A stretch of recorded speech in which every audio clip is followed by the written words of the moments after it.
Absolutely correct. And thank you. So I'd like to start off and say first, not only congratulations, but these are building blocks in your life. And just this last weekend, I was at the West Coast Boxing Hall of Fame, and which is a combat sport, of course, and a rich history, as does wrestling. And there was a commonality amongst the champions and people. And our very own Joaquin Lopez had the privilege of being inducted into the Hall of Fame. And there was one commonality. They didn't quit. There's challenges, there's adversities, and it's great to be undefeated, it's great to win, but there's also going to be dedications. There's going to be a commitment to not only being coachable and listening, but also to challenge yourself to reach higher levels and goals. And these are building blocks that you'll take with you for your entire life. And this is a really wonderful opportunity that you'll see. This is going to be major. You'll look back when you're older, like I am, and having been a boxer way in the past, you look back and say, well, that was a great accomplishment, but it also set the pace and set a standard for yourself of the excellence you're yet to achieve. So congratulations on what you've done thus far, and we look forward to your bright future and look forward to many more accolades along the way. So thank you very much for being here today. Thank you, Supervisor Petty. We'll go ahead and go with Supervisor Canepa. Oh, I just want to say thank you for letting me celebrate you today. It's amazing what you've done, and you're so young, and I appreciate it. So it shines the light on what you've done and how you've done it, and I'm very, very pleased to have you here. Thank you. Thank you, Chairman. Well, I'm talking to a former wrestler. I went to Franklin High School, and I wrestled, and I can tell you what a tough job it is to make weight and battle every day and battle with your teammates. And I can tell you right now, it's going to help you in life later on. And I can see a crew back there of sheriffs. I think you'd make an excellent cadet and future excellent sheriff one day. So congratulations on your endeavors, and wish you all the best. Thank you, Vice Chair. And congratulations. First of all, I would love to see you pin Supervisor Patty and our Vice Chair. And I think we have enough room right down there. But great accomplishment and all your hard work that you put into this. And I want to say thank you to your family for raising such a great daughter. And we look forward to the future for you. You plan on wrestling in college? What grade are you in right now? What college are you going to go to? No, that's awesome. Hey, please let us know. We would love to follow you and see what the future holds in a college setting. So again, congratulations and God bless you. You want to say a few words? No, we always hear from you. We'd like to say a few words. We have the microphone. Grab the mic.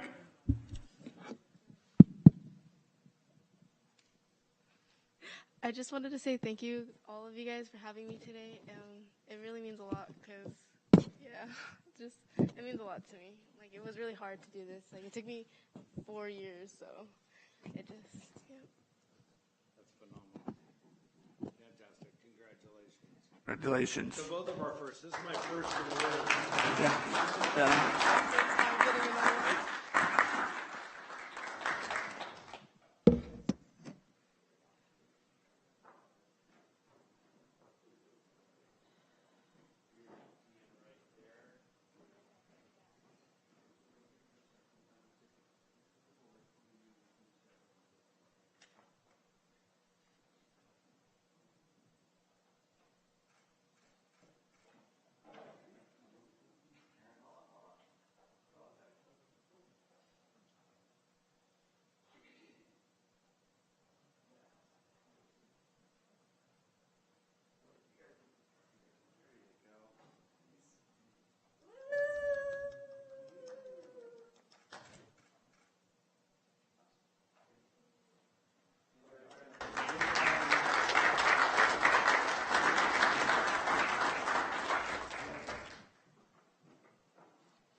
I give it 10. And clerk of the board, we have another presentation. We do. Next, we have a recognition. This was initiated by Chairman Rickman at the beginning of the year for each supervisorial district to recognize a first responder. This month, we have District 2, which is recognizing the San Joaquin County Sheriff's Boating Safety Unit, and I would like to invite them down to the podium as Supervisor Canepa reads the recognition.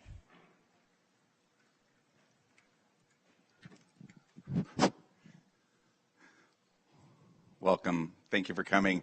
So I'm a little partial to this one. So we were going to do dispatch, but next week is dispatch month. So I thought, okay, what better way to do this than do the boating and waterways, right? Well, my nephew is part of this crew, and he's so proud of y'all. So it's interesting because I was just telling Gina, my chief of staff, I said, hey, you know what I mean? We need to start going to some more events, right? So what does she do? She reaches out to Tim Ulmer, right, and gets his calendar. And it was like they had the Italian Athletic Club Officer of the Year event last week, right? So we were sitting there, and I said, oh, I'd like to go to that. So I said I could switch some stuff around. And then mysteriously on our email, it said, oh, there's 2 tickets for tonight's dinner, right? And Gina goes, I said, oh, cool, I could go to that. And I didn't know that my nephew had been nominated for, you know, the Officer of the Year.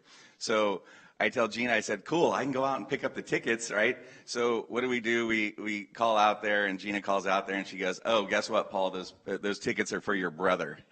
So I was like, oh my God, I was so let down. It's like, oh, cool, I get to go. So then there's more to the story, right? So then I called him after the fact that he was like the runner-up for it, and I'm not sure what he was the runner-up for. But, I mean, so he does the BUIs, and I know he's been doing a really good job on that, and I'm not sure, and I guess you could explain to that after that. So I call him last week. I was up at the fish hatchery, and I call him, and I said, hey, John, I said, why didn't you tell me? I said, this is really, really important. I said, why didn't you tell me? Uncle Paul could have showed up. And that's just the kind of kid that he is, and young man that he is. And so his service to the county is just absolutely amazing. And I said, well, what are you doing next Tuesday? And he said, well, now I'm the chair of the boating and waterway classes in the state of California, so I'll be at that. So there's another proud moment for me. So it's just appropriate that you guys are all here, and I appreciate it so much. For what you guys do and how you take care of my nephew is absolutely amazing, and he loves you guys like family. So so it's a pleasure to have you here. And at first I didn't want to do it because I was so, jaded to what you guys do and how you guys do it. So we're here celebrating what you do and how you keep people safe in our community and boating and waterways in San Joaquin County. So the proclamation, it says San Joaquin County Sheriff Boating Safety Unit, providing law enforcement services 365 days a year to the residents living on more than 700 miles of rivers and waters, while providing service during the summer months to additional tens of thousands of recreational boaters and fishermen who enjoy the Delta. Your efforts to vigorously pursue and prosecute boating under the influence violators through aggressive enforcement of the law has made the San Joaquin Delta a safe and enjoyable destination for all residents and visitors to the Delta. Thank you to the Boating Safety Unit for your efforts, presented this 14th day of March 2023. You want to say a few words, and then are we going, which method would you like first? Okay, so you all can speak. Hi, I'm Leo Kahn. I'm the sergeant of the boating unit. First, I'd like to thank the board for this amazing recognition. Secondly, we want everybody to come out and enjoy the waterways, but we want them to do it safely every time. So as far as your nephew, I'm just kidding. No, he's actually down teaching right now. He became lead instructor for DBW, which is Department of Boating and Waterways, for BUIs. So again, I'd like to thank the board. Supervisor Ding, you would like to say a few words? No, I'd just like to say congratulations and thank you. Thank you, Supervisor. Supervisor Petty. Thank you. In recognition of the many services that the Sheriff's Department performs throughout our entire county, the waterways are vital for not only recreation, our agriculture, public safety is a major. A lot of people think it's just go out there and party, and we're very thankful that that we have our deputies and the Sheriff's Department is out there being the stewards of good I think, good oversight and making certain that some of the bad actors are being spotted and taken care of, and oftentimes just being cautious. You see sometimes people out there doing things that it's outright illegal. They may not even be drunk, but they're just their activities. They're novice boaters, and being a lifelong avid boater on the Delta, I appreciate when there's proper respect, protocol, and good behavior on the Delta. So we really thank and appreciate each and every one of you, the entire division. And if you guys, I think this next year, you guys are going to be putting in for a race boat, so you can represent San Joaquin County nationally with a race boat. So we might be in favor of that if you put in the requisition. Thanks. Thank you, Supervisor Patty. Vice Chair. Thank you, Chairman. Gentlemen, I just want to thank everyone for what you do on our waterways. I know it's can be dangerous out there. A lot of people having fun out there, and it's you're looking out for everyone. Appreciate all your help. Thank you. Thank you, Vice Chair. And reiterate what my colleagues were saying. Congratulations on a job well done. And I had the opportunity, or have had the opportunity, to see the boating unit in action and what you do to protect our residents here in San Joaquin County. But more so, with all the rain that we have received in the last few months, and the rapid rising water, and once the snow melts, the increase of the elevation of the water and the fast-moving water, you guys are instrumental in not just our residents here in San Joaquin County, but thousands of people come to San Joaquin County to fish and boat, and I just want to say thank you very much for all you do. But of course, please keep yourself and your fellow deputies' safety up front. So again, thank you, and God bless you guys. And Supervisor Canepa, I'm going to turn it back over to you. You have a 5-minute limit for talking. Sorry. Just joking. That's not right. Pat, do you want to say something? Do you want to come down and say something? Is there fearless leader, or are you just going to do the photo op? Okay, well, no, they do fabulous work. And then the other part of it, I mean, my nephew started out at the Stockton Sailing Club teaching kids how to sail. And my brother's How old was he when he started out? Oh, I think probably like 12, 13 years old. How many hours a day did he do it? They have a camp. They do camps out there. So that's what started it. Thank you. I wish he were here, but he's not here. So that, what I mean? He still looks like he's 15. Yeah, so he does some other things at the sheriff too, because he looks so young. So as far as getting predators off the street. So I want to thank him for that. But no, I thank you for what you guys do, because it's really, really important. Like they said, there's so many people out there and so many boaters, and what you guys do as far as safety and getting the abandoned boats. I mean, Tracy Glaves is a big proponent, and she loves the work that you do, because it's like, hey, if you can keep Tracy happy, then it's an amazing feat. So those are the kind of things that you guys do in the community, and I appreciate it. So on behalf of the board, thank you so much for coming.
That was pretty good, Paul.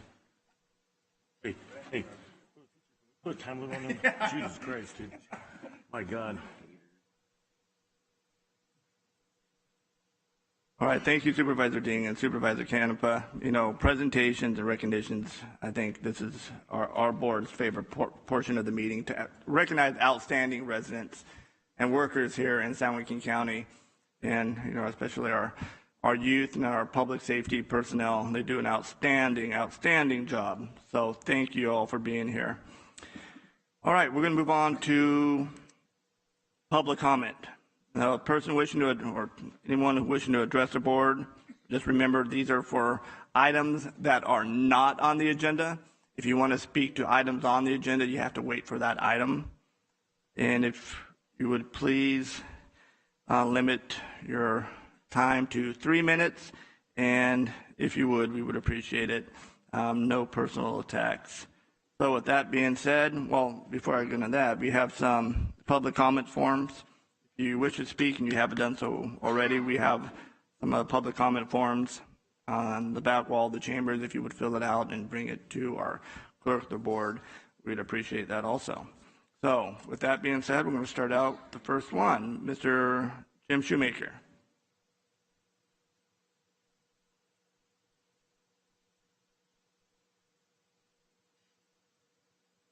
Good morning, board. Well, I'm going to ask, because it is on the agenda, and I'm going to ask that you guys would pull number 17, the Public Health Emergency Preparedness Agreement. This is an issue that you guys approved and we're going to take no action on, but it has been shown that the health department has already been implementing many of the recommendations that was put into that proposal. And that proposal increases the size of this government, the power of the health department over our elected officials, and you guys do have authority over the health department.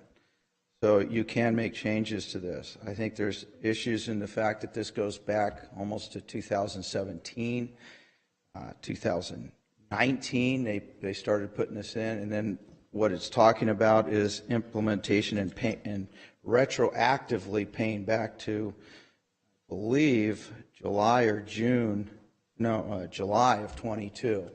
So I'm asking that you guys would pull this, reconsider, bring this up for public comment, and maybe learn a little bit more about what the health department is looking at doing.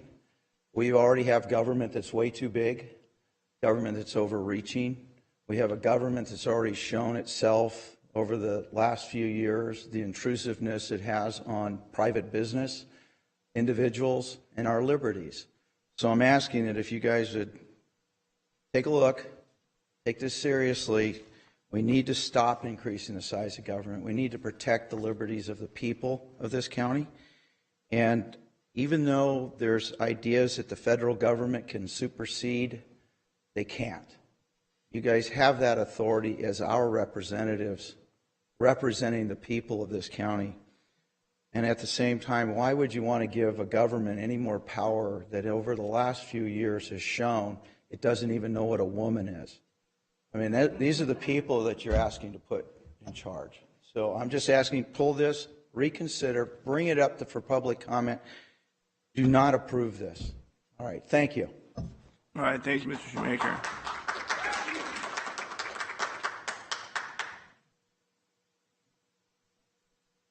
Melanie Knott.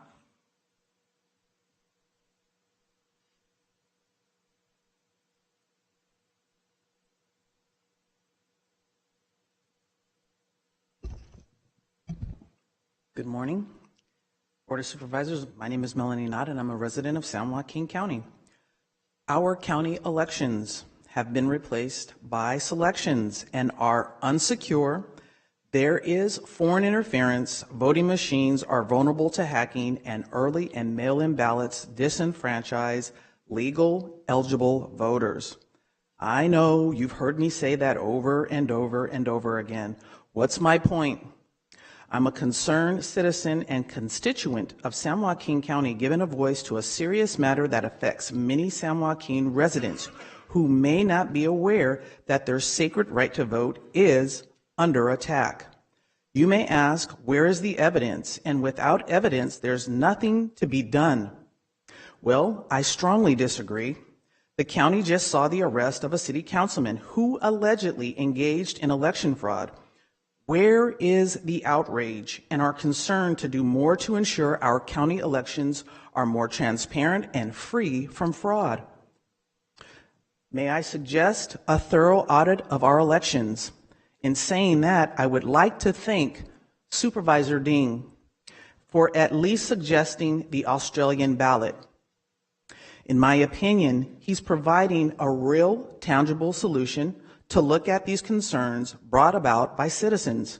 From what I briefly reviewed about the Australian ballot, it looks at implementing foundational principles to support and protect voters' sacred right to their vote. I'll close with this.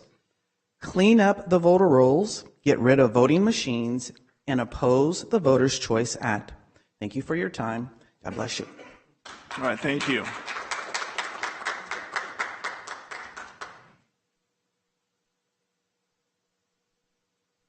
All right, we'll go with Mary Elizabeth.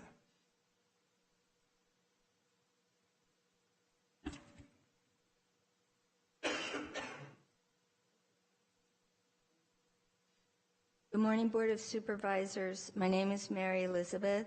I'm a registered environmental health specialist, and I have a master's in science from UC Davis in hydrologic science. Thank you for appointing me for a second term to the Advisory Water Commission representing wildlife and the environment. I am speaking to you today because I'm off work and available. 2, the Advisory Water Commission has not met since October 2022, and your leadership is needed so that our county can form an SB 552 compliant county drought and water shortage task force to develop the county response plan that considers small water systems and domestic wells. I submitted some comment letters for background. Comment to the Eastern San Joaquin Groundwater Authority 2/8/2023. Comments to DWR on the draft county drought resiliency plan guidebook dated 1/20/2023, and comments to the Eastern San Joaquin Groundwater Authority dated 1/10/2023. I've been communicating primarily through the Eastern San Joaquin Groundwater Authority because the Eastern San Joaquin is a critically overdrafted basin. The water code has been amended due to adoption of SB 552, which calls for more drought planning by counties. Our existing county agricultural drought task force does not comply with the requirements of the water code, nor does the OES drought annex. As of 3/13/2023, there were 4 water wells reported to have gone dry in the last 30 days. You had to ask about this information at your last meeting. And 47 wells in the last 365 days. A well going dry is significant for residents, and these wells predominantly, with few exceptions, are domestic wells.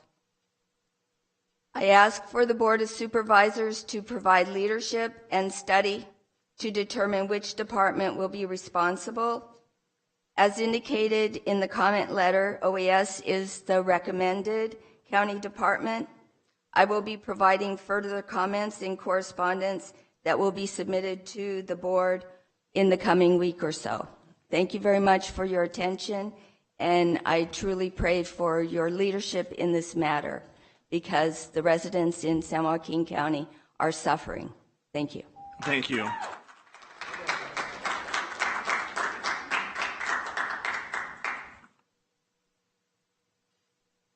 All right, we'll move on to Alexa Ferris.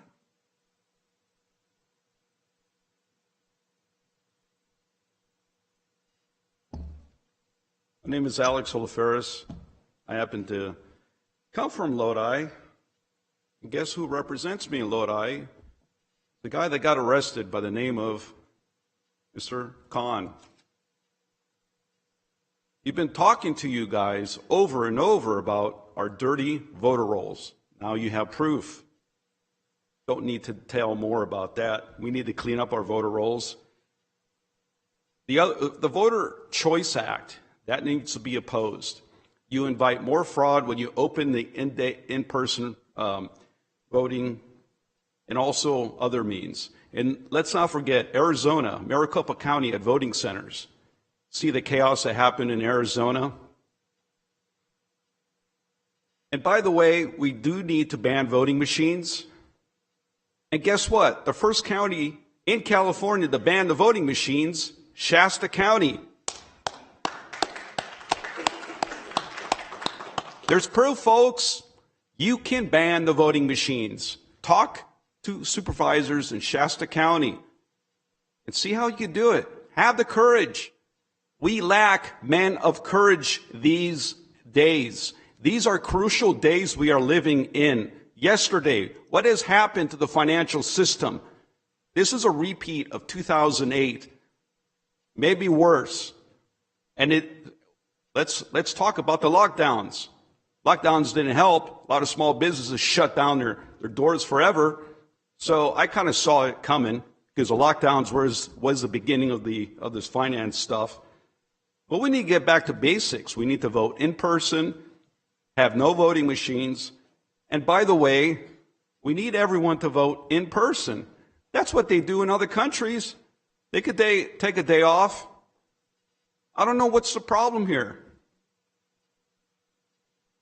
Gather courage and try to ban the voting machines. And we have lots of proof. They're hackable. The voting machines are not good.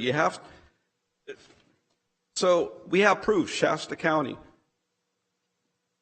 Another little issue I'm going to talk about is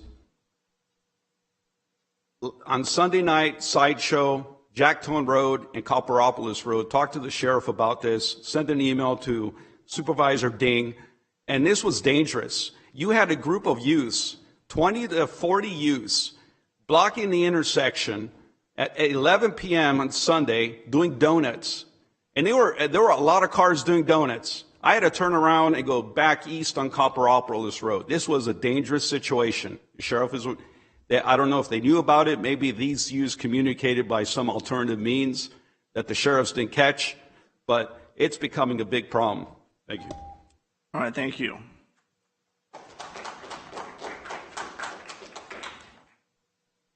I'm Bob Bentz.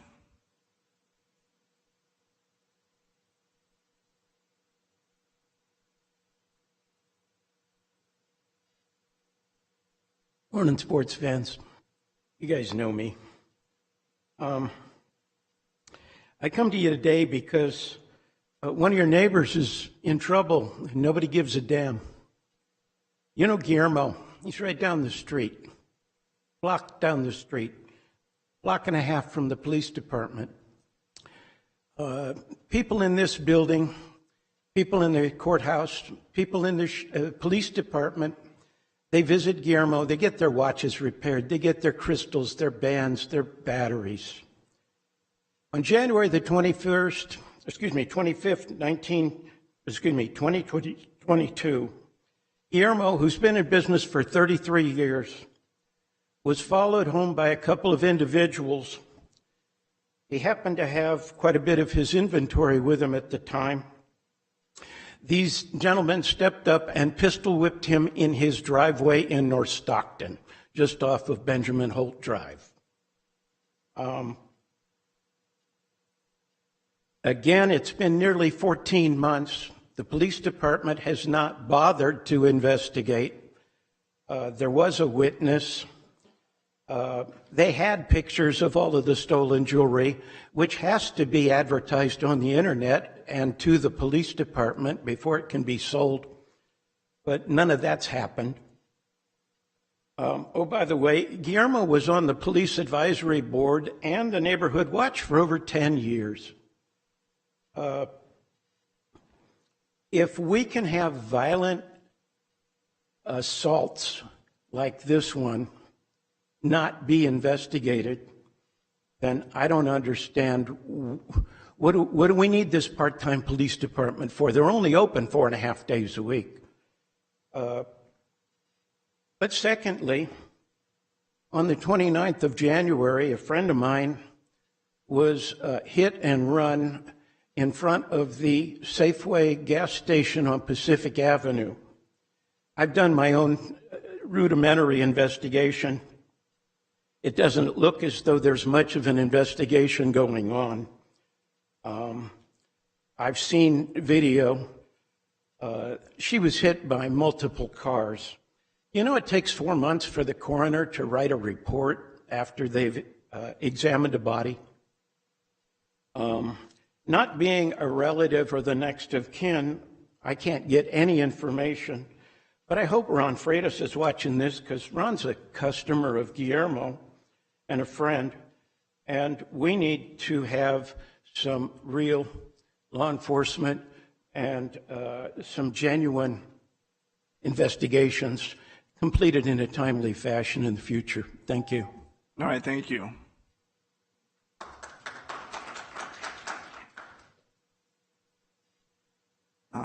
Dominic Gooley-Pelps. Yeah, Your Honors, if it pleases the board, my name is Dominic Gooley, a concerned citizen for San Joaquin County's flood control funds and a professional engineer and land surveyor. First of all, I'd like to welcome the sheriffs again, give them recognition, because I'm responsible charged for 6 reclamation districts in the Delta, Lower Jones, and we built an extra wide levee out there. The homeless people are coming out, and thanks to that resolution that you approved for Tracy Glaves back there, the sheriff has been very responsive to getting people off the levee. And the county did an excellent job of cleaning up our habitat enhancement levee, because it got a lot of homeless out there camping and using debris, and the county came out and cleaned it. But first and foremost, what I'd like to talk to you about is the Prop 218 election that's coming up. It's probably the largest, it's definitely the largest 218 election that's ever happened in this county. Well, probably one of the largest, no, probably in this county, maybe, I'm not sure. But anyways, but please do everything in your power to separate the Zone 9 operations and maintenance benefit units from the capital improvement benefits units to attempt to construct the Lower San Joaquin River feasibility project. If there is a reason that the OBUs cannot be separated from the CBUs, it should be clearly explained and justified. You know, if this 218 fails and you don't get the operations and maintenance budget money, that's a problem. At least the voters have the choice. Yes, I want to pay for operations and maintenance. At least that can go through. The Lower San Joaquin River project is very expensive. The attorney for the San Joaquin Area Flood Control Agency stated the reason that they can't separate it was that the incremental cost, increase in the cost of the capital improvements maintenance was included in the OBUs. That was not a true statement. Second, I'd ask you to consider what would be the consequences if the assessment fails. Will it have an impact on the Smith Canal Gate project? Is there a payment coming due on the first phase of the Lower San Joaquin River project? Will the JAFCA stay solvent?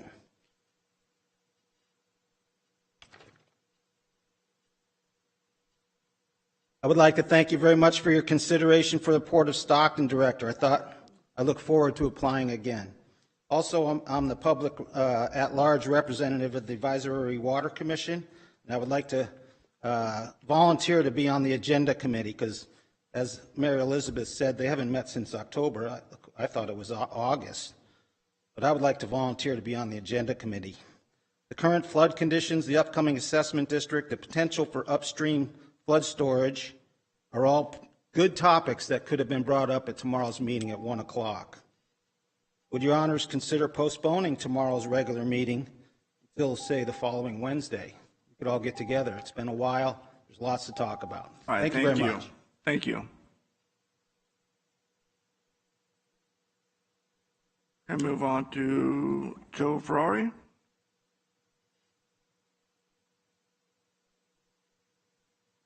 Good morning, gentlemen. I want unaccounted for and unauthorized individuals off the voter rolls. This includes those who don't have an address. How can we verify the authenticity of street wanderers or homeless? Impossible. Maybe, ironically, this would encourage housing them. It would certainly dampen NGO-sponsored theft of their votes. If not U.S. citizen voters, the ROV must separate and pull these individuals off the current registry of eligible voters that can vote in our next election. At the least, we need to send them a card to verify if they are valid voters. After all, we all know that illegal aliens can easily register through motor voter when they gain or renew their California's driver's license. We need clean rolls. A tried and true method to accomplish this is to completely purge existing rolls, then start with a fresh new list of people. This ensures that our county no longer counts the likes of my deceased grandfather, who is apparently still in the system years ago. Yes, with one addition. His, quote, new name included S.M. Ishmael. In protest, the ROV staff looked it up for me back then. Ancestry.com tipped me off that he was sharing the same Social Security number with said Ishmael with his name in the same listing. I'm sure he has still been voting as currently non-deceased Ishmael would vote. Hopefully at least his, out of potential hundreds or thousands of Shaka Khan-type phony names, has been removed since I checked years ago. But the system makes this difficult. I heard of another instance of this happening, and it really desecrates the memory of your loved one to learn they are being dishonored this way. So in sum, it's optimal for voters to re-register every year if they could. We need to have early ID to comply with HAVA, Help America Vote Act, for those registering to vote in federal election races for the first time. In addition to these requirements, we want those administering our elections to ask for ID for all voters to verify spelling and address of their registration. Maybe upon this examination, Ishmael might not come off as having transitioned to my grandfather. Please reject the Voters' Choice Act. Nobody who I have asked about it likes the idea of being banned from voting at their conveniently close precinct. For them, trust is aided by feeling their interaction is with real people and not agents of the government. And it seems more likely Ishmael would illegally vote as my grandfather under this bad proposal. Thank you. All right, thank you.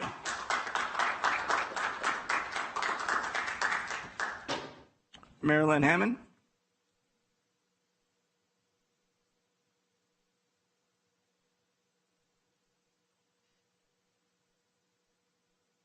Good morning, Board. My name is Marilyn Hammond, and I have two comments today, but one is for item Agenda 17. So I get that opportunity, hopefully not. So good morning, Supervisors. My general comment this morning is to ask for further explanation of the COVID-19 After Action Report and Improvement Plan accepted on December 13th, 22. Public Health has stated in their November 4th letter that they will begin implementing items on the improvement plan in accordance with identified priorities. I have heard that the board does not intend to give up sovereignty. However, I fail to understand how this does not occur by default. I would like that explained. Consider observation 8.8. The awkward political environment through the county government and its stakeholders impacted contact tracing and investigation. If the state or federal governments are trying to mandate something that violates my constitutional rights to privacy and body sovereignty, it is going to be awkward. If the Board of Supervisors is protecting the constitutional rights of its citizens, it's going to be awkward. As it turns out, they were right. We were right. On October 13th, 1976, the New York Times ran a story about the swine flu vaccine. The headline read, "Swine flu program is halted in 9 states as 3 die after the shots." On the CDC vaccine adverse response site to date, there are 34,653 deaths, 193,913 hospitalizations, 147,000 urgent care visits, 226,732 office visits, 10,428 anaphylaxis, 16,700 Bell's palsy, 4,944 miscarriages, 18,766 heart attacks, 26,584 myocarditis, pericarditis, 64,038 permanently disabled. I work in a hospital in the admitting department. I'm not a nurse. I worked there throughout the incident. I have been there through all of the surges. I know the horrible toll it took on healthcare workers. For me to reduce this to an incident is somewhat insulting. I want us to be prepared. I want healthcare workers to be honored and protected. But I know people who died needlessly who suffered much harm from this injection. I know there are ways to fight it without forcing a science on us. Doctors now, at their own peril, are speaking out about this, not just in the United States. Oh, that's my time. Thank you. Anyway, the response plan gives more of the same. All right, thank you.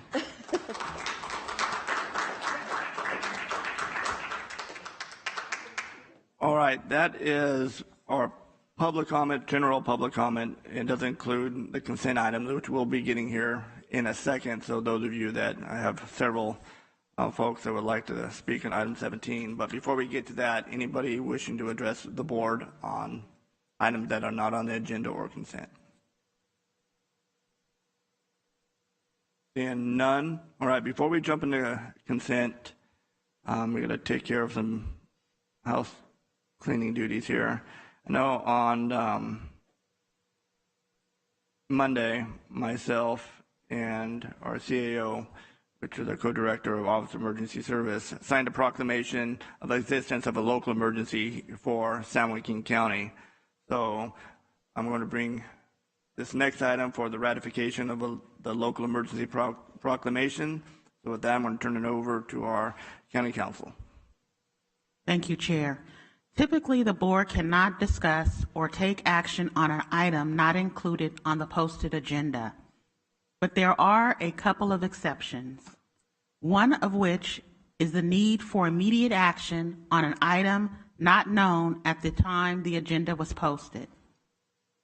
After the agenda was posted on March the 9th, the Directors of Emergency Services, working with OES and in accordance with local ordinance and state law, proclaimed a local emergency related to ongoing severe weather conditions, flooding issues.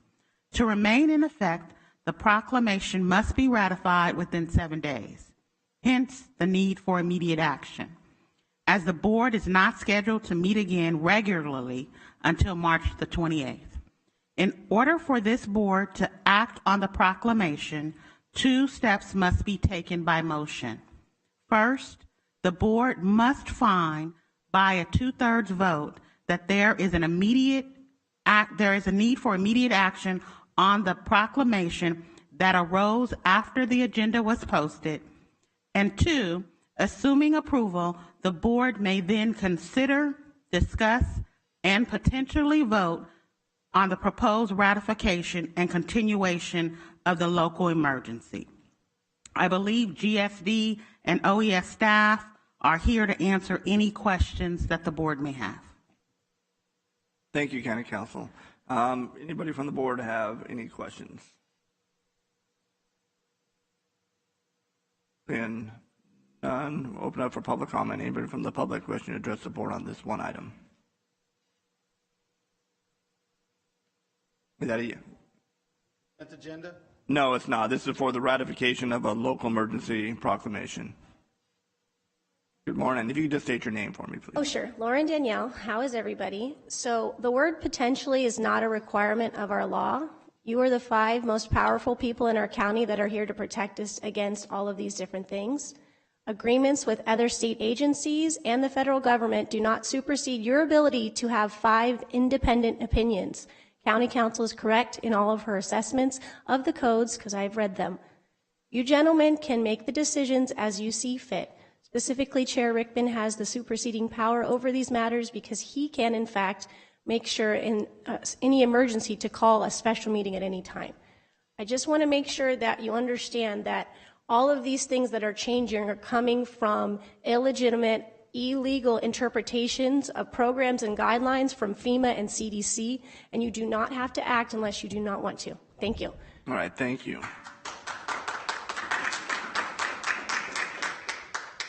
Anyone else? This is for the proclamation, correct? No, we're not on the consent yet. We'll be getting there in 1 second. All right, we're bringing it back to the board. If there's no discussion, I'm going to need two independent motions. One, finding a need for immediate action on the local emergency proclamation that came to the county's attention after posting the agenda. So moved. Second. A second by our vice chair, and the motion by Supervisor Patty. Get a roll call, please.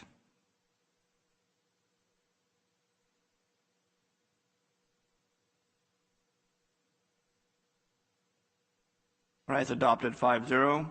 And our second motion to ratify and continue the local flood emergency as proclaimed by the Directors of Emergency Services on 3/13/23. So moved. Second. Moved by Supervisor Canepa, second by Supervisor Patty. If I could roll call, or excuse me, go ahead and vote, please.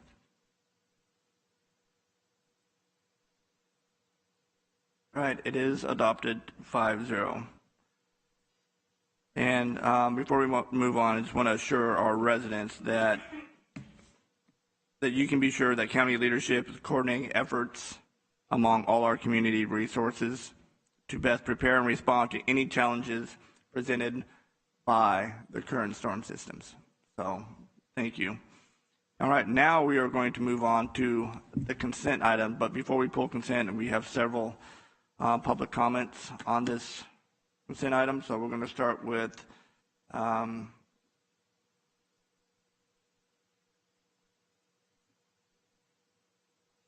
Gully for consent item number 8.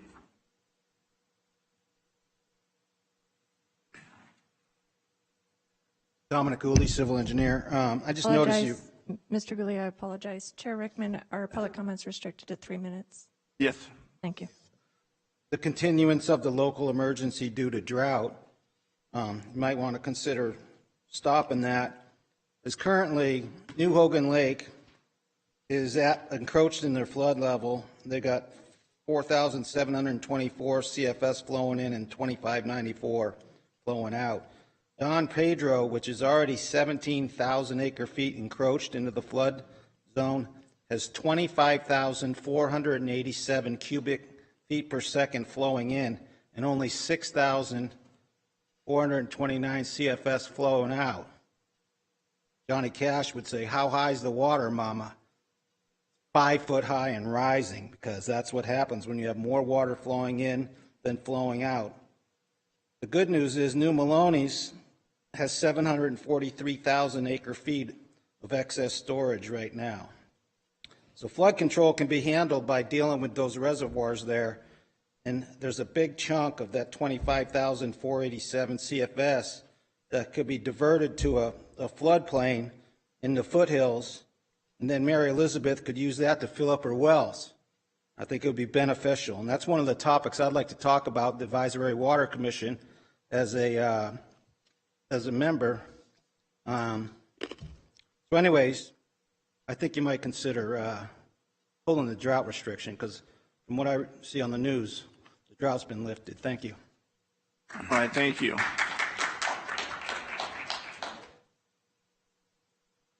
All right, we have several comments for item number 17, so we're going to start with Lauren Daniel.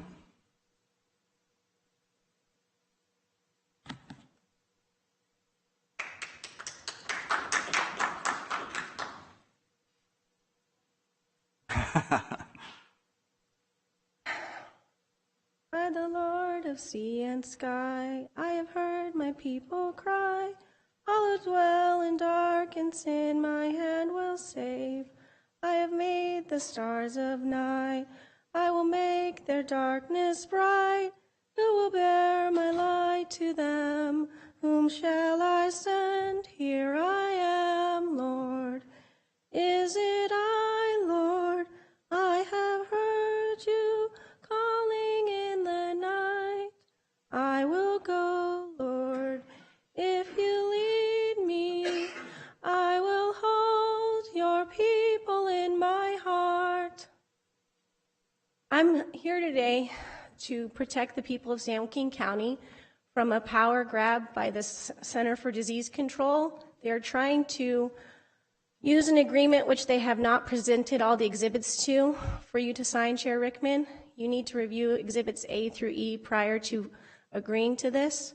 I pulled those items from the same contract from Imperial County. It's exactly the scope of work that Tetra Tech has provided in our improvement plan. It's grotesque, willful misconduct to not provide you this information and try to make you agree to this information. Local health jurisdictions would take away your power in an emergency and give it to the ESF 8, who is Maggie Park. The Disaster Council would, in an emergency, which is a broad and general definition, which leads to an absurd intent and can lead to harm.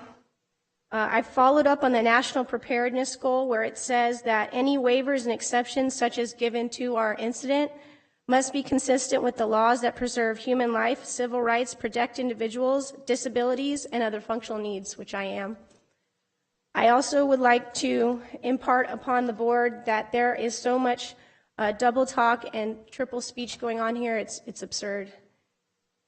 The last document that I brought up is a amicus curiae from the state of Louisiana for your review. It shows that there were, in the medical journals, children were expected to be harmed. We have 80,000 children in the 5 to 11 year range, which my oldest is in. The illness injury prevention plan of the local county agency is harming children. Masking is proven to not be effective. The guidance is given by a countermeasure exception by the Department of Human Health Services. Willful misconduct is our only way out of this, and the only thing that can protect me from having my child be injected with a poison in order to go to school and to play basketball like her mom. She deserves the opportunity to have her moments in the sun. All right, thank you.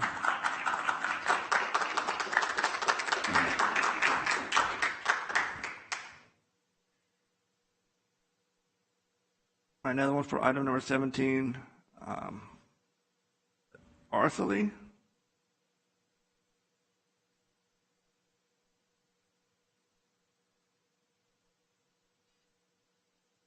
Did I say that right? Probably not. Yeah. Araceli. All right, thank you. Hi. Good morning. First, sorry. I had 2 notes from the previous.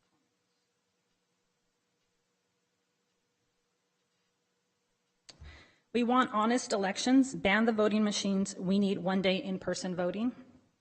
Are you aware that a veterans facility was shut down and veterans were displaced and are still displaced? So good morning. Welcome to Ding and Canepa. The rest of you, I've come here for over a year speaking. I'm back.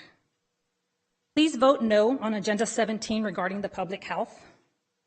This affects all of us, your family and mine. Giving up local control of our health protocols to the state is not an option. Do the right thing, respect our God-given rights. As hard as it is to say this, because I know that people in this room did get the COVID vaccines, everyone should do some research on them because they were an agenda and they were a depopulation agenda. If you guys have social media, go follow the pages died suddenly and everyone who's dropping dead from strokes. Go follow all the children who are now having heart problems. This is not normal. This all came about in the last couple of years after the COVID vaccines. We are responsible adults who can make our own decisions for our own children. So please respect that and stop giving our sovereignty over to the state. Thank you. All right, thank you. Marilyn Hammond, again for agenda item number 17.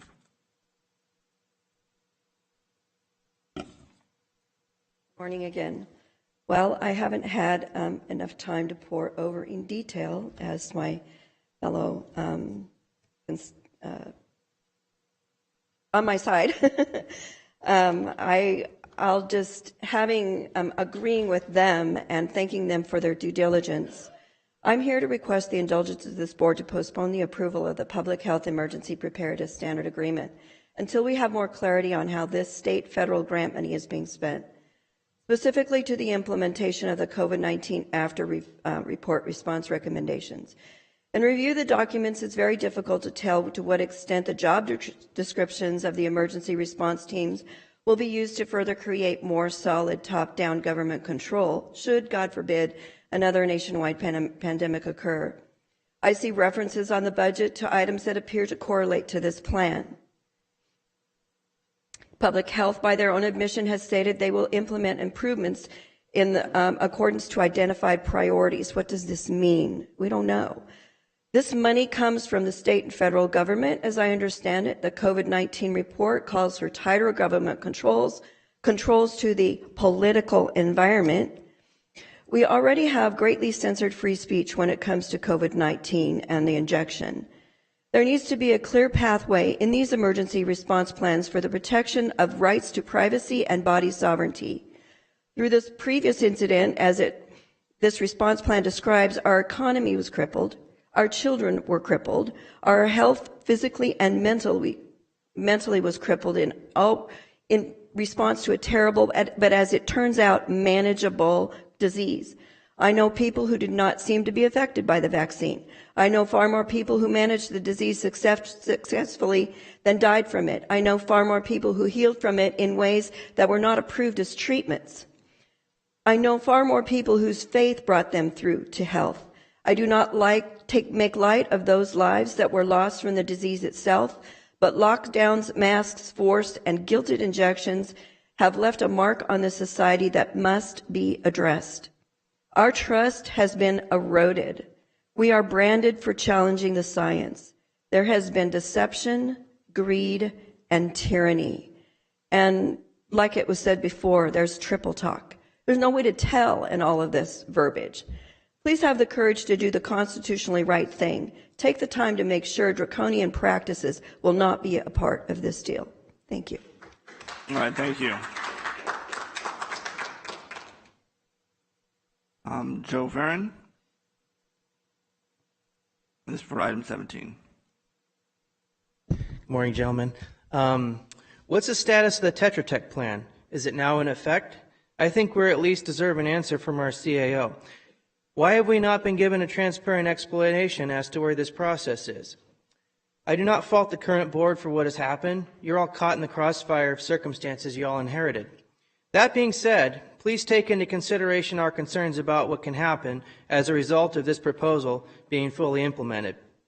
Many of us are aware of how during the mass public coercion event to get injected to, quote, prevent COVID transmission, many of our friends and relatives suddenly had returns of cancers that were in remission, and some keeled over with heart attacks.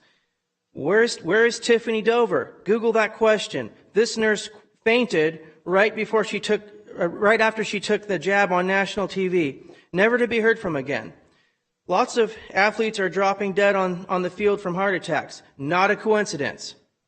What's evil is being forced against your will to place unnatural mRNA particles into your body that cannot be removed. Once they're in your body, it's too late.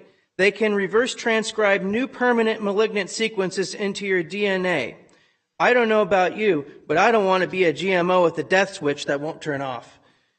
The recent documentary entitled Died Suddenly highlights the medical effects of this atrocity.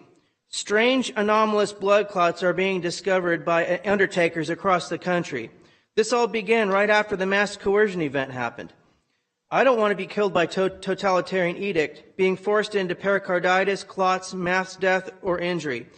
We ask for the sake of what's left of our republic for you to stand up for the U.S. Constitution and interpose against this horrible plan on our behalf, as a shepherd would guard their flock from a pack of wolves.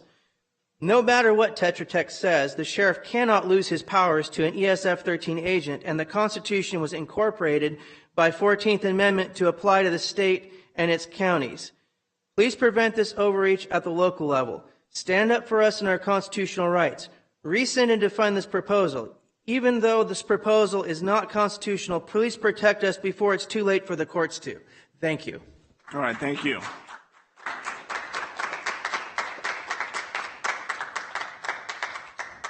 Brandon Wagner for item 17.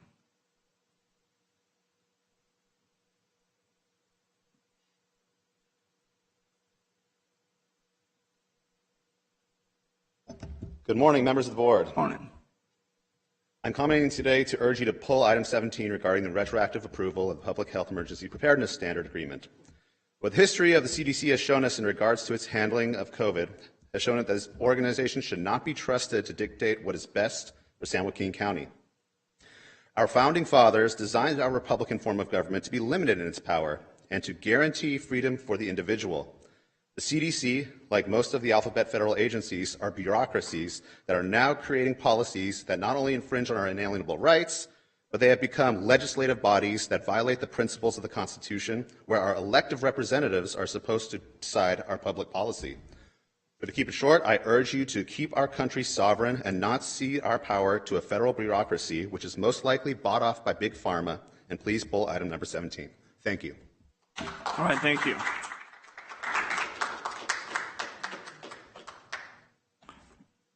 I'm moving on to Jessica Wagner for item 17.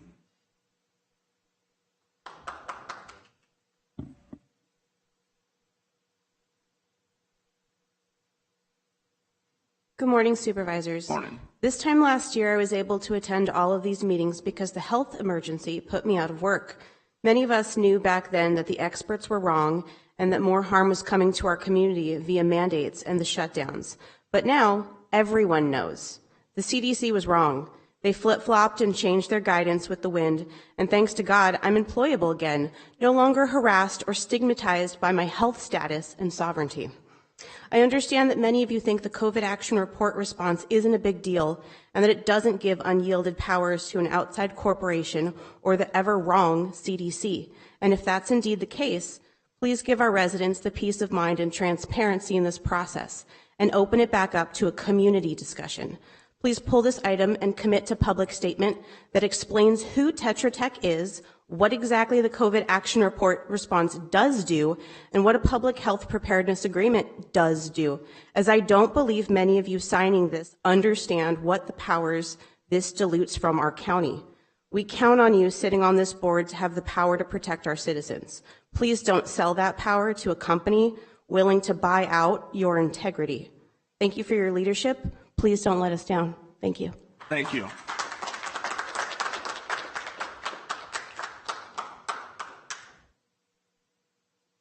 All right, item 17, Alex Alaferis.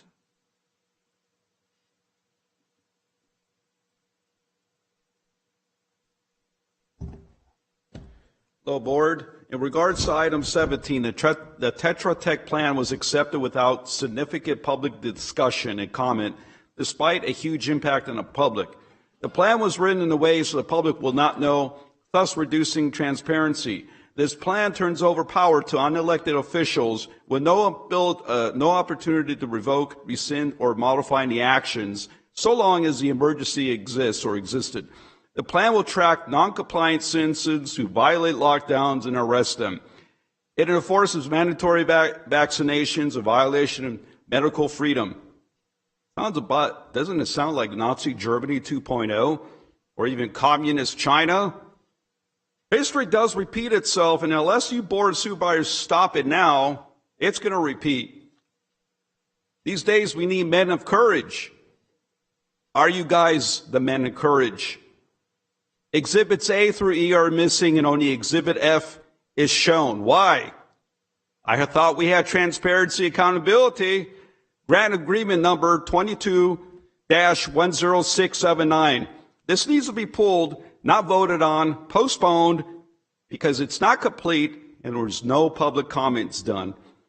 And the lockdowns, the masks, they're all coming out. Folks, there are investigations in Congress at this moment on Fauci. The truth is coming out. Folks, we've been talking this about to you. Fauci is a fraud. There's a good documentary in the book by Robert Kennedy Jr. There is evidence right now being presented in Congress with whistleblowers that funding was going into Wuhan lab, that the coronavirus was a bioweapon created out of a lab in North Carolina. There are whistleblowers, folks. It's all coming out. And what's happened around the world? People are dying from the vaccine, that were fooled into it, that didn't do their research, and then are castigating those who wanted medical freedom who didn't take it.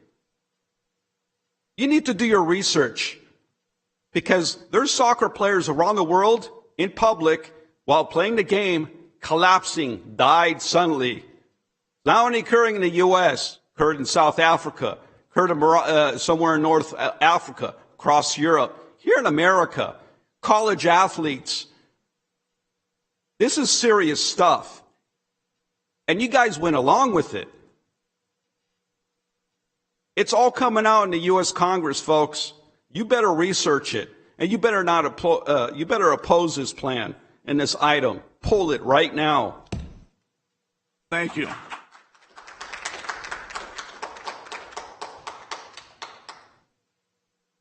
All right, another one for item 17, Mary Elizabeth.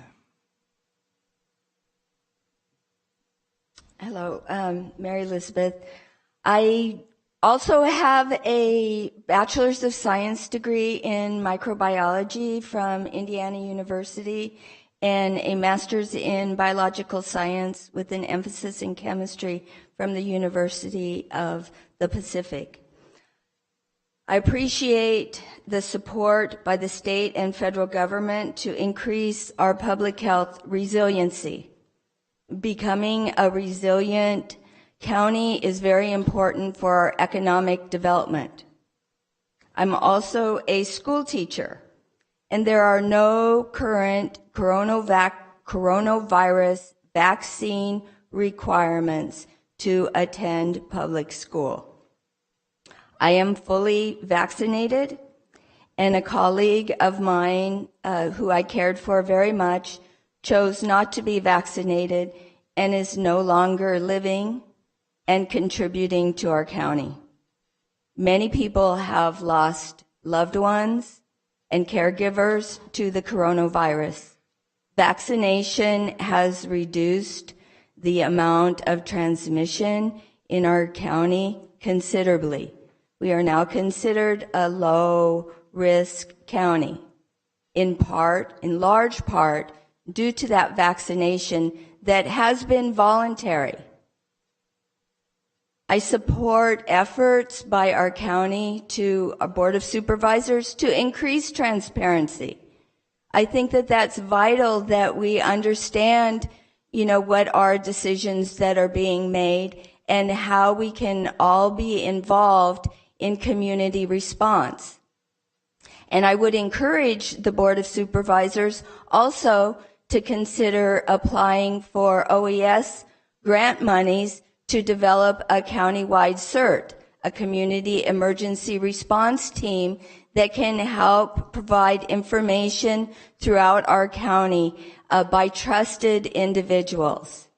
It seems that public media and social media can provide misinformation that is hard to muddle through when a person's trust has been compromised.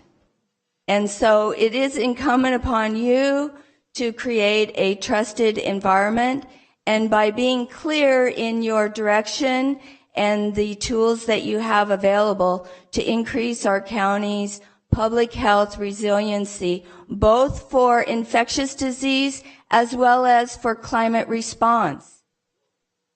Thank you very much, and I appreciate the efforts that you make.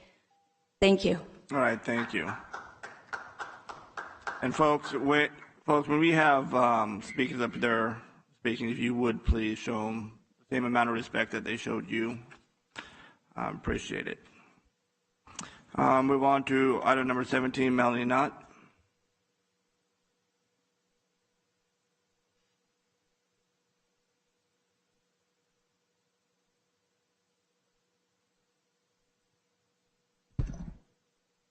Good morning again.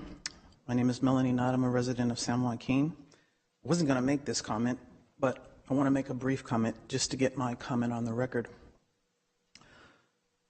From what I understand of this report, which isn't a whole lot, I consider myself just the average citizen. You want to do the right thing. You want to go to work. You want to provide for your family. You want to do all that you can to be a law-abiding, productive citizen. That's what I want to do. What I see in this report is the recommendations of the report from Tetra Tech seem to place decisions by federal government agencies over my freedoms, liberties, and pursuit of happiness. This is highly concerning. The report appears to have moved forward without any public knowledge, public comment, nor consideration by your constituents in San Joaquin County. The report is very one-sided in narrative, with harsh, restrictive lockdowns and forced mass vaccinations for all. The report also seems to suggest taking away this board's power as our elected officials to make any decision regarding the response. During this incident, I found loved ones in hospitals going through medical situations without loved ones there to advocate for them. That should never happen. That should never happen. Your loved ones should be right by your side to advocate for your health and well-being. And this response took that away from a lot of people. And I understand that there are a lot of people who died. But it's even crazier that they died without their loved ones by their side. We want to do the right thing. And the right thing is we should be able to have our voice heard. One person dying was more than enough. That's a victim. And we should care. But the fact that we can't be there, we're losing our sovereignty. We're throwing away our constitutional right.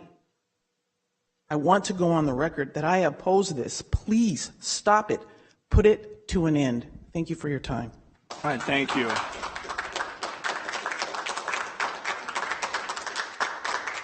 All right, that's all the public comment forms I have. So anybody wishing to address this board on consent items, this will be your last chance to do so.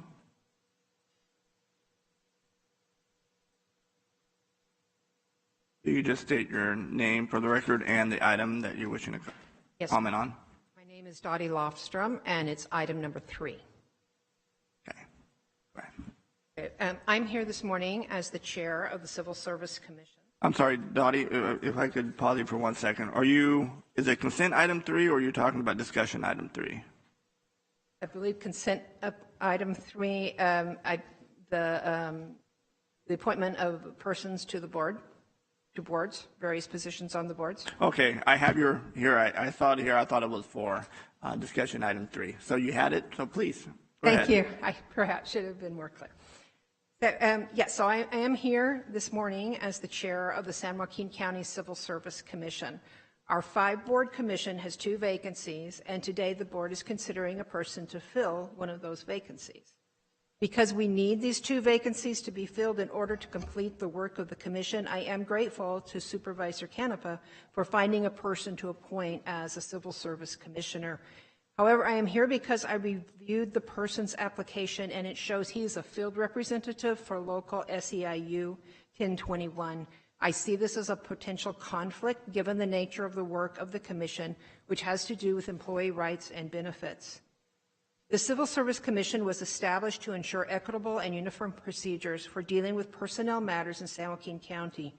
One of our major duties is to approve class specifications and amendments developed by HR. For example, in your agenda today, you're creating and assigning a salary for 2 classes, an animal care assistant and an airport security coordinator, using these 2 positions as a proxy for the process. They were developed by county HR and then sent to SEIU to determine if the union had any concerns, and then these concerns were resolved. Once the concerns were resolved, then the class spec was sent to the commission. This was on our agenda last month when we approved the 2 positions, and now they've been moved forward to you. So thus class specs and related items move through HR to SEIU, then to the commission, and then, if applicable, onto the board. We also serve as an appeals board for employees subject to dismissal, suspension, demotion, or reduction in salary. Moreover, any employee who believes his or her rights or benefits have been violated have the right to appeal to the Commission. And as you can imagine, this almost always involves SEIU. Given the nature of our work I have just described, I am concerned about having a commissioner who is also a union employee. We have been struggling to conduct our business with only 3 members because in order to have a quorum, all 3 of the 5 members must be present at each meeting. A 4th and 5th member would be greatly welcome, but not if the member is unable to vote because of conflict of interest or incompatibility of office.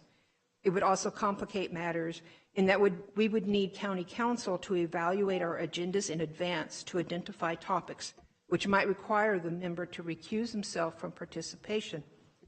I want to be clear, I do not know the applicant personally. I don't know anything about him. This in no way should reflect poorly on the applicant. Rather, I am concerned that his employment with the union presents unnecessary complications.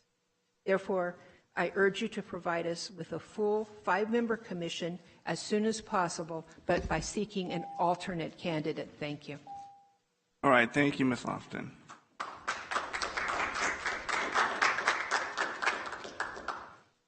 All right, that is all our public comment form. Don't see anybody else from the public.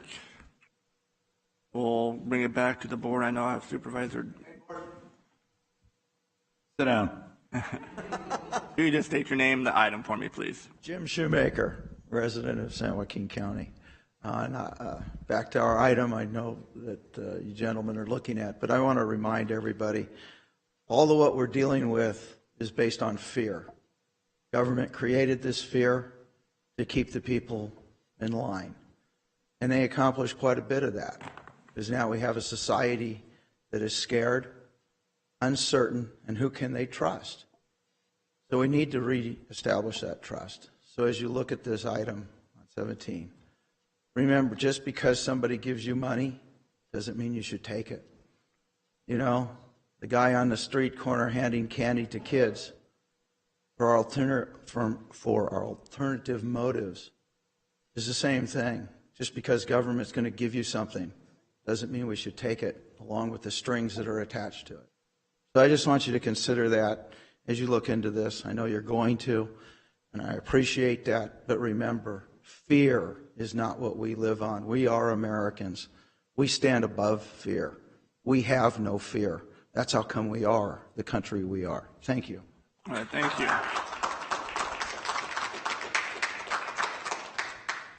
All right, I think that's it. Anybody else from public comment or consent items? And none. All right, now we will bring it back to the board. I know Supervisor Ding, you were on my.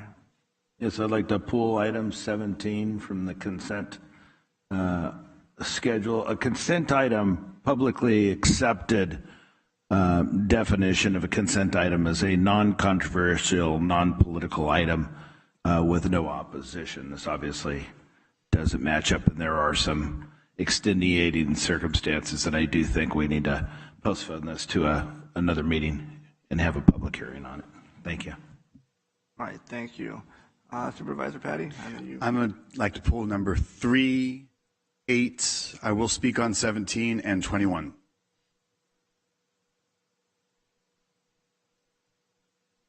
Supervisor Canepa? Yeah, I had 6, 8, and 17. So you had 6 duplicates. I'm sorry, what was that again? 6, and then the other ones are already being pulled. Thank you. Write this stuff down here real quick. Vice Chair. None, thank you. Give me 1 second here, please.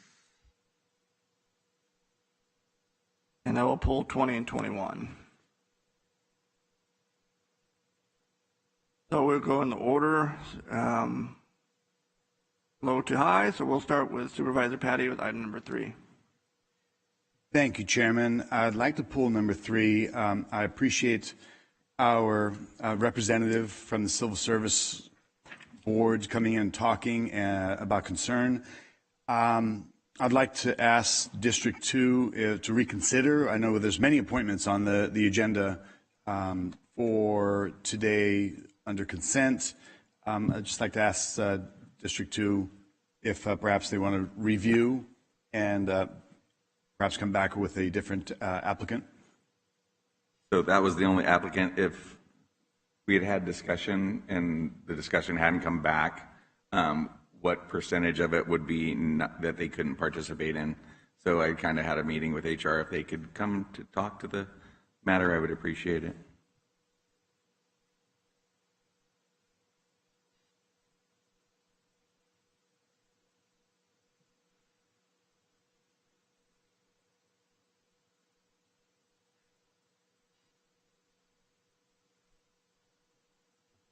Chair, Supervisor Canapa, HR has completed a review of the projects that have been presented to the Civil Service Commission over the last 3 years.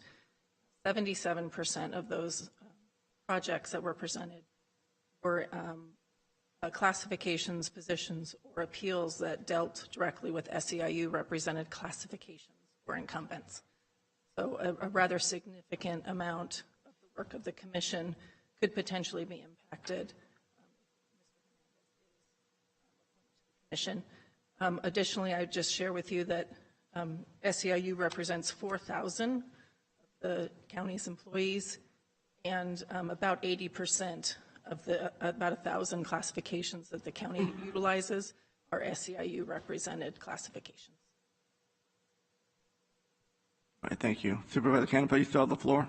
Thank you. So that was I've known the gentleman that applied, and he was the only applicant. So, I mean, that's part of the problem, is that folks need to be more involved in the process. So if you're going to sit back and ask questions, and so, I mean, that was my only applicant. So, and I've known him, and that was the question. When you do things like this, you step outside of your box. I mean, and it's a complicated issue, because obviously if you're representing the folks who you'd be seeing at this was of interest, and I was curious to see how this was going to work out.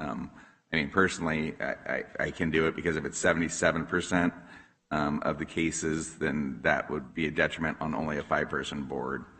So, yeah, at this time, I mean, we can. I was, wasn't sure where it was going to go or how it was going to go. I know the person, and I don't know if that's, regardless of whether or not they could remove themselves from their job, is not the issue here. It's just that they represent and would have to recuse themselves on 77% of the cases. That's correct. Okay. Yes, I'd be willing to have to. I don't know that the board can do their job in a diligent way with, like you said, quorum, and then the majority of people not showing up, and then it would be detrimental to trying to get it done with just a 5-person board. So I will do the application process. So do you wish to pull the nomination then? Yes. Okay, thank you. And Supervisor Patty, since you pulled this, if we could pull this for a separate vote. Chairman, thank you for asking. So I believe if District 2 is pulling the applicant for this appointment, County Council, through the chair, would we be able to just keep item number 3 under consent, or should we pull it out and just have a separate vote minus the one applicant from District 2? For a cleaner record, I would suggest we do a separate vote.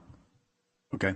Then I will pull for a separate vote item number 3 minus the one applicant as pulled by Supervisor Canapa from District 2 for the Civil Service Commission.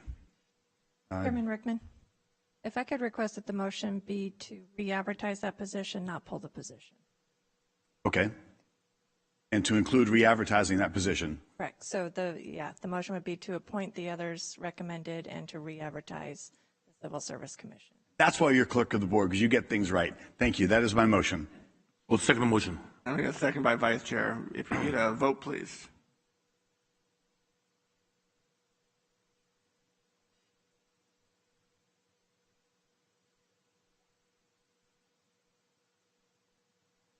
All right, it's adopted 5-0.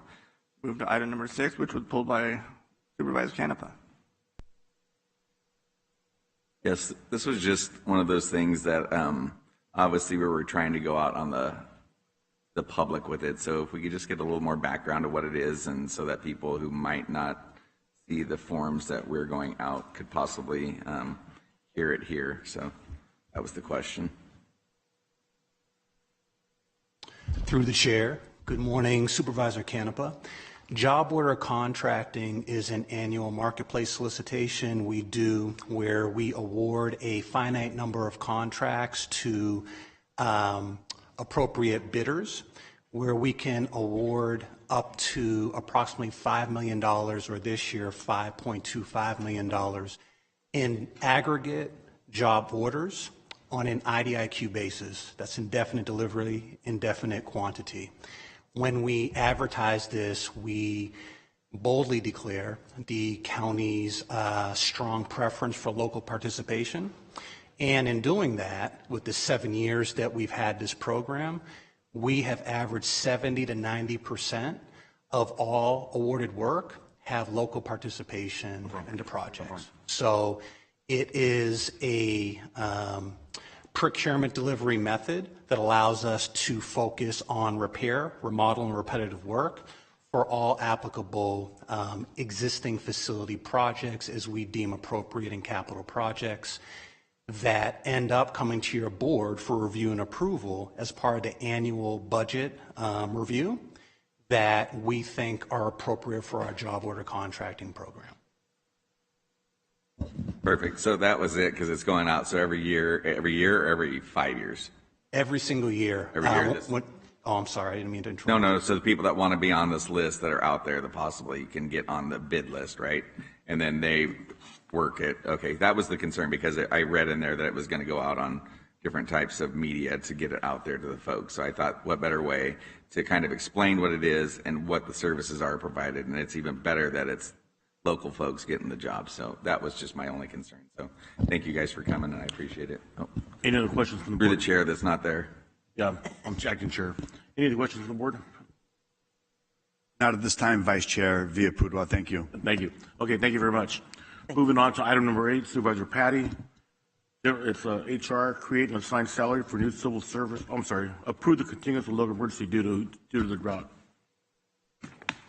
Thank you, Vice Chair Villapudua, sitting in for Chairman Rickman. So, Ms. Cunningham, I am questioning, we seem to have had an abundance of water and our reservoirs are filling up. What would be the purpose to maintain a drought status and or declaration? Good morning, Supervisors. So one of the things that we saw, we submit these documents several weeks before we actually present them. So this was submitted several weeks ago before we saw this next series of storms come in that did melt the snow and start to fill up those reservoirs much more quickly. As you've also heard, we've had groundwater issues. So what we see in the reports that come from the state, the one that generally gets published on the news all the time, is we're out of drought or we're in a minimal drought in this area. That really only takes into consideration the water that is above ground, that's in reservoirs, that's in the snowpack and that sort of thing. It doesn't always take into consideration the groundwater recharge. Part of the state's emergency proclamation at this time is additional executive orders that include groundwater recharge capabilities through the current storm system. So we're kind of seeing both of these things play out at one time. We're still cautiously optimistic that we will see much more groundwater recharge due to these series of storms that are coming in. However, we're still playing that balancing act. So that's the reason to continue it at least one more time so we can see what that looks like in a couple of months past these storm systems. Thank you for the clarity. And if I understand correctly, we do not have a planned nor approved, state-approved, environmental-approved groundwater recharge plan, program, diversion, correct? That would probably be better answered through Public Works and Environmental Health. We do have pieces that I know that we work on, but project-specific would have to go through one of those. Okay, but I mean, in full transparency, if we were diverting this abundance of water passing through and we had a groundwater recharge system that supplemented our aquifer, then this would no longer be an issue. But because the state does not allow, we do not have a permitted, approved program for groundwater recharge, it would justify, landfill at a time when we can verify the groundwater conditions may have changed naturally through the flow of water and the ground absorption of the natural rain as it's fallen. I believe that's correct. Again, I want to defer those to the other two departments because I'm not exactly sure what programs they may have in-house that would address those concerns. And Supervisor Petty, if you hold on 1 second, Fritz is back there. He might be able to answer your questions.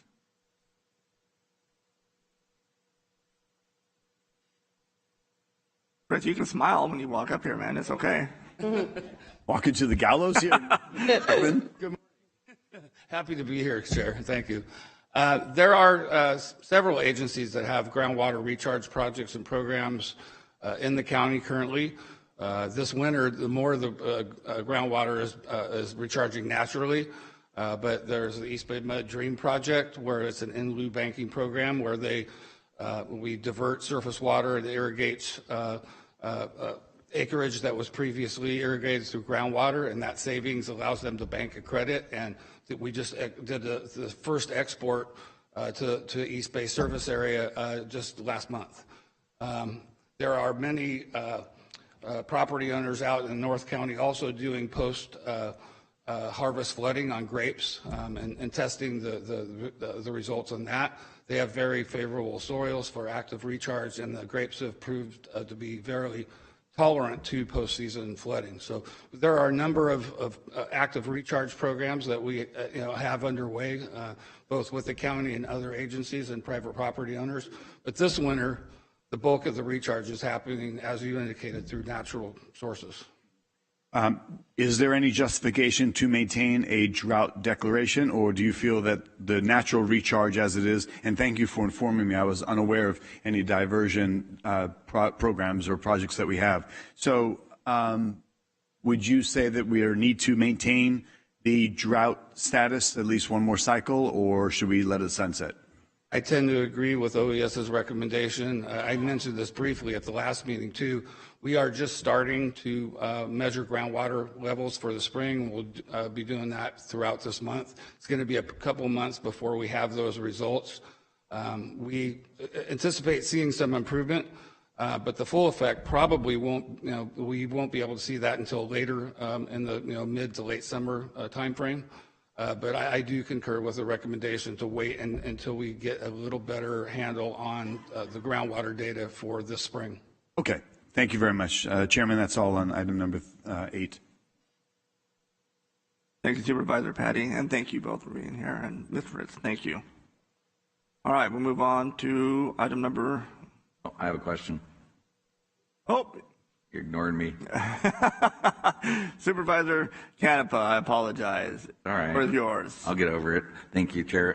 So one of the questions in there, it said something about how we do water conservation. So, I mean, is that something that's reimbursed through education processes? I mean, because that was one of the questions. I mean, if you've seen, and a lot of the information that comes out of OES is great about what the drought looks like. And I don't know if it's you guys sent it to us, but I mean, the state is looking better as far as, those overlays that they show. Can you kind of explain that a little bit?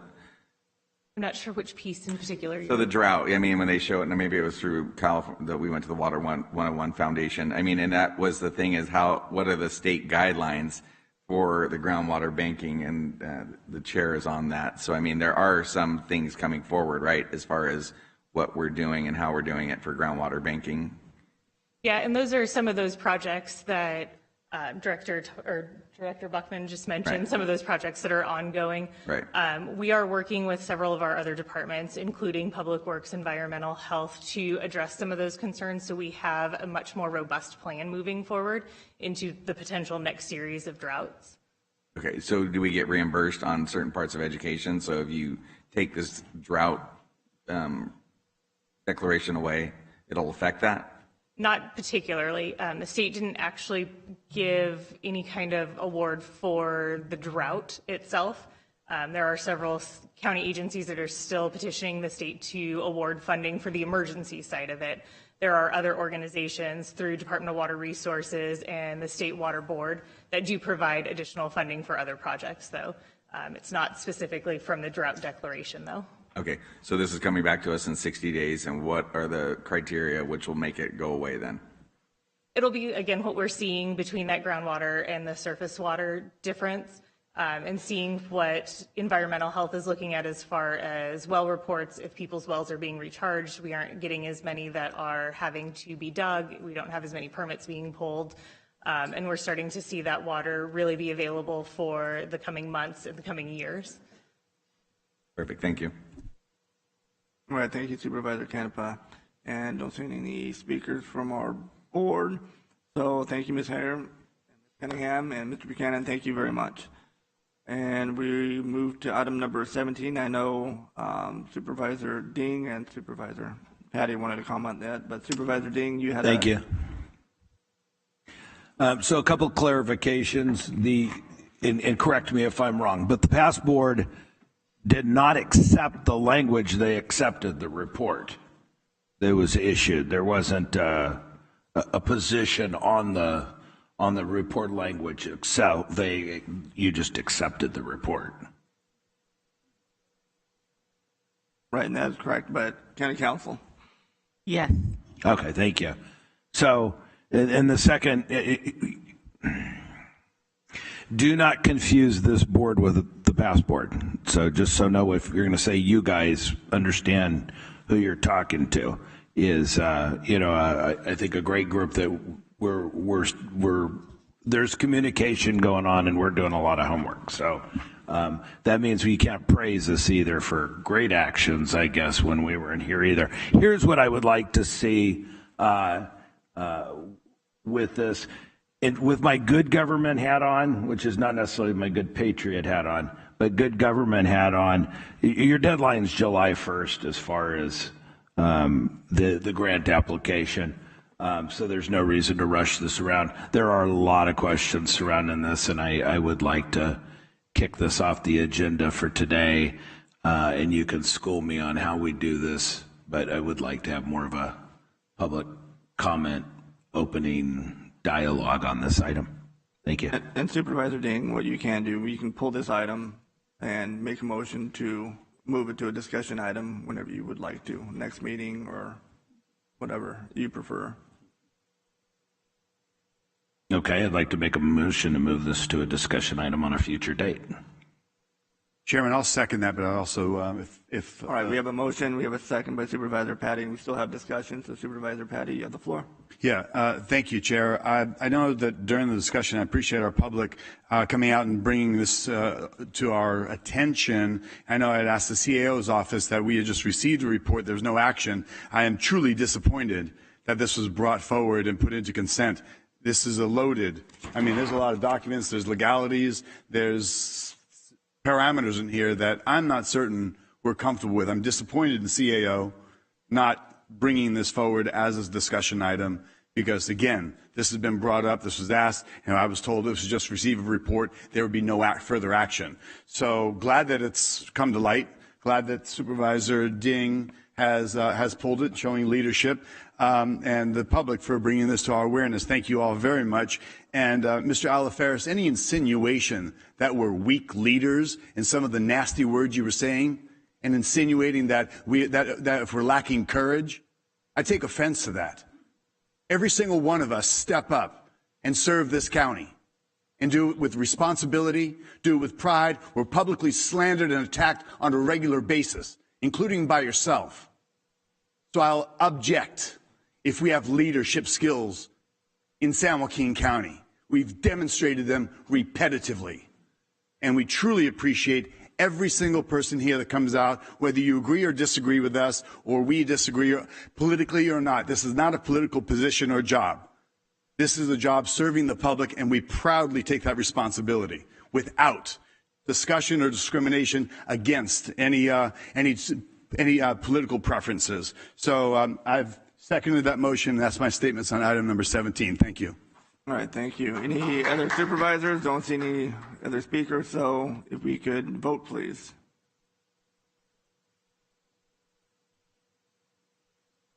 All right, it's adopted 5-0. It will return at a future date. I pulled item number 20, which is to adopt a resolution retroactively approving the California Governor's Office of Emergency Service grant for the unserved / Underserved Victim Advocacy Outreach Program in the amount of $196,906 for the period of January 1st, 2023 through December 31st, 2023. If I could have our District Attorney, Ron Freitas, please. There you are. I was looking for you over there. Welcome, DA. Good to see you. Good morning, Chairman Rickman, Vice Chairman Villapudua, County Minister Wilberding, and members of the board. I am joined today with our Assistant Director of our Victim Witness, award-winning Victim Witness Advocacy, Kuka Rosing. We are here to talk a little bit about both items 20 and 21, and we're going to encourage the board to accept both these items. We also appreciate the supervisors coming and touring our Family Justice Center. But what we want to talk about is that these governor grants from the Office of Emergency Services are competitive. And for our county to receive these really speaks to the great work that our Family Justice Center is doing and our victim witness advocates are doing. So we're very excited to have this opportunity to be receiving these grants. We're very excited to be serving our victims and providing these very important services to them. And to share the information on it is Assistant Director Rosling. Hello. Bear with me. This is my first meeting, so I'm a little bit nervous. Thank you for having me. So just to talk a little bit about the UV grant that we applied for. It's a statewide competitive grant intended to provide services to the underserved populations of San Joaquin County. For this county, we selected the geographically isolated victims. It will focus on culturally appropriate training to law enforcement and service providers in the area. The grant was approved for 5 years and began January 1st, 2023. The total cost is $2,046,132 to fund 2 full-time victim advocates dedicated to providing services in these areas. All right, thank you. Anything else to add? No, but we do appreciate the Office of Emergency Services recognizing San Joaquin County, fighting for our victims, and we do encourage the board to approve both these items today. All right, thank you both. Thank you, District Attorney. Anybody from the board wishing or Vice Chair Villapudua? Thank you, Chairman. DA Freitas, I want to thank you for taking me for a tour of the Family Resource Center last Tuesday. And I want to commend all your employees and your staff, especially Alexis Wilbur. I think she's doing a fantastic job. Really well done. You're looking out for a lot of families that need help, and I can tell that it's making a big difference in San Joaquin County. So great job. Thank you, Vice Chairman Villapudua. We really appreciate you coming and seeing all the many different facets of our Family Justice Center. And once again, we always extend that invitation to all the members of the board. Yeah, I recommend the board go take a look. It's pretty amazing what they're doing. Thank you, Vice Chair. Supervisor Patty. Thank you, Chairman. This is one of those fantastic consent items that's a victory lap. The work that's done and the outreach to the community and those that are oftentimes coming in as victims of heinous crimes and just challenges and difficulties, and they're finally maybe even entering the system for the first time, and to find that there's such a great support network and resources available. I think it's an outstanding program. You shouldn't be nervous coming in to take a victory lap. We really, truly appreciate all that work and dedication and the standard that's being set, because it's actually an example statewide of the 58 counties. We are amongst the pioneers to be doing what we're doing right here in our county. And so just a great example. So great job thus far. Congratulations on the continuation. Thank you. All right, thank you. Supervisor Patty, thank you for recognizing that. And she is a little bit nervous, Assistant Director, and that is because both of our directors are on medical leave today, and we lost our spokesperson. She's been drafted to the Office of Emergency Service and filling in as a PIO for the next 2 weeks. So anyway, Assistant Director Rosalie graciously agreed to come in here and fill in, and I think she did a wonderful job doing that. Can we give her a round of applause for her? And a likely rising star, so well done. Thanks. Without a doubt. Well, not only you say you're nervous, but now your boss embarrasses you, right? So thank you both for the work that you do. And it's great to when you you see these items come forward and they're grant and money and that's going into our community. So you guys are doing a great job. Keep up the great work. So we'll move on to item number 21, which is one of almost the same. Adopt a resolution retroactively approving the California Governor's Office of Emergency Services grant for the XC County Victim Service Grant for the District Attorney's Family Justice Center in the amount of $374,364 for the period of January 1st, 2023, through December 31st, 2023. District Attorney, I'll turn it back over to you. And the same comments, Chairman. This is our 501c3 as opposed to our victim witness advocacy, and we encourage the board to approve this. And again, this was a competitive grant that we applied with all the other counties, and were able to come out successfully to the tune of $374,364. All right, thank you. Don't see any other comments from the board. Well, thank you both for being here today. We appreciate it. It's always nice to see our district attorney and his colleagues come over here. So always a pleasure. All right, thank you. All right, Supervisor Ding, you wish to pull item number 23? Please. All right, all yours. I don't see Fritz. Is there somebody else from Public Works still here? Okay. I had a quick question about it. The only thing I hear when I go through Linden is a question about the roundabout. And I wasn't sure if that was part of this. I still haven't figured out how a roundabout works with ag trucks. But anyway, I'm sure they'll hear this. And here he comes. And he's even smiling this time. That's what I like to see. Dum, dum, dum, dum. I learned my lesson. Good morning. Does this have anything to do with the roundabout? It does not, Supervisor Ding. Okay. We're hoping to seek board authorization to advertise the roundabout in May and award probably in July. And we intend to brief you sometime next month on the particulars of the project. But this project is separate and distinct. Okay. Thank you. And hopefully you'll come back to me with the roundabout in about 7 years, 10 months after my term is up. Thank you. All right, thank you. All right, that concludes our consent items. Chairman, with I would move to approve consent items with the exclusion of number 3, which has already been voted on separately. Second the motion. Okay, we had a motion and a second. Can I get a vote, please? That would also include number 7. Oh, and 17, yes. Clerk of the board, that once again saves the day. So excluding item number 3 and 17. Thank you. I know there's been a second.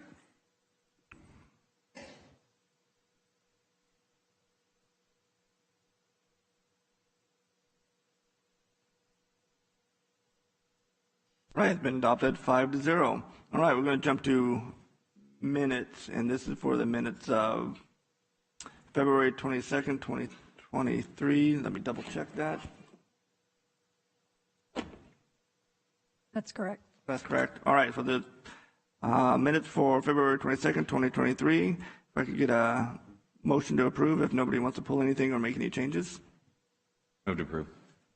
Second the motion. We got a motion by Supervisor Canepa, second by Vice Chair. We could vote, please.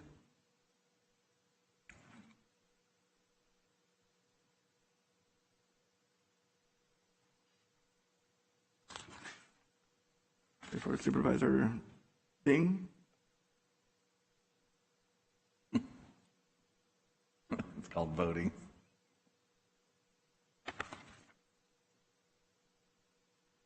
I didn't see that come up. What was the vote total on that? It's up 5-0. All right, so it approved 5-0. All right, at this time we are going to be going into closed session before we discuss discussion items. So I'm going to ask our county council to take it from here. The board will now meet in closed session on the items listed on the agenda. There are no announcements expected out of closed session. All right, we will be returning. We don't need a motion. Do we need a motion to go to closed session? We don't need no. Okay, we will be returning here hopefully within the hour to conclude the rest of the regular session. So if you would please bear with us, grab a cup of coffee or a soda or something, use the restrooms. We will be back. So thank you.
Check test 1 2 3. Check test 1 2 3. Check test. Check test 1 1. Check check check check check.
Testing, testing.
Good afternoon, everyone. It is 12:52. We're going to resume on the regular meeting of the Board of Supervisors. We just came out of closed session. Apologize for the long closed session, but we had a lot to discuss. So thank you for being patient with us. Let me find my forms here real quick.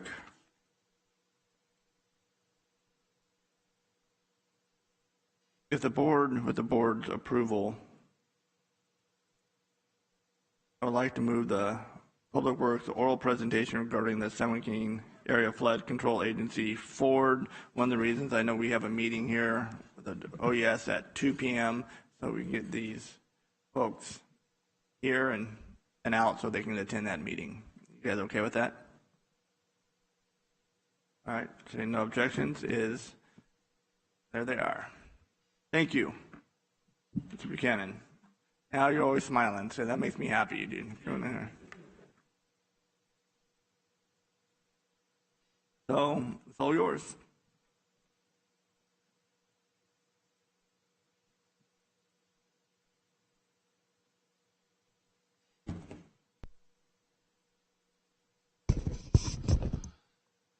Thank you, Chair Rickman and board members.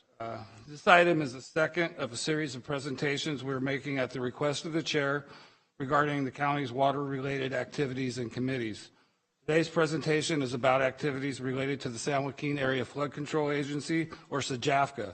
I'm pleased to introduce SJAFCA's Executive Director, Chris Elias, who will provide background and history regarding SJAFCA and highlight current SJAFCA activities. At this point, I'll turn the presentation over to Mr. Elias.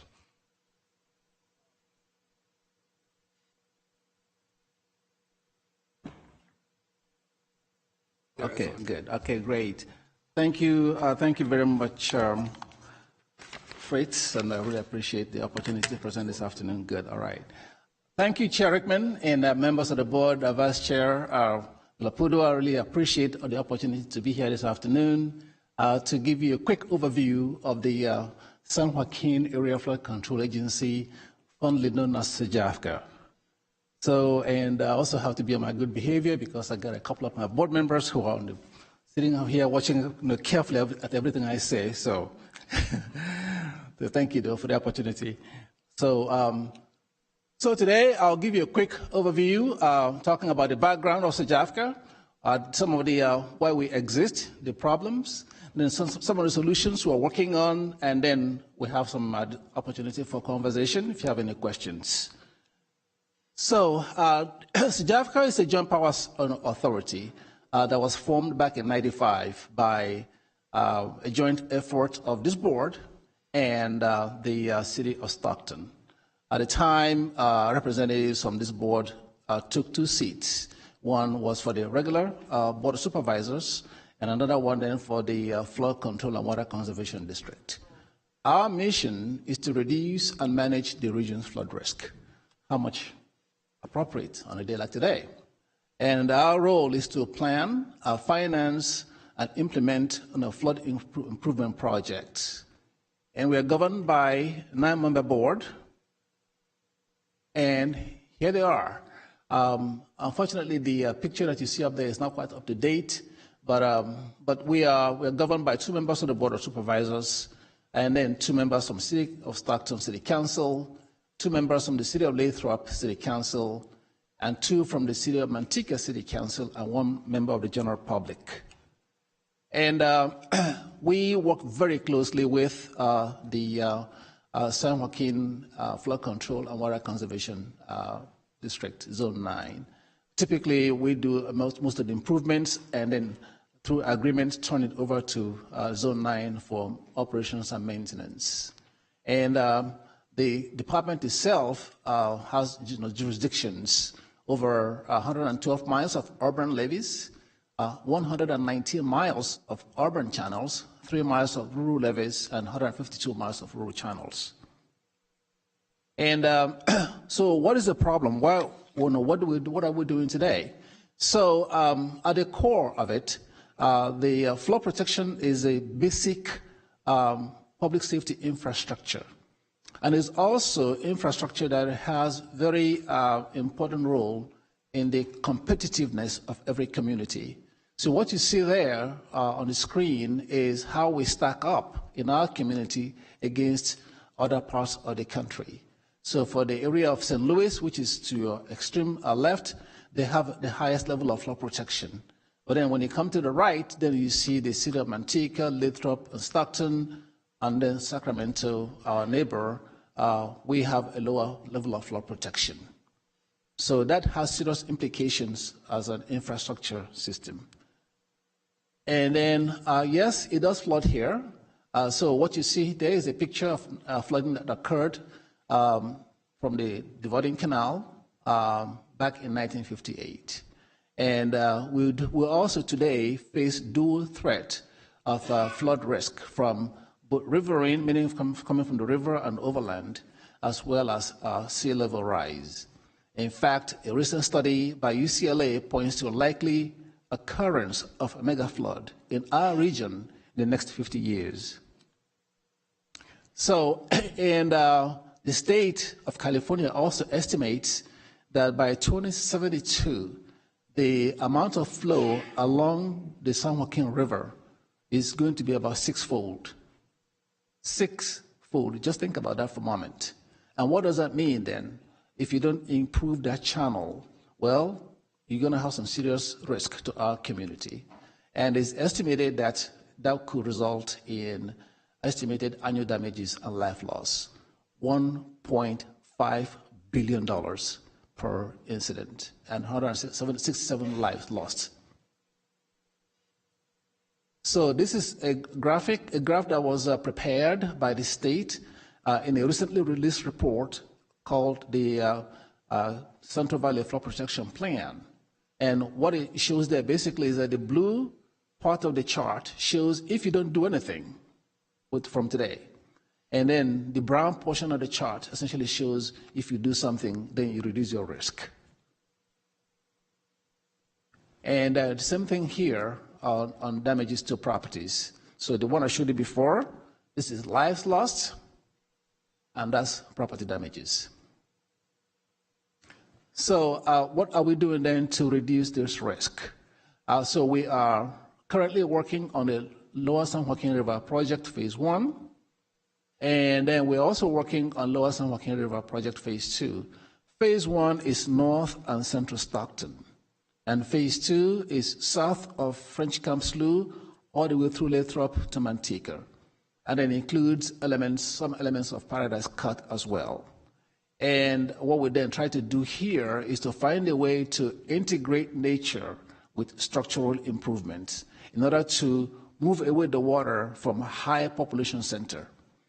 And then, but to get to that, we work with the state of California through the regional flood management planning effort, where we take a look at the whole system and then try to prioritize the areas we need to tackle first. So currently, I talked about Phase 1 project. What you see there is a map of that project itself. To the north is basically Bear Creek or close to 8 Mile Road. And then to the south, there is basically north of French Camp Slough.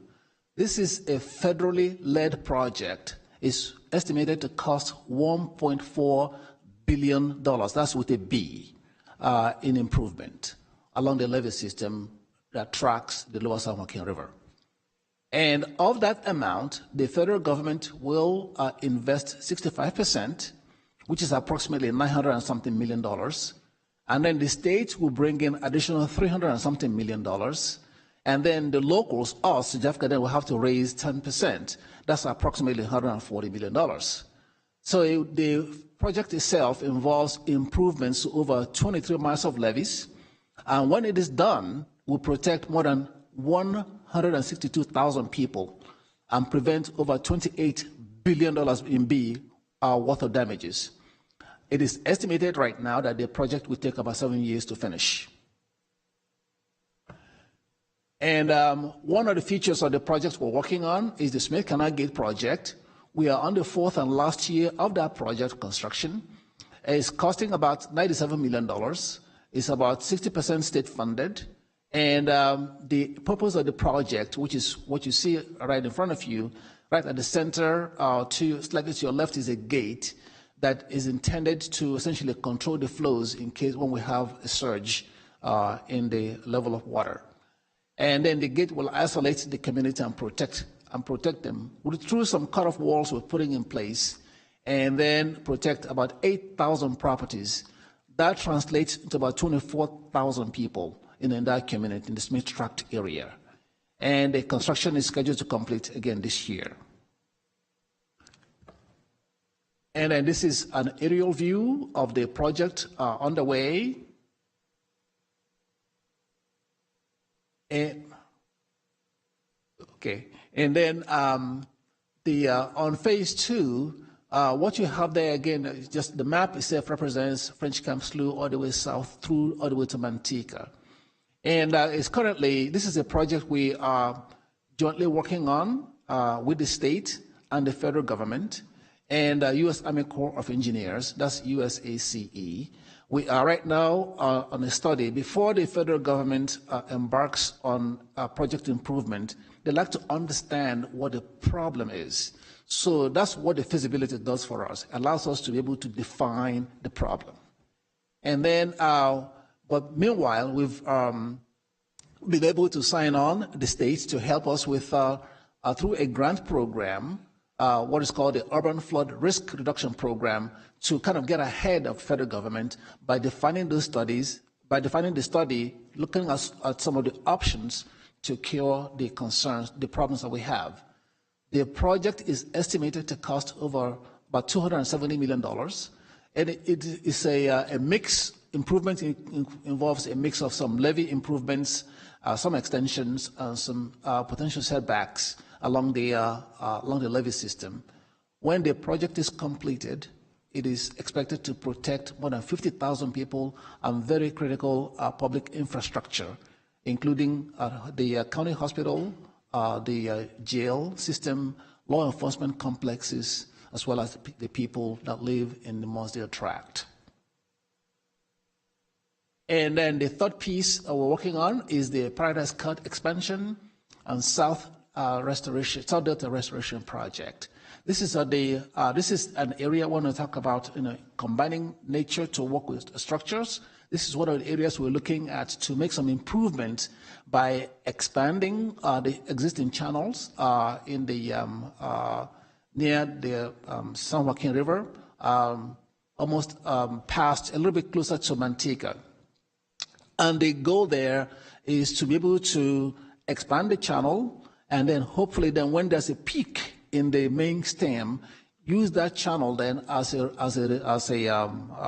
relief valve to move the water in that way, and then lessen the impact of water that's coming toward the population centers.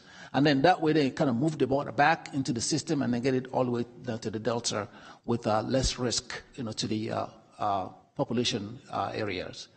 And again, right now the estimate of the project is about $171 million. And when the project is completed, it will function almost like a bypass, like you have in Sacramento. But it wouldn't be as big, but it would be something equivalent to a Yolo bypass for our community. And it gives us a great opportunity to incorporate some ecosystem enhancements along this corridor, while also improving water quality and protecting the people and infrastructure. So then on the regional flood management planning effort, this is again a collaboration we have with the state to look at where the flood risks are in our system and then prioritize them. And that's what the other regional flood management planning effort does for us. The most recent priority was just done again in 2022. The report had just been completed. And again, I highlighted and prioritized those projects we're working on right now. And typically, once we agree on those, then we kind of enter into partnership with the federal government and the state to do whatever the fixes are that we need to do to protect our people and the community. So what are the challenges we see in managing these projects? They're not cheap. They require a lot of funding, and they require a lot of community buy-in and support for local cost share because oftentimes we have to raise that local cost share through benefit assessments. And we also have to engage our delegation of legislators, both at the state and federal level. And they've been really very proactive in working with us to line up funding for these projects. And then once you also have a project to build, you have to go through environmental mitigation. You have to basically have a mitigation for the environmental impact of the project that you're building. And then also then negotiate for the permitting that's needed. The map on the right-hand side is kind of trying to highlight the fact that this is something that, again, when I opened my comment, I talked about infrastructure is very integral to the competitiveness of every community. So from the allocation of funds that was made available in the past decade or so, you can see that most of the money went to the Feather River area. $500 million went to the Feather River area. Then the middle, then the Sacramento River area. And then of that, we're only able to attract about 100 million. So it's very important that we all collaborate as a community to get ourselves positioned to make our projects mostly shovel-ready so that we can then attract those funds.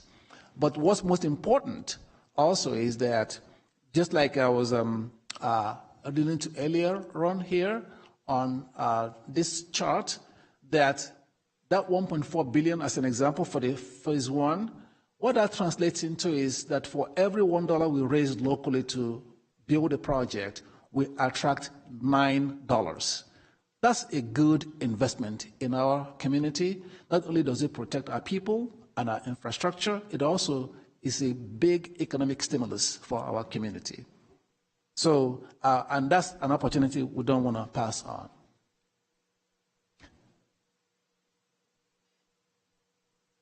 So with that, so this basically concludes my presentation, and then I'll turn over to Fritz to maybe make any concluding comments before we turn over to questions.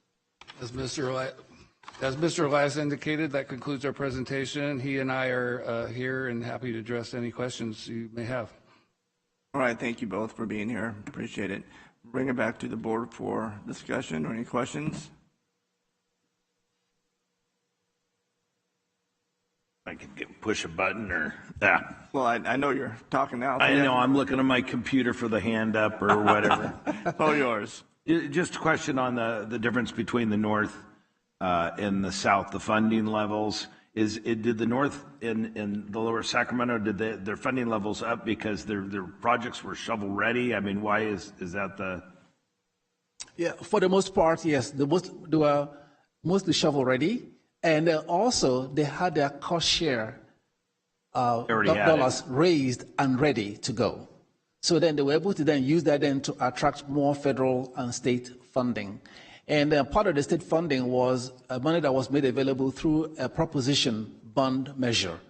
So they were able to apply for those and get them more quickly than we would have been able to, because they already had their studies already done, they had their local cost share ready. So then when the funding became available through the bond measure, they were easily able to submit the application in. What did they use for their local match?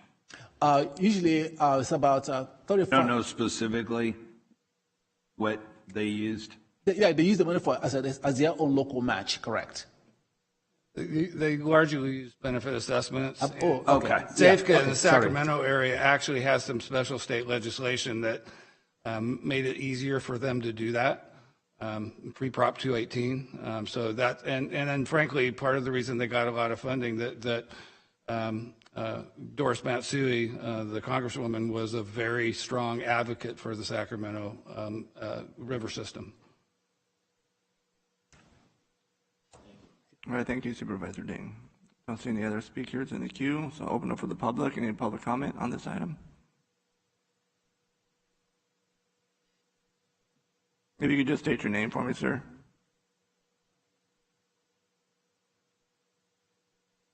All right, you have 3 minutes. Dominic Gooley, civil engineer. As a civil engineer, we have canons and oaths, ethics. One of those oaths, ethics, is to protect the health and the welfare of the people. So in other words, if I'm inspecting the Bay Bridge and I see someone put some bolts in that don't meet the spec, I have a legal duty to report that so that the bridge doesn't break. So that's one of our duties.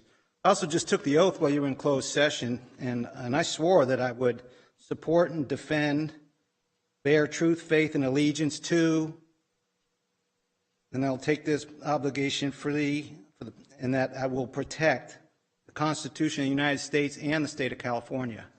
Proposition 218 is a constitutional item. It's in Section 13 of the Constitution. Okay? So, Constitution, you shouldn't just be looking at their opinion versus my opinion. Okay? You need to get to the facts. Okay? Like CEQA, the court allows deference to the public agency. But in the Constitution, you need to look at the facts. Okay? I've presented a lot of facts to you. Now, you know, that all being said, when I was talking about the very details of this upcoming Prop 218 election, which I sent some very extensive information to everybody a couple days ago, these two gentlemen, Mr. Elias, told me that I have a vendetta against the SJAFCA. Fritz Buckman told me, would you have voted for the Smith Canal assessment if you had the design contract to design the Smith Canal gate? And I said, no, because the assessment came before, okay? But would I have ever gotten paid to design the Smith Canal gate? You would never see my stamp on a boondoggle that you saw up there briefly for that picture. My design was to fix the levees along the Smith Canal with a bulkhead wall. The agency never reviewed it. And as a matter of fact, I applied to both of their jobs. I applied for Mr. Elias's job and Mr. Fritz Buckman's job.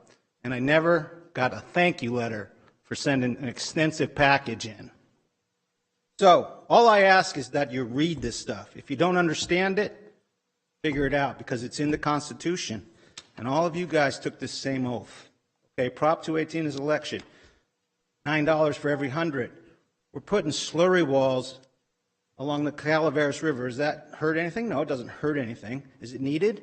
Well, the urban levee evaluation that the state did only showed one section of that wall needs it. Okay? It doesn't say that it meets 200-year level of protection according to the geotechnical engineering report that the state of California did. So what that levee needs is slow protection, and that's not covered in this Prop 218 election. All that levee of the Calaveras River needs slow protection. So you need to, again, separate the operations and benefits units, and I think you should increase it. Thank you. Thank you very much, all of you. All right, thank you. Anybody else from the public? And no one, bring it back to board. I just have seeing nobody else here. I just have a quick question, or two quick questions. The Lower San Joaquin River Project Phase 2, when is that to start and complete? Right now we're in a study phase, and the study is expected to be completed in about two more years. And the reason why I'm using that number is because it's not, the federal government has now expressed an interest in working with us. And typically it takes them 3 years to wrap up their study before then they authorize it, they take it to Congress and to fund it. Okay, so officially it's going to be 2 more years. But while the federal government path is on, not to confuse you now, we are working much more closely with the state to kind of get ahead of the curve. So we might be able to get it done sooner. Okay, thank you. Yeah. And then on the same question for the Paradise Cut expansion and South Delta Restoration Project. Yes. Yeah, that one is also on the study phase as well. So 2 years? Or two to 3 more years, yes. And I'd like to use the opportunity here to commend our delegation for really putting some funds behind the Paradise Cut, to advancing the study of the Paradise Cut project. So what are you looking, what date are you looking for completion? I know it's still in the study phase, but do you have an approximation or not? For the phase 2 or for Paradise Cut? Both. Well, for phase 2, if we get done by 25, then it will take additional maybe 3 more years or so to then finish the design and then construction. So 3 to 5 years after that. And then obviously, then the rate of completion, as you know, is going to be dependent upon the availability of funding from other partners. And the Paradise Cut, I think, was also going to track the same length of progress. 3 to 5. 3 to 5 years, yes. All right, thank you. Thank you very much. Supervisor Patty. Thank you, Chairman. Welcome, Mr. Elias. I had the pleasure of being on for, I guess, 3 years. I think I was on JAFCA. And you've done an outstanding job. And at the time, that was my district. I know it's now Supervisor Villapudwa's. Yes. And I know this has been a challenge, and there's been delays. There have been a lot of baseless accusations at every meeting, repetitively. You're constantly insulted and slandered and challenged, and that's fine. You do the office with complete dignity. You've brought a level of expertise, not only from your background, your education, your qualifications. I know that Mr. Buckman, as well as his predecessor, Mr. Balaji, highly engaged, looking out for San Joaquin's interests. I know that, unfortunately, through the legal process, it has cost the citizens and has cost San Joaquin County an exceptional amount of money for frivolous, baseless, incompetent charges and allegations. But I just want to say, Patty, I'm going to interrupt you. Hey, sir, you don't have the. You do not, sir. So. You do not have the mic, sir. Mr. Elias, can you compliment you for doing a great job in San Joaquin County on behalf of SJAFCA, the citizens, and the mandatory requirements that we have imposed on us here in the county. So yes. Great job, and thank you for being here today. Thank you, sir. All right, thank you. I just want to apologize to everybody for that. You know, it's unfortunate, but we will move on and carry on. So, Supervisor Canepa. Thank you, Chair. It's been, the learning curve is amazing to try to get wrapped around all of it. You know what I mean? So, Mr. Gooley sends stuff, and I do read it. Trying to make sense of it all, though, is the question. And I think there needs to be an expertise and a fairness so that, you know what I mean, his questions are answered in a tantamount way. So I know for me, being on there, it's been a very challenging couple months just because of trying to do the assessment. And you know what I mean, if he has some good points where if it doesn't pass, then the maintenance effort, you know, so there are some good questions, and I think we need to be level-headed and look at that, because if the maintenance part and the other part doesn't pass, but I mean, I don't want flooding on my watch, you know what I mean? So I don't want to be that one that said, oh, you didn't want it and we didn't do it. And then, of course, you know what I mean, how many thousands of homes are flooded just because it's not an exact science. So, I mean, that's the hard part for us as electeds, is to judge what's necessary and what's, you know, a safety issue. So, I mean, those are the things in the short period of time. I mean, we need to be election specialists. We need to be COVID specialists. We need to be water and levee specialists. So in 2 months, we're wearing a lot of different hats, and how we take in all that information and make an educated decision is not easy. So, I mean, you know, it's hard, and I mean, it's passion, and I understand you shouldn't obviously speak to the microphone like you just did.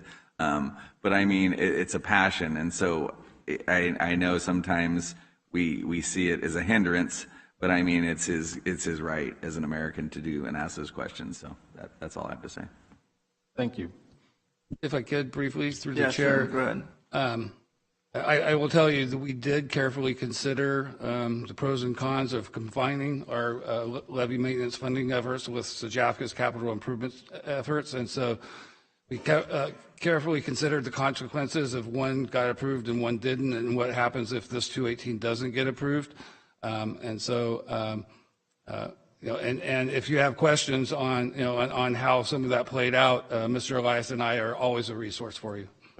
And I appreciate that. And I mean, that's the things, because we have questions about how the vote can be swayed. And I mean, so we're asking good questions, you know what I mean, and getting good answers. But I mean, there's a lot of data. So I mean, and data can be swayed to be one-sided or the other-sided. So I mean, I think it's our job to decipher which way the data goes, and back to the public safety of the people that elect us to be here. So thank you for your work.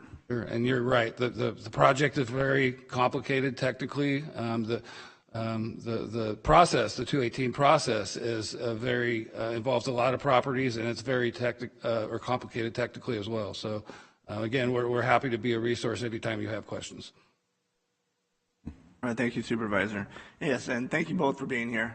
We appreciate it, and mostly the weather that we're experiencing now today, as we sit in this building, and the last 2 months, and the floods that we have seen, and what are we doing, and what we have done to reduce and manage those cases of floods, and what types of projects we have in the pipelines and the programs we have implemented or to be implemented in the future.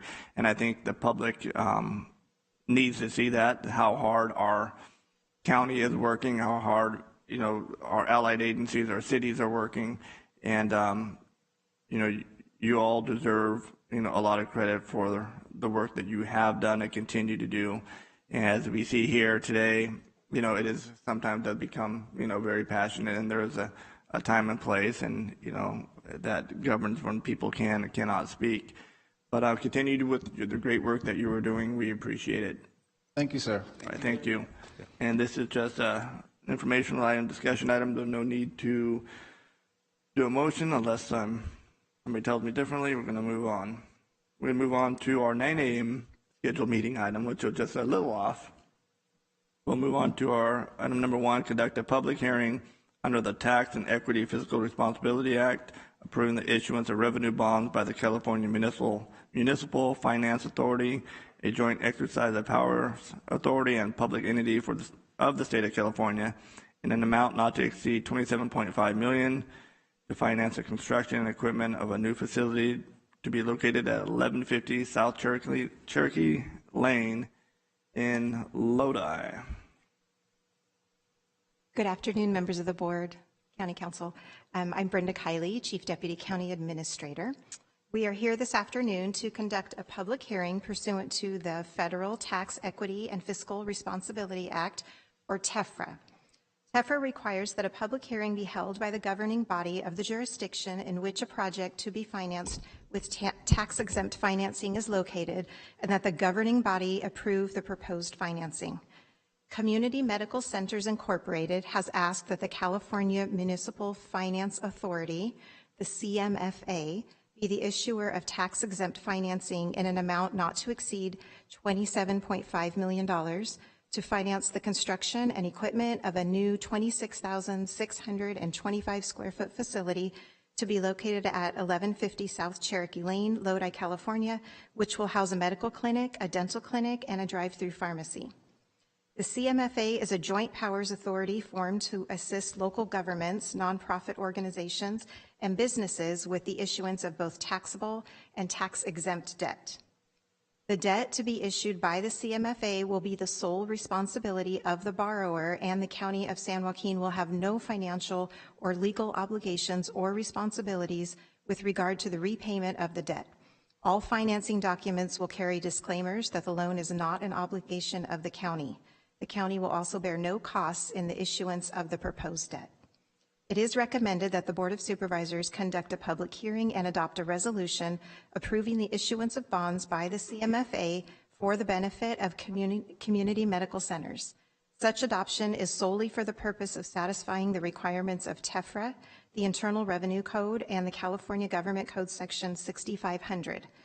Representatives from CMFA and community medical centers are here to answer any questions you may have. All right, thank you. At this time, we will open up the public hearing. And just remind everybody that there will be a time limit of 3 minutes for public comments on this item. Is there any members of the public wishing to address the board on this item?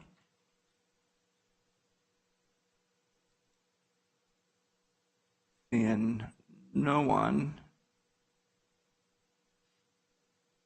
All right, we'll go ahead and close the public hearing. And bring it back to the board for discussion or any questions. If not, I'll entertain a motion. Supervisor Canepa.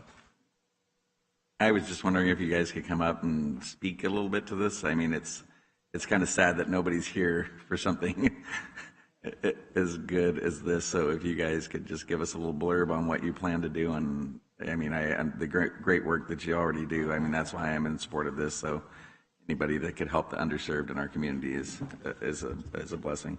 I think there's a little button there. You can move that thing up. This button? Just be aware if you break it, you pay it. Pay for it. Nah, just joking. Is the microphone on? Okay. My name is Travis Cooper. I'm with the California Municipal Finance Authority. CMFA, we're a joint powers authority who finances public benefits projects throughout the state of California. And this is a great project. We appreciate the board for bringing it, the TEFRA before the board, and this satisfies the IRS code, the TEFRA code, to hold a public hearing and to approve CMFA as the issuer of the bonds. So, happy to answer any other questions. Christine Noguera, I'm the CEO of Community Medical Centers, and this is an exciting opportunity to share with you our plans for this new facility, 26,000 square feet in Lodi. We currently have 3 sites in Lodi. All 3 are elderly leased properties, and this was actually planned to happen pre-pandemic, but like so many things, it was put on the back burner as we dealt with other issues for a certain amount of time. So excited to be here now saying we're ready to go. All right, thank you. Supervisor, can I please fill the floor? I just wanted to say thank you for being such awesome contributors to our communities. It's very much appreciated on my behalf. Too bad it wasn't in Stockton in my district, but we'll let Lodi have it. So, well, thank Supervisor you. Ding. Thank you both for being here. In their praise over there. Well, speaking of Supervisor Ding, you're up. Well, I'm a little embarrassed to say I have no idea anything about this project. I guess when you try to get your feet wet. When I became supervisor, it was literally feet wet. So other than floods, could you tell me a little bit about this facility? Well, the facility is located there on Cherokee and... It's Sanborn. I know where it is, but what okay, exactly? Very good. So that's a property that we've owned for a number of years. So Community Medical Centers is dedicated to providing health care to people who are lower income. All of our patients are either uninsured or have Medi-Cal. And currently at our current sites, we're serving around 12,000 patients in the city and in communities around Lodi. This facility will allow us to increase up to 20,000 patients.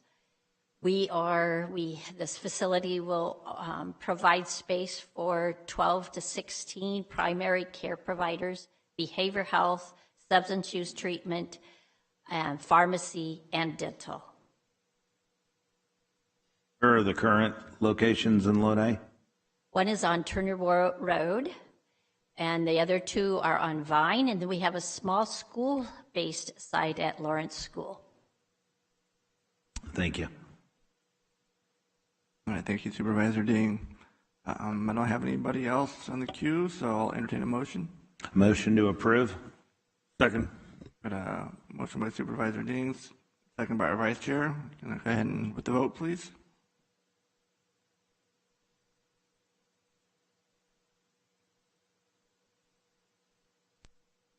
It is adopted and passed 5-0. So thank you both for being here, and thank you very much. Thank you, Ms. Kiley. All right, we're going to move on to discussion general government item number 1, for discussion and consideration of a countywide comprehensive energy project. And do we have staff for that? Who wants to speak? I guess I'll. Vice Chair, it's all yours. Thank you, Chairman. Well, today, Energy Services is doing a complimentary feasibility study in order to save our county money, and they've done a great job. I've been going to CSAC for 6 years, and other supervisors in other counties rave about the work of Engie. And Mr. Ashu Jain is here, and he's really respected throughout the state, and I'm looking forward to hearing his presentation.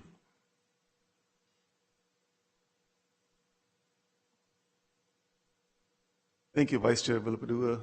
Good afternoon, Chair Rickman, members of the board and staff. My name is Ashu Jain. I'm with Engie Services. I have with me like to quickly introduce you to Steve Ramirez. He's our Senior Project Director for this area, and Amelia Cottrell, she's a Program Development Manager who works closely with me in developing all these projects. I will just take five minutes to run through this presentation. I've been in front of your board before, but there are 2 new supervisors, so I thought it would be appropriate to talk about who we are.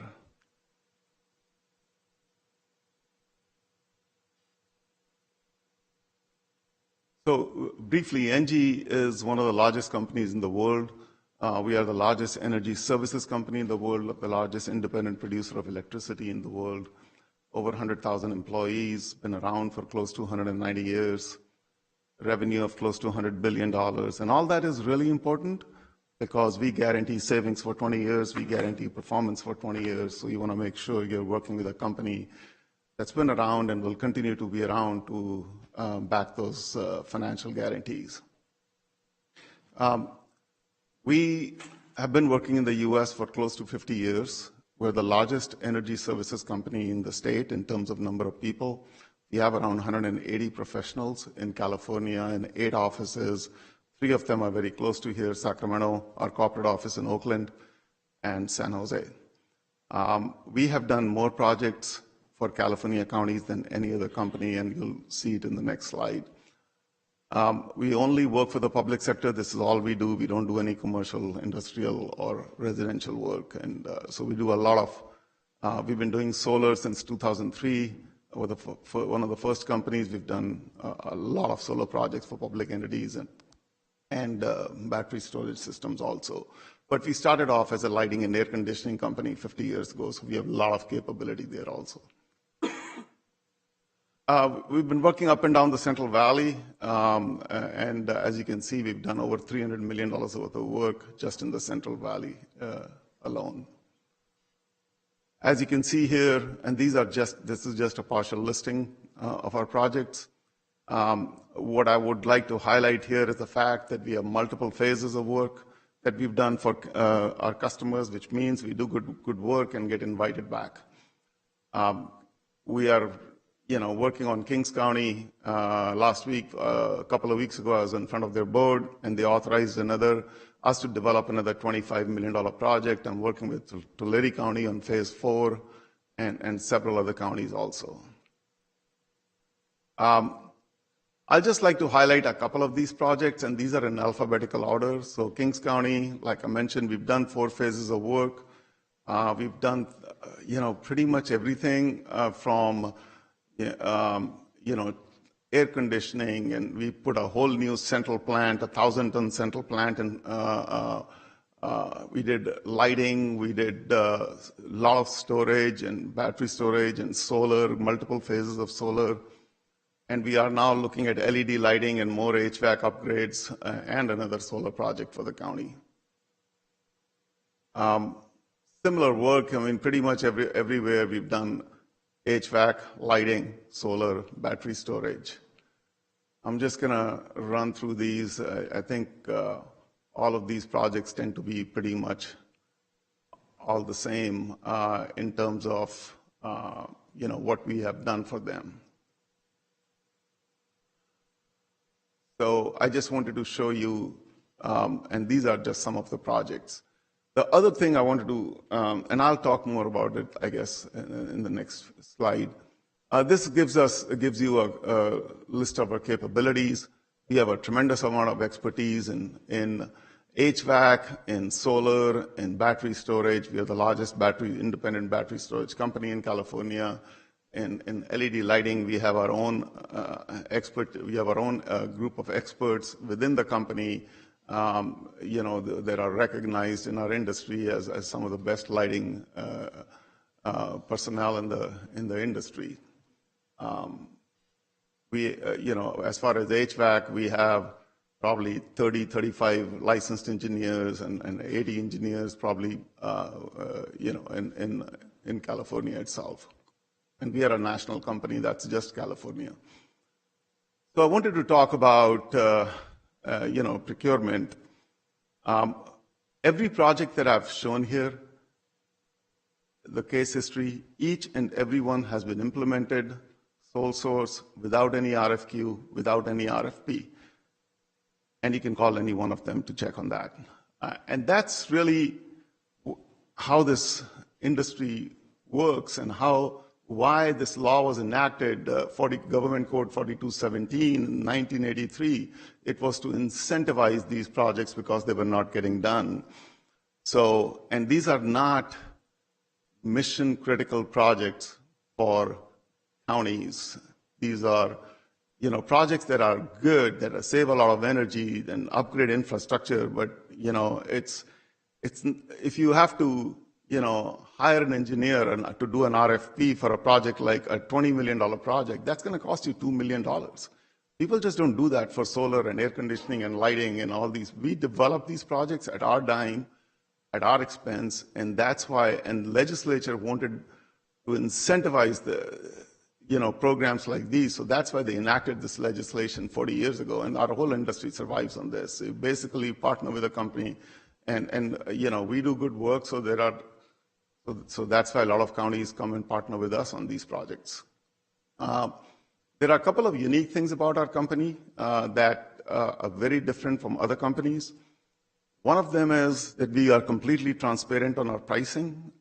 We will show you our material cost, our vendors' cost. We do everything in-house except the actual installation, all the management, all the engineering, all the post-construction guaranteeing. Everything is done in-house, but we do hire local subcontractors for installation. So we are completely transparent. We'll tell you how much money we make on top, and it's all completely transparent and disclosed. The other thing that's really important and very different from any other company that we in our industry is we develop these projects, and we are proposing to develop this project for the county completely at risk, without any agreement. And that's how we do this work. We take on all the risk on the county's behalf. What we are asking the board is to allow us to look at the county buildings, do our audits, and we are not asking for a penny. We're not asking for an agreement. We will do it at our cost. We'll bring it back to the staff and then to the board. And if staff and board approves, we can implement the project. If they don't approve, we walk away, and the county doesn't owe us a dime. So there is no downside to this program that we are offering to the county. How do I go back? Okay. There are two other things I wanted to mention, and then I'll be done with my presentation. There is, for solar projects, as I'm sure a lot of you know, that there is a sunset date for what's called Net Energy Metering 2.0. And after April 14th, you will transition into NEM 3.0, which will reduce the savings from solar by 30 to 50%, depending on the building. There is a window of opportunity right now to file an application before April 14th. The utilities actually have requested us, or companies, to file it as soon as possible, by middle of March if possible, but legally the date is April 14th. And the later we file, or if the later county files, the utilities can reject the application for what's called a major deficiency. So they are encouraging that you file the application as soon as possible so they can respond and get back to us before April 14th and say if there is a deficiency. A major deficiency could be a wrong meter number. So it's a very low bar. So that's why we are encouraging all our customers to file the applications by middle of March, which I know is not possible in this case, but it'll be good to file as soon as possible. The other thing is the Inflation Reduction Act. It was passed in August. It allows 30 to 50% cash back from the federal government if you do a solar or battery storage project. The rules are not out yet, but the law has been passed. So we are still waiting for the rules, but it is very clear that the county will receive anywhere from 30 to 50% in case they do a solar or battery storage project. And there's no urgency there. It's a 10-year program, and there's ample funding in that. With that, I'll be happy to take any questions. All right, thank you, Ashu. I'll bring it back to the board. Oh, let's see here. Vice Chair. Thank you, Chairman. Mr. Kane, is there any downside of risking moving forward with the no feasibility study to see how the county can save money? There is no downside. We do need staff time, so we will like to do a feasibility study in the beginning to see if, what the opportunity is like. We do need access to your utility bills, and we need somebody who's knowledgeable about facilities to walk us through the facility. So depending on how many buildings we're looking at, I would say we need an hour and a half per building for somebody to walk us through the facility, and we need the bills. We don't need anything else for the feasibility. County Administrator Wilberding, are we prepared to have somebody that will help Mr. Kane? Angie? Supervisor Villaputua, through the chair, we always make people available when we're directed by the board to do whatever it is the board has directed us to do. Great, thank you. All right, thank you, Vice Chair. Supervisor Canepa. Yes, I just had one question for the county administrator. So the new hire for the energy consultant that we have, how long is it? Have they been hired, and the onboarding is going to take? Supervisor Canepa, I believe the new person's been on board about 2 weeks, and he's here in case you might want to ask any questions of him. And I certainly have, as Mr. Jane had mentioned, he's been here before. He did do a presentation, I believe it was last August, and we kind of walked through this once back in November, and I can certainly answer any of the questions you may have about that. As a matter of fact, I would like to. Well, no, that's just my question. So then if we do have somebody that's new and in the position, would obviously walk somebody through this process, right, for as far as comps and what's comparable and what's doable, right? I mean, that would be the person, right? That's correct, Supervisor Canepa. As a matter of fact, when we and our General Services Director made a presentation back in November 29th meeting, this board had directed us to hire that energy manager because at the point that the decision was made back then was to pursue doing our energy assessment internally as opposed to using an outside vendor.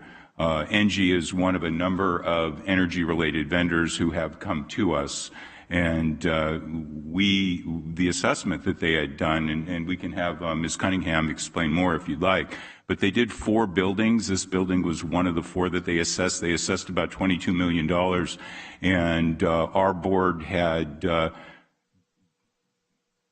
authorized us to hire an energy manager so that we could pursue those projects on our own. Okay. So going forward, that's still an option. I mean, to be working together, or figuring it out, and which one's more cost savings to the county, and then I just have a couple more questions after. Oh, okay. Well, the next steps is what I'm asking. The steps that we took away from the November meeting was we were pursuing these opportunities on our own. And if our chair would be so kind as to give me 5 minutes before we wrap this thing up, I have some information to share related to that, which may help. Okay, and then the question, so those folks that would be hired at prevailing wage, or how does that work for the contractors? Yeah, and they're local, so that if something did come down, that it's somebody that's not outside the county to do the work. We would do a very good effort in reaching out to the local contractor community to do, for the installation work. Everything, like I said, we only work for the public sector. Every project, including all the maintenance we do on solar projects for 20 years, is all done with prevailing wage, paying prevailing wage. Okay, and then to the single sourcing of it, right? If you're doing jobs in other counties, it's not the same service. I mean, because maybe call me if I'm wrong, but at the city, if somebody was providing the same service, we would piggyback on kind of their contract or their cost savings benefit? Is that not within contracts like this? I don't know who would have the answer for that, if it's legal or, you understand the question? I don't understand the question, Supervisor. So if you have all these people that they're doing business with currently, then, you know what I mean, then that would be one of the reasons why if you had to single source this out, which you're saying. So I don't understand with the part about you don't need it, or, you know, I can have county council talk about this, but the government code section 4217 is clear that you can work, that the county can sole source this project. Okay. But I'll let county council address that. Through the chair, Supervisor Canepa, I would say before we made any decision about whether or not we could sole source this, we'd actually research it. The only bit of information I have is what's contained in Supervisor Villaputua's letter. So we would want to take a look at that. Okay. That's all my questions. Thank you, Supervisor Canepa. Supervisor Patty. Thank you, Chairman. I'll have a few questions and maybe some follow-ups later. So we're actually not looking to sole source right now. You're offering services, expertise, come back with a package for the board to approve. Would that be correct, or what language works best for us to facilitate? Because, you know, here's where I am on this, and I know you, and more importantly, I know the reputation for NG through other supervisors that have been around much longer than I have. You know, we've talked about things in San Joaquin County for a long time, but it hasn't gotten done. In fact, you know, we did a building now. We just acquired a building for a little history and clarity. We just acquired what would be called the In Shape building, probably about 2 or 3 years after we could have bought it for market price. We went in, we lowballed it. They laughed at us. They kept the building, and our CAO re-engaged, and they were willing to sell it at the market price, a little about $500,000 more than what it was offered back prior. And in that 3 or 4 years, what we've seen is the cost of labor, the cost of materials. So that whole building project's probably going to cost us, I would imagine, 30, maybe 60% more for the build out than it would have cost had we done it a few years ago when we could have. So oftentimes government has a paralysis by analysis, and it costs us endlessly. What I appreciate about NG is the expertise, the legacy of work that you do, the relationships, and the fact that you get it done efficiently, effectively, and in a timely manner. Because I can tell you, in the last 6 years I've been here, I'm yet to see, but maybe one project came through the county that we approved that I think was in motion prior at the landfill. So I'm very much in favor of what we're engaging in with NG, because it's no cost. Do an analysis. We happen to have a expert, I guess we would call him. I'm imagining that's we've hired. That's what I've been told. Somebody that you could work with in conjunction and have a partnership of opportunity to bring back. And in the very least, there's got to be I's dotted, T's crossed. All the work that goes into the proposal at free cost to us would be an incredible opportunity for our General Services Department and our in-house expert to have this plethora of information, knowledge, and detail created by NG, an industry expert for decades. Is there a downside to anything I'm seeing? Am I missing something here? No, I don't see the downside, and I would agree with you. I proposed a project to Tulare County, who's done several phases of work with us. And I proposed a project 2 years ago. It was a $33 million project. The county, and they've done several phases, decided to do $10 million out of that. So we are in the, we're in construction for $10 million. So they came back to us last month and said, hey, let's look at the balance of the project. That price has gone up by 30% in the last 2 years. Just 2 years alone, pricing has gone up by 30%. If you look at the California Construction Cost Index, you'll see pricing has gone up by more than 30% in the last 2 years. So there is a cost to waiting, especially nowadays, plus you're losing savings. So that is correct. We would love to work with the new energy expert that you've hired. That makes our job much more easy. And it would be a tremendous benefit to us to have, that we have somebody at the county who can help us, guide us, and work with us on developing this project.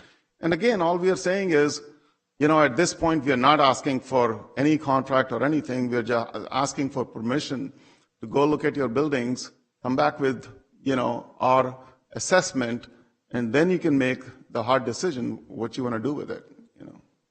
This seems like a win-win to me. It's going to be probably more time efficient. When you guys do an assessment, what's the team? You send one person over San Joaquin County, and you're looking at maybe several months.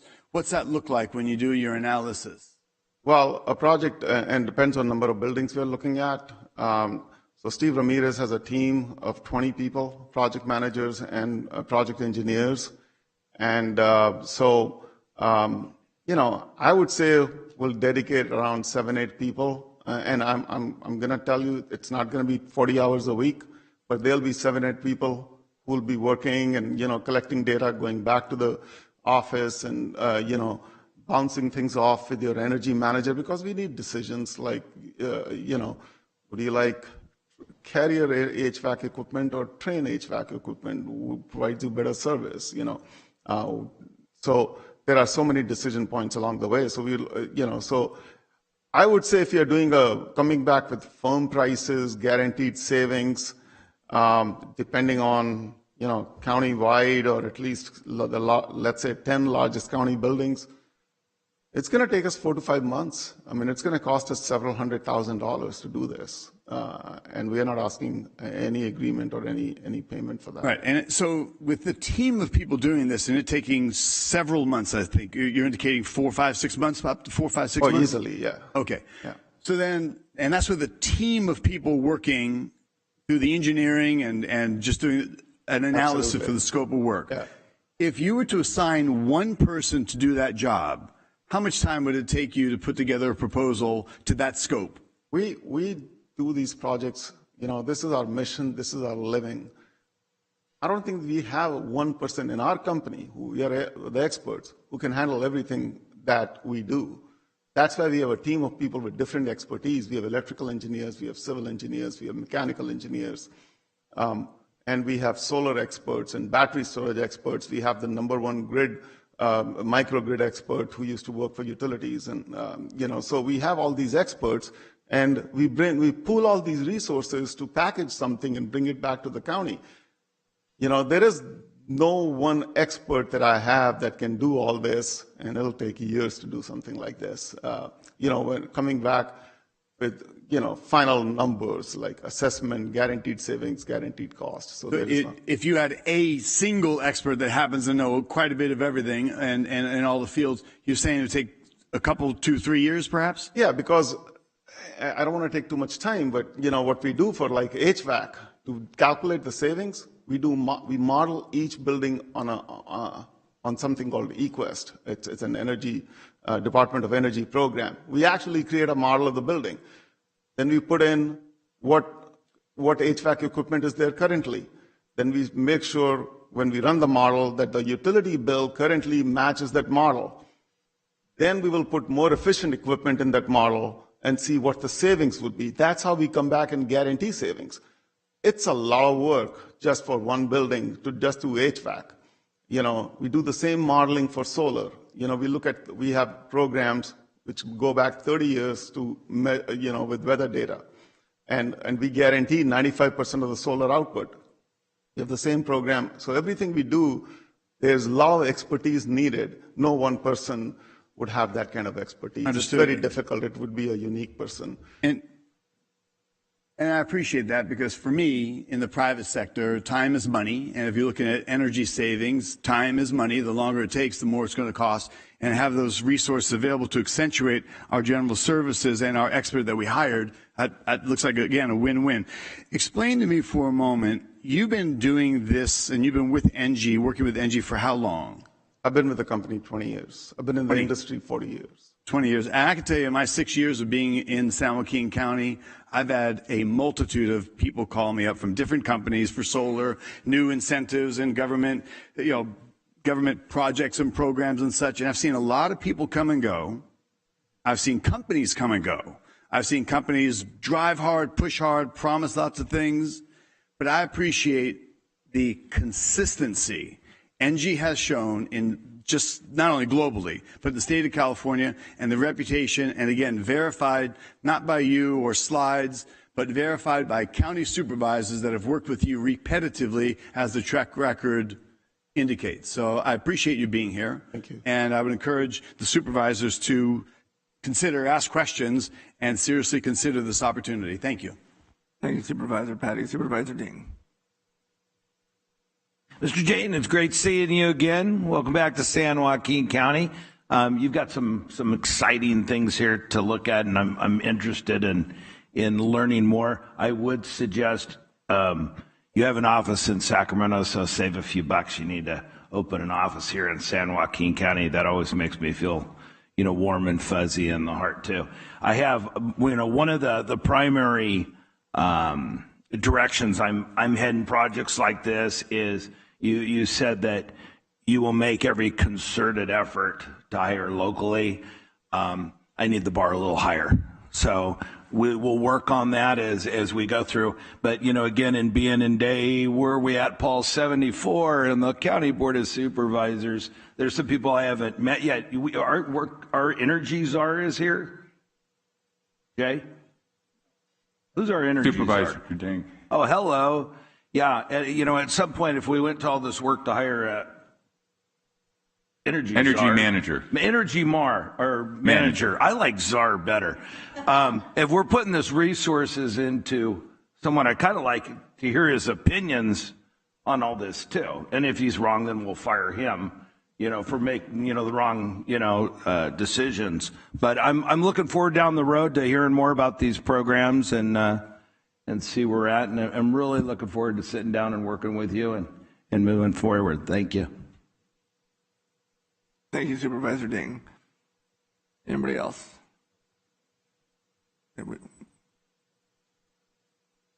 Yeah. Thank you, Chair. What I'd like to do, and it's my job to inform the board, just so you make the best, most informed decision. And as I'd mentioned a few minutes ago, we have had a number of energy companies come to us and make very, very similar pitches. Ms. Cunningham and I have sat down with a number of folks, and what I thought would be very helpful, just to understand not specifically ENGIE as a company, but how these energy organizations work and what they provide. I'd like to spend a couple minutes just in a very high-level overview so everyone understands how the projects work, how the savings are derived, and maybe just a little bit more detail on what ENGIE did back in November, if I could. Okay, thank you. Rochelle, do you have my information, please?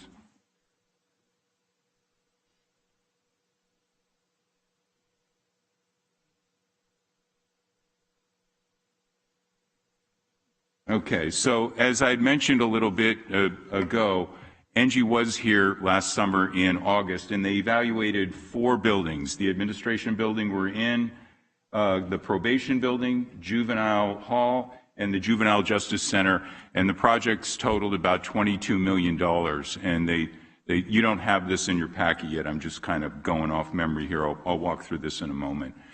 And so they came back to us, and Ms. Cunningham presented to your board in November, and we didn't get actually direction. They accepted the report, and in the report we had mentioned that a multitude of the things that ENGIE had recommended we were already doing or were in the pipeline, and we wanted to hire an energy manager so that we could go forward on our own. Why would we want to go forward on our own rather than hiring ENGIE or a similar energy company? And that's what I just wanted to walk you through. Not whether or not ENGIE, but whether or not we go outsourced or internal, because there's some differences in values to our organization. And that's what I want to talk about right now. So this is most of it's solar. Mr. Jane had mentioned, it's solar, but there's also HVAC and there's energy efficient light bulbs. From what we've seen, and again, I'm talking about all these energy companies, not just ENGIE, is about 75% of it is solar and solar storage, and the other 25% is HVAC replacement and high efficiency light bulbs. So here's how it works, and I just used $100 because it's really easy, round numbers. You take your old utility bill before solar, and I'm picking on solar because it's the bulk of what we're talking about.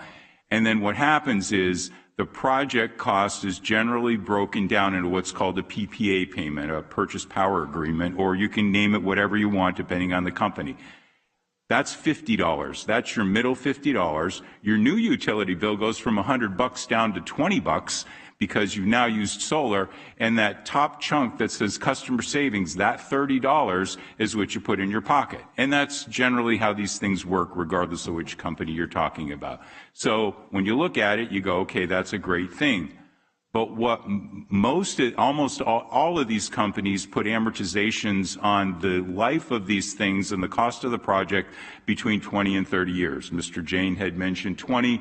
In his analysis he did, he ran some benefits out for solar, I believe it was, to 30 years. So let's take a look at that. I did some really top-level modeling just so you could see what numbers look like. So if you have an investment over 30 years, and Mr. Jain came to us a couple of weeks ago and pitched something around the $50 million bracket. As I said, he's already looked at $22 million last fall. And if you take it over 30 years and there's an interest rate that's going to be charged, I picked 7 because rates have been going up, you get a monthly investment cost of $333,000. Again, these are just thumbnail numbers. Now, using that 50%, if you look in the right column, and that middle number, that 50%, that's your PPA payment, which is the $332 I just mentioned as the total on the left. Your bottom is your new bill. It's only $133,000 now, and lo and behold, your savings is just under $200,000 a month, which sounds really, really good. Okay, but that's on a 30-year amortization. Now, you heard Mr. Jain also say they've been doing solar since 2003. Well, 30 years ago is 1993, which means on a 20-year amortization, they're just coming to the end of life on the very, very first contracts that they ever did. So let's look at 20 years. Your investment amount stays the same. Your amortization shrinks to 20. Your investment cost goes up because, like your mortgage, if you went to a 20-year mortgage instead of a 30, your monthly payment would go up because you have a shorter duration. So you look at your investment cost over here, it goes up. Your energy cost is the same. It's still the 133, but your savings now dropped to 22%. We can ask our new energy czar, as Mr. Ding put it, the solar may only have a life or an effective life of maybe 8 or 9 years, but let's pretend it's actually 10. Now we shrink the amortization to 10 years. Forget everything I was just talking about. Look up in that upper right-hand corner. Your savings now goes negative. So my guess is your break even at this kind of a model is somewhere around 11 years. 11 years to break even. The savings would go further negative the shorter your duration of amortization. We can all talk about whether or not that's the right number, whether solar panels last 20 years and all of that. But the bottom line is we don't know for sure because solar hasn't been around that long. So let's take a look at some of the projects that got bid. And I got this just yesterday in an email from our new energy manager as well as our general services manager. The juvenile justice projects I was talking about, Angie came in at an implementing cost of $4.6 million. We believe we can do that same project for $1.5 million, which is an upcharge of $3.1 million according to the information that we have. And I just looked at the one building. I wasn't going to get into a full-on breakdown. I'm just trying to give some examples of what you do incur when you use an outside outfit. One other thing that was a big eye-opener for us is if we were to go with an outsourcer versus an internally commissioned project, we would get to keep 100% of the project credits as opposed to only keeping 30, with 70% going to the outsourcer. So do we save money? Yeah, we save money, but we don't save nearly as much as we could if we did it ourselves. So I'm going to wind up my little presentation here in summary. There's 3 potentials for using, I'm not picking on Engie, I'm saying any outsourcer, is there's an amortization, a risk of the project effective life, because the shorter it is, the less you save. There's a cost upcharge for project implementation because we believe we could do it cheaper ourselves, significantly cheaper on the example that I gave you, and we get to realize the full energy credits versus a partial. And so that's all I just wanted to point out for you all before you made any further decisions. Thank you. All right, thank you. Chair, could I address some of those questions? Yes, and until, yeah, go ahead for this one time. Go ahead. Okay, thank you. A few things. We are not just a solar company. We have a lot of expertise in HVAC and lighting, and I would say for this county, solar would not be that big a percentage. It'll actually be a lot of HVAC and lighting, but until I look at the buildings, I don't know. So this is, I'm not proposing just to look at solar only, unless the county chooses to do that. Secondly, interest rates that the county gets, and we help counties finance these projects every week, is right now close to 3.75% because it's tax exempt interest rate over 20 years.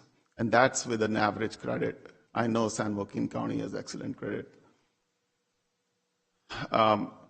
So if you look at, the life of solar panels, there have been solar panels that have been around with the same technology for the last 40 years. SMUD has solar panels which have been same technology. They were operating for 40 years. They took it off. It was a ground-mounted system that they had to take off because they wanted to use the space. The technology that we're using today for solar panels is unfortunately old technology. It is 20 years old, 30 years, it's actually 40 years old. Every year, they do an incremental 1% increase in efficiency. When we started in 2003, we could do 175 watts in that panel size. Today, we can do 540. But it's the same technology. And, the life of the panel, it's guaranteed for 25 years. Panels come guaranteed for 25 years. We guarantee the system performance and get warranty for 20 years. It's not 10 years. It's not 8 years. We guarantee it for 20 years. Easily, if you talk to any expert, the life of a solar project is at the minimum 30 years. So it's not 10 years or even 20 years. We're guaranteeing it for 20 years, soup to nuts. Anything goes wrong with your solar project, with your battery storage project, we will repair it at no cost to the county for 20 years. As far as that one building, the juvenile building maybe, where the county did it at cost was 1.5, ours was 4.5. I have no idea where that's coming from. I can't comment on it. The project we presented to the county was $13 million. We started back in August. I was in front of the board in August of 2021. I presented this proposal to General Services in July of 2022. It was a $13 million project. There is no way we make that kind of money that the county can do it for 1.5 while we are charging 4.5.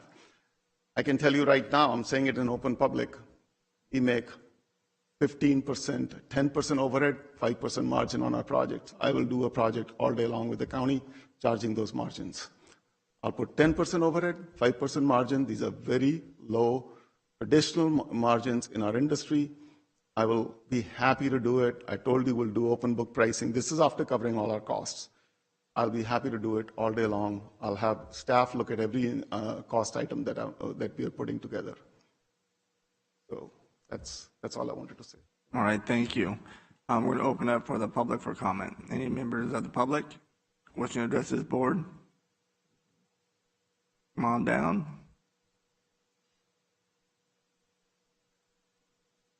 And no one, we will bring it back to the board for discussion. Supervisor Patty.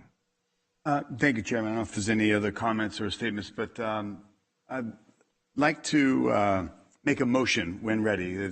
Again, there may be other questions, but there's some language in the board letter that's been proposed that I think needs to be cleaned up. So I'd like to address that in a motion.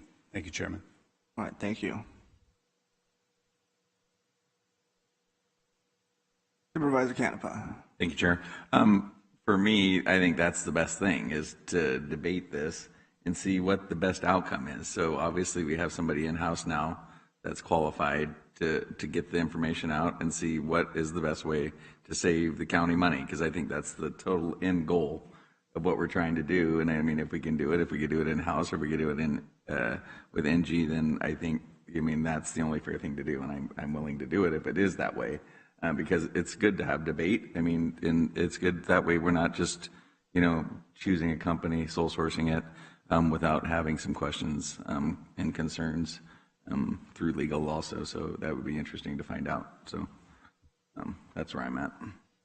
Well, I know you, Supervisor Ding, and you now have mentioned you guys want to bring the gentleman up here and talk to him or hear from him. What's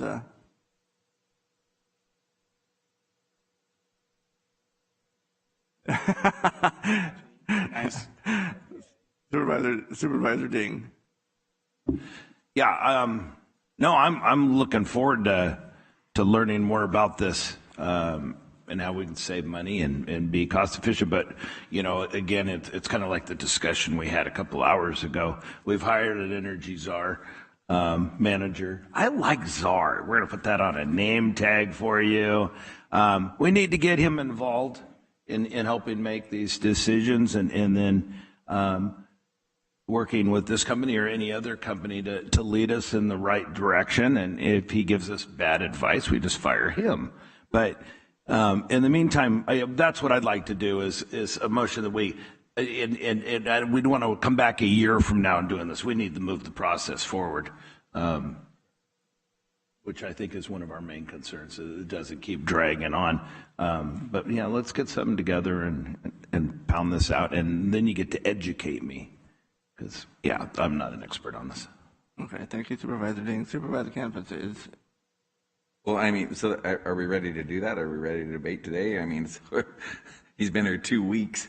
I don't know. I mean, it's up to you what you want to do. I mean, I'll see what the motion is going to do, and then we can go from there. But I mean, we have our energy manager come up and. Yeah, that's what I was.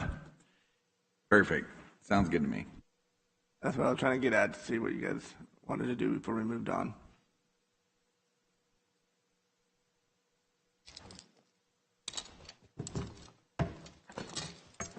Good afternoon. Good afternoon. I'd like to introduce, I'm Marcia Cunningham, Director of General Service, and with me today is our new energy manager, Energy Czar. I also like that, Ravi Allura, and I would say we're ready. All right, we're ready now. Ready now to talk? Or I thought you might. I wasn't sure. So I'd like to hear from. No, you said, "Are we ready?" And, you know, probably where I'm at is in the short 2 weeks that Ravi has been here, he's done a significant amount of work. Very impressed with what he's brought. I'm sorry, I don't mean to cut you off. I've never met him, and I really want to hear from him. Okay, we will let Ravi talk. Name is, a little background. That'd be great. Okay. My name is Ravi Alluru. My background, do I keep pressing this button? Can you hear me? They can. Okay. I have a background mostly in private. I never worked for government before. I've had worked for major consulting companies back east. My first part of the career was doing a lot of work for the Air Force and Army, and also the Camp Lejeune, doing their facility management, boiler plant, steam plant, a lot of building construction.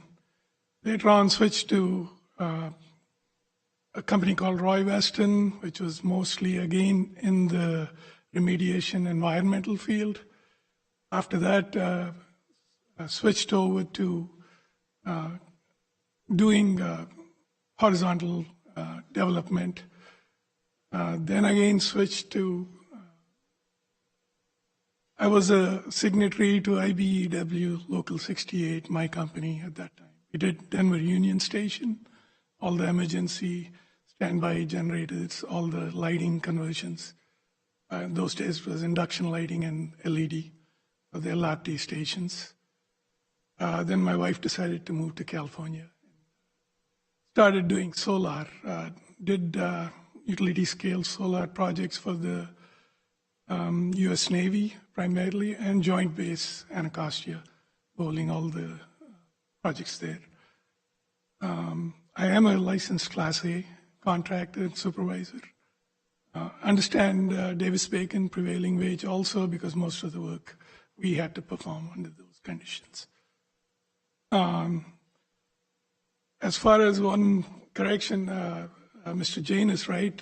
You can get a tier 1 panel with positive tolerance by American, which will last 80, it's guaranteed 80% for 20 years.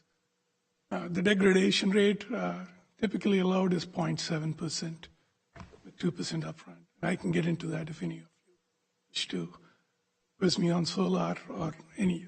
Oh, I failed to mention is water and wastewater. With Roy Weston, did a lot of engineering and construction management of both water and wastewater, industrial wastewater projects. And Fred Hart, the Aerojet projects here, EPA, Superfund, Selma project, California. So a wide variety of exposure in my life. Great, thank you. So, Marcia, what's your thoughts here? Obviously, the proposal comes from Supervisor Villapudua. You guys get together. I know everything's these formalities. I just want to get everybody together. You guys chat and then come back next month and make sure. I mean, we're following kind of the path we're on, that we as the supervisors get educated on exactly what the role of the manager is going to be, how that fits in, how we bid this, et cetera. Where do we go from here, I guess, is my question. Well, it depends. If there's a motion, somebody's going to do a motion, and we'll find out where we go. Well, we haven't done one yet, so we would like to do a motion. And once that time comes, you still have the floor, so. Who has the floor? I do? Yeah. Unless you want to yield your time to see if anybody else. Yeah, I'll yield. All right. Supervisor Villapudua? Well, I think it's a great opportunity that NG is offering, and I'd like to take advantage of it. I know in the last 6 years, I said it before, but other counties and other supervisors have raved about NG, and I think we're missing out. So I'd like to give them the opportunity to give us a no-cost feasibility study. They're not charging us anything. We're not signing a contract. So I don't see what the issue is. Well, reclaiming my time, I guess I don't understand what a month. I mean, we've got new personnel on staff here that know a heck of a lot more. Well, we're going to assume you do, knows more than me, and then we'll have that conversation if that's not true. But well, why wouldn't we get everybody together so they can report back to us in a month and we can go from here? I don't understand why we have to do this today. Well, they're traveling, and we've been talking about they've been coming before our board for the last 30 years, I believe, and they've been looking for an opportunity to give us a no-cost study, and that's why I brought it before us, and we can do that all the time and go next month. They're offering it now, so I thought we'd propose. Well, as the junior guy, I'm going to step out of this conversation, but I can't move forward and support anything, not really having any knowledge of what we're doing here, so it really wouldn't be ethical for me to do that. All right, thanks, Supervisor Ding. Vice Chair, are you still have anything? If not, anybody else? Supervisor Patty. Yes, unless anybody else is going to speak, I'd like to address Supervisor Ding. So, we've been here for years waiting, and we finally have somebody on board. We have a company that's going to bring in a team of field-specific experts, and it looks like we've brought on a gentleman, Mr. Allura, that has a myriad of experience, but I don't know if he has the depth of every sector that we're looking at.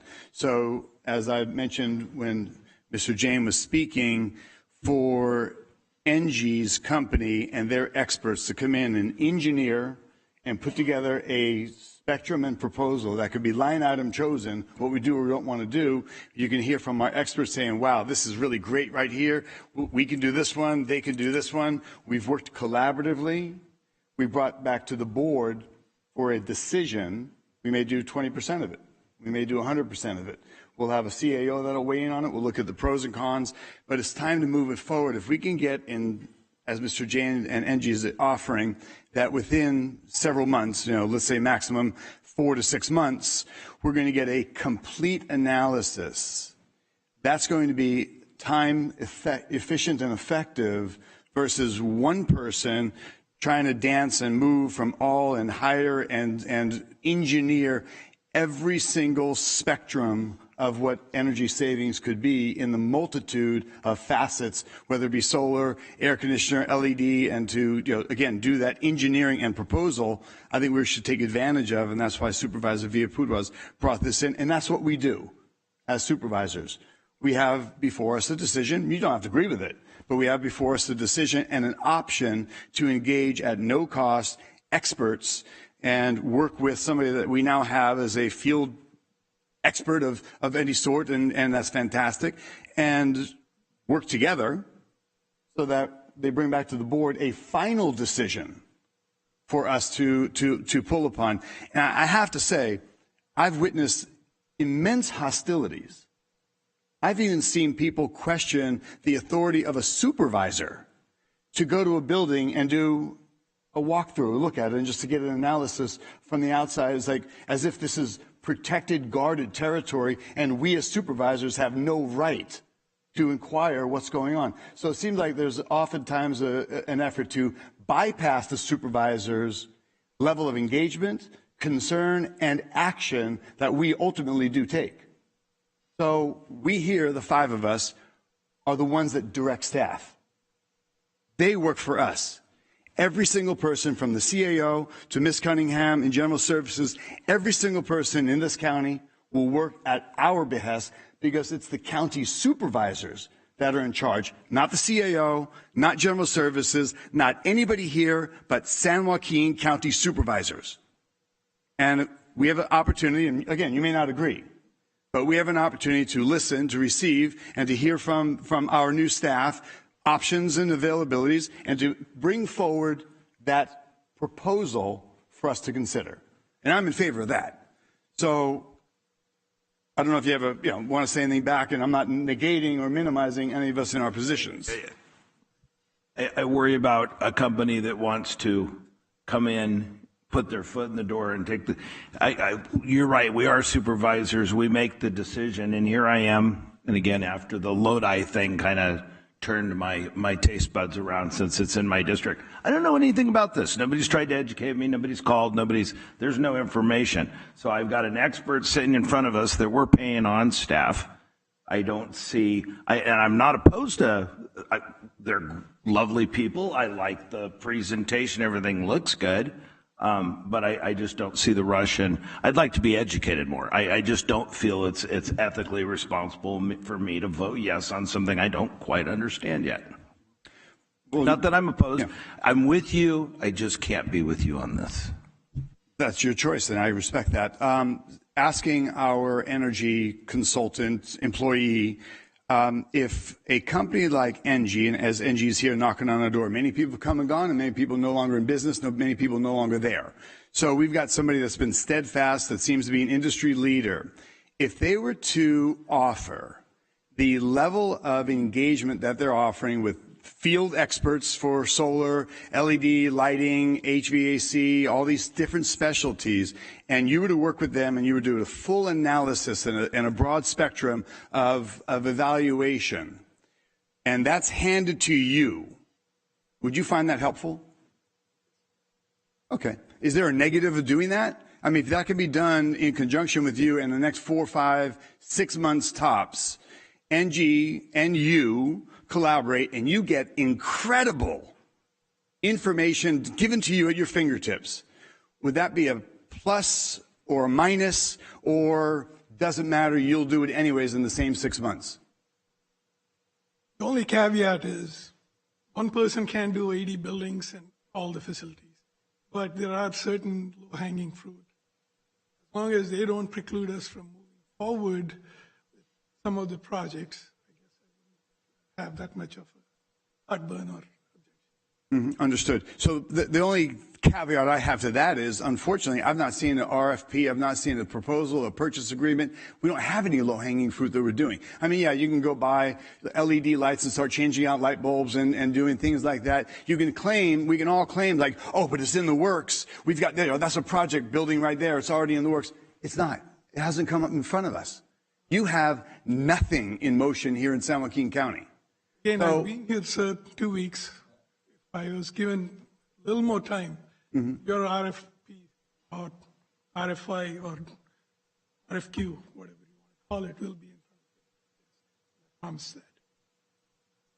Do what? I'm sorry? What I'm hearing you say, it kind of makes me think twice here. You would welcome his analysis of the building, bring you back the proposal, and we go from there. No harm, no foul. As long as That's what I wanted to hear. As long as we have the independence to move forward certain projects that we identify. Which projects do you have that you identify? Well, for example, we take the jail complex or the hospital, and I come to you and say, hey, this is a perfect candidate for a microgrid, because we can put the battery energy storage system.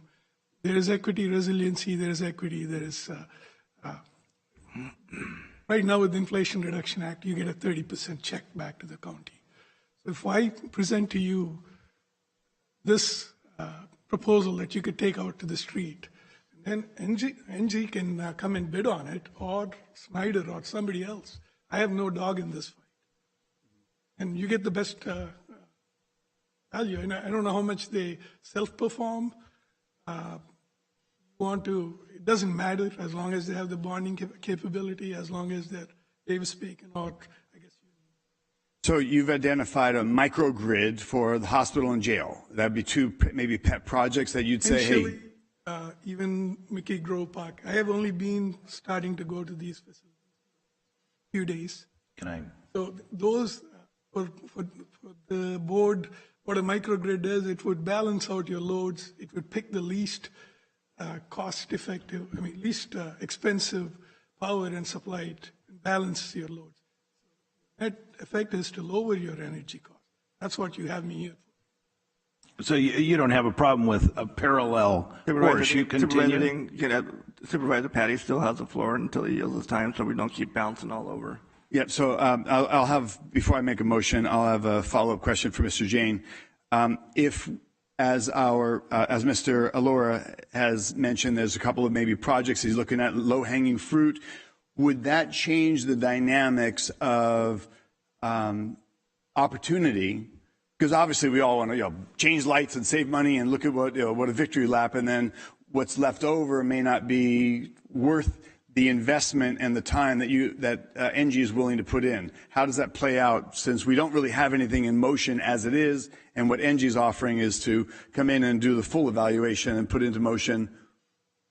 I mean, obviously the county wants to do microgrid at the hospital or the jail, and that's fine. I just want to impress upon you, we are the microgrid expert in the state. We did the first microgrid in 2006 for Santa Rita Jail, for Alameda County. We've done 24 microgrids. Nobody has done more than us. Microgrids are very complicated. And as I mentioned during my presentation, we have the best microgrid experts in the industry. Microgrids are very complicated. And so would I be considered a great project if you want to take away these two projects? Yeah, I would love to still work with the county. I mean, but I'm telling you, microgrids is something that we excel in, to take it away. That's one of the things we'll present to you. And you can decide, I'm making a presentation to the board of West County Wastewater District tomorrow. It's all about microgrids. My presentation's up on the board agenda right now. You can, and it's a study session tomorrow. We're going for the approval on April 5th. We are doing a $63 million project, sole source for them. So we are the recognized microgrid experts in the state. So, but I mean, it's a low bar. If you want to do 2 microgrids, yeah, go for it. But I would be happy to do everything else or consider everything else. I'm not doing anything. I'm just proposing it to you. Understood. But I'm saying that, we are the experts there. So I would love to include that. But if you want to go out and do it on your own, that's fine. So, Mr. Allura, are you an expert in microgrids? I have assisted tribes up north in setting up their microgrids. So you have experience. You're I have experience. I don't call myself an expert. Okay, you'd be open to obviously engaging with NG or anybody else, then that might be the experts in that field as Mr. Jain, if they are in fact qualified like that and can be competitive, you'd be open to working with them on it? That's the bottom line. We are trying to save the taxpayer penny, and you want the best possible bid. Well, and that's the key. For 6 years I've been here, and it just keeps getting kicked down the road. If we went back 2 years ago when we asked Mr. NG's company to do a full evaluation, given 4 little buildings. That's not a full evaluation. I thought we were getting a whole broad spectrum so that by the time you were brought in, things were maybe already in motion. So, these things don't happen fast at the speed of government. And I'm glad you're here from the private sector because, most of us here on the board are. And as we keep pointing out, time is money. So again, there's still be more conversations, so I'll yield my time back to the chair and see where this wraps up. I do have an idea for a motion. All right, thank you, Supervisor. Supervisor Ding, thank you for being patient. Appreciate it. Sooner or later, so I apologize. So I'm hearing something a little different here right now. So you're open. I mean, we could move forward with 2 parallel plans right now. Your plan, he can come back with his bid at the end of the day.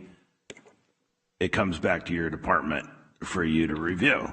It doesn't take the county off course. It doesn't take you off course.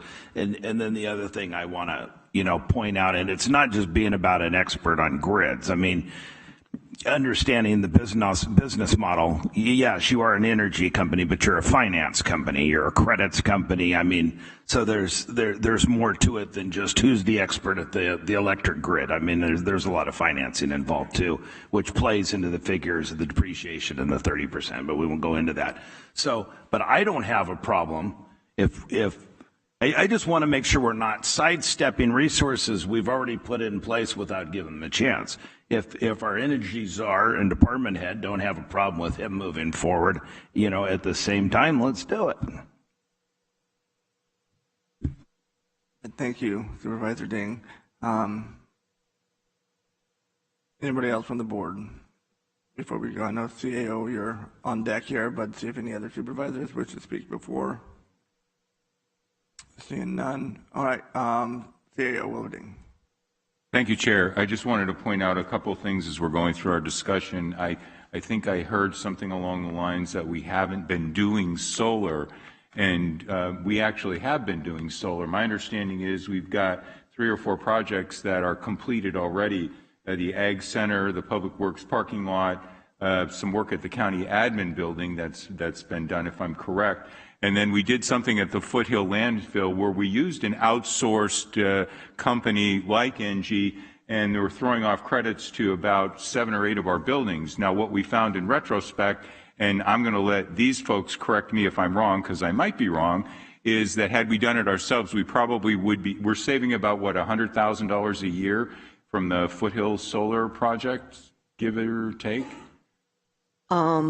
This year it was about $400,000. The year before that it was $200,000. And had we done that ourselves, what would we be saving? Millions. Okay. And that's, I think, I'm just trying to make sure we have an informed board, is yes, speed is a factor. As Mr. Jain said, they have a broader spectrum of resources that we have. But remember that 70-30 split that I put up on the thing. Everyone we do faster, we're going to give away a fairly significant chunk of our savings. So I just want to make sure everybody's aware of that. All right, thank you, CEO. Seeing no other speakers, I just have a quick comment. I know this is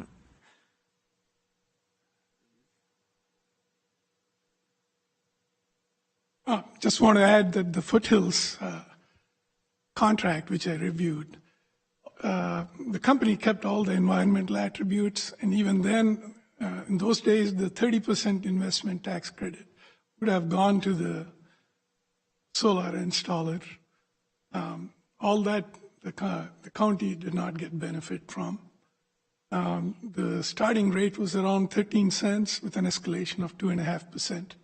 So today you're paying the PPA pricing of around 16 cents. So the only thing you save is the arbitrage between what PG&E charges and what we pay solar installer developer. All right, thank you, Mr. Lura. Ms. Cunningham. Thank you very much, Chair. So we are all on the same page here. We are in 100% agreement. We need a comprehensive plan. Not a year from now, sooner rather than later. The initial approach we took with NG, they did a pilot. The results from that did not net many projects because we were already in the process of doing the projects. There were things already underway. Because one of the things is when we talk about experts, we have facility workers who are experts in our buildings that are looking at what the needs are as it relates to HVACs, to boilers, et cetera. Once again, I do not take away to have a comprehensive plan and for us to be able to look as an organization that we have, let's say, 10 HVACs to replace. We have this to replace, and would come up with a plan that allows us to move forward more quickly than what we are doing right now. Total agreement. Doing so to move forward in which we're finding a most cost-effective means in which we are saving the most from a taxpayer perspective, and it's in the best interest of the organization. I am sure that's what everyone here wants us to do.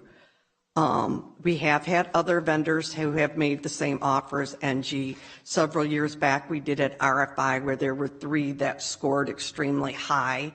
I would say probably very similar to some of the things that NG, maybe one outstands the other. So again, I think it will be important that, probably that we don't, to do a comprehensive plan, to get there though, I think there's a lot more than not just doing the plan. We need to look at what's the cost to do the plan and what's the most fiscal, economical way for us to accomplish what all of us are trying to accomplish here. That's it. All right, thank you, Ms. Cunningham. County Council, depending on the actions of this board, if we do go forward, say with NG, are we in violation of going out? Do we have to go out to RFI or RFP? Or I just want to make sure before we even get to that point that we're within the law. So when you say if you go forward with NG, the question is, what are they doing for you? Right. Well, what our vice chair was asking, just an assessment. So I believe that they can do an assessment. I think they've done one for us before. And what I would say, I've heard the words no cost, et cetera. And I would just say the county would want that in writing. We would want a letter of understanding, which is what we did with them the last time they came to do an assessment for the county. Okay, thank you, County Councilor. NG, does that work? Is that what you're asking? I would let our attorney talk to County Council and discuss that. Okay. I just want to clarify that. And we have to wrap this up. It's been over an hour on this one topic, but and you guys are saying you're okay with if they came in and do an assessment, and again, there's no guarantee that we would go any farther, but wouldn't that be beneficial? I'm just trying to think in my own head is somebody comes over here and asks for us to do hey, we'll do all this stuff for you. It won't cost you a dime. There's no obligation. We're not signing any contracts. And, we see the completed project, and then we can have the further discussions that it may be, and it might entail, or it might bring to light some of the things that we haven't seen. So what are I hear, the potential, there's a possibility, but what is, just looking at the assessment itself, no obligation for anything else, what is the downside to that? There isn't a downside to that. We might get some vendors who show up that say, why didn't I get that same opportunity? I can't say that for sure. Because like we've talked about, there's been plenty of other vendors, not as much as NG, who has showed up at the board. I agree to that. But Okay, I'm just wondering. I'm just trying to think of what the downside no is. harm, no foul. Right. Exactly. Somebody's trying to offer it. If somebody's offering us a service, I mean, the risk isn't on us. It's on them. Right. If I'm reading this whole entire thing correctly. But no, that's the only thing I had. Supervisor Petty, you're on my screen again. Thank you, Chair.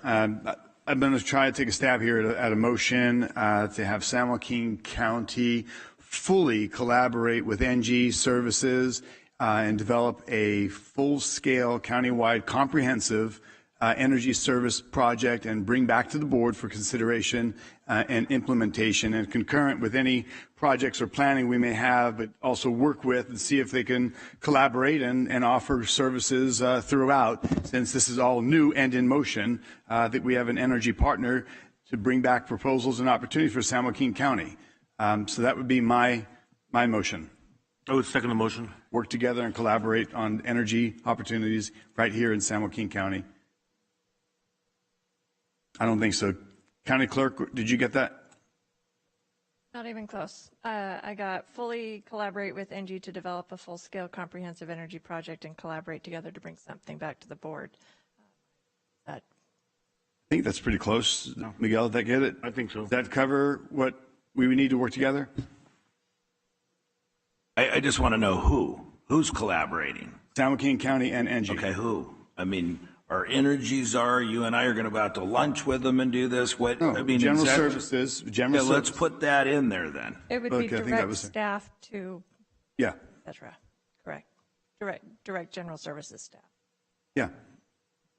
I think we're good. Supervisor Patty, if you wouldn't mind, I mean, adding a friendly amendment to no obligation to the county or something like that. It's without obligation. Okay. If I would do a friendly amendment, adding that no obligation side of it. County. Sure, I would add without obligation. Okay. Without financial obligation. All right. County Council, you're kind of giving me the eye there. So what? And will you also authorize Ms. Cunningham to sign a letter of understanding? And that too. So that'll be included in the friendly amendment, the letter of understanding signed by Ms. Cunningham. What's that letter of understanding mean? I see Mr. Jane said, well, hang on. Actually, one sec. Actually, we still have the floor up here, so if you can hold off 1 second. And who you're directing to our county council? Well, through the chair, I'd like to ask Mr. Jane, what exactly, I'm not sure what was being proposed from county council on a letter. Maybe county council can clarify what you just defined you wanted included. Sure. It sets forth, the letter of understanding will set forth the roles and responsibilities of both the county, specifically GSD and NG as it relates to the motion that the board will pass. I think we just determined that. It will all, so let me just say, and this is the board's decision. Free has a,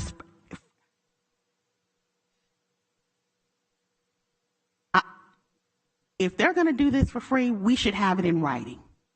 That protects us legally.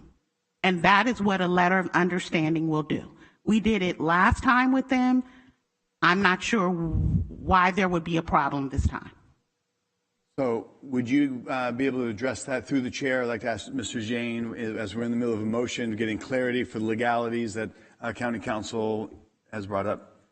Yes, please, go ahead. Yes, thank you, county council. We did sign that letter last time. There has been, since then, we've come to understand that there are, the FPPC has sent out a letter, and I'll have to get into some details here, that if we do any two agreements for a project, it violates Government Code 1090 and the conflict of interest. So FPPC has ruled that using Government Code Section 4217 to sole source these projects is absolutely fine as long as there's only one agreement. If you have two agreements, it's a violation. I will send you all the backup. I did send it to Ms. Cunningham. So that is our concern. That's why I said I'll have my attorney talk to you about that. So that is a problem for us. And, in some ways, I'm standing here in an open public meeting, which is being recorded, where I'm saying there will be no charge to the county ever for doing this assessment. I think that's enough of a record for me to come back and later send you a bill for it, So rather than, an agreement, and the agreement just violates Government Code 1090, so we are not willing to sign an agreement saying that, because it prohibits us from then signing a contract for implementation. And I'll be happy to have our attorney talk to county council about that. All right. Well, I think in our motion, we've said at no cost to the county, and it's been agreed upon, and then you can have your legal team send over parameters that understand. Absolutely. Yeah, that this is the understanding, but it's not an actual. The county's benefit that we are doing this without an agreement. I'm not asking for anything.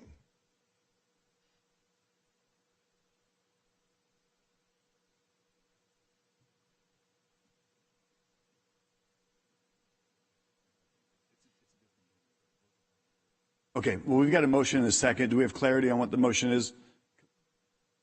Yes, but is the board not wanting to include county council's recommendation? No, not included because there would be a conflict, but NG would provide to the county a statement from your legal team that there's no charge. Is that correct? But it wouldn't be a binding agreement by the county from General Services, but it's an assurance from NG. We would be happy to send county council our reasoning for not signing another agreement and provide her all the backup information from the FPPC. Okay. But there will not be an agreement for us to do this. Okay. But it is a free evaluation, free Absolutely. proposal, free 90 free. That's no charge to San Joaquin County. Never will be. If we take your proposal and we replicate it and we hire somebody else, you do not send a bill. Yes, that's correct. Got it. So we do not want that language because then it would be a conflict if we go into another contract with NG in the future. So just confirm my amendment died. I didn't hear what you said, Chairman. I'm sorry. My amendment died, so there's no amendment. Well, I believe your friendly amendment that there's no financial obligation to the county is there, but then. That's in effect. That's one. So, I'll do a separate amendment because that former amendment had two of them in there. So, my first amendment was there was no financial obligation to the county. And you accepted that amendment, correct? Yes, sir. Okay. So I'll keep it at that. Okay. So that's been first and seconded. Correct.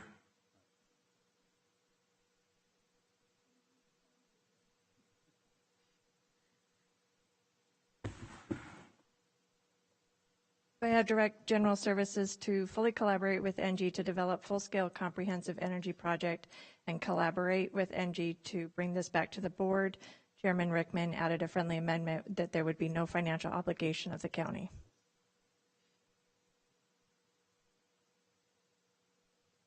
Actually, I'll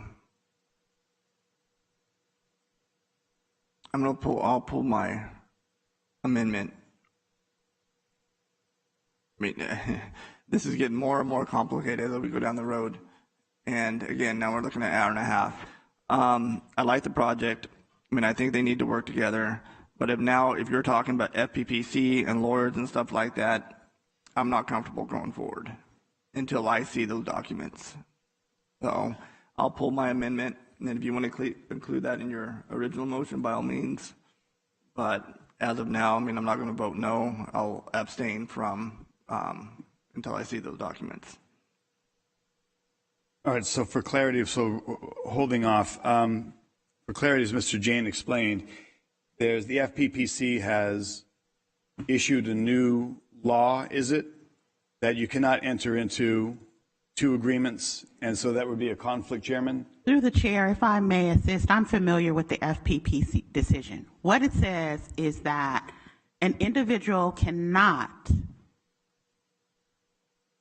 have a contract to provide consulting services, consult, and then come back and bid on the scope of work that is contained in that first consulting contract.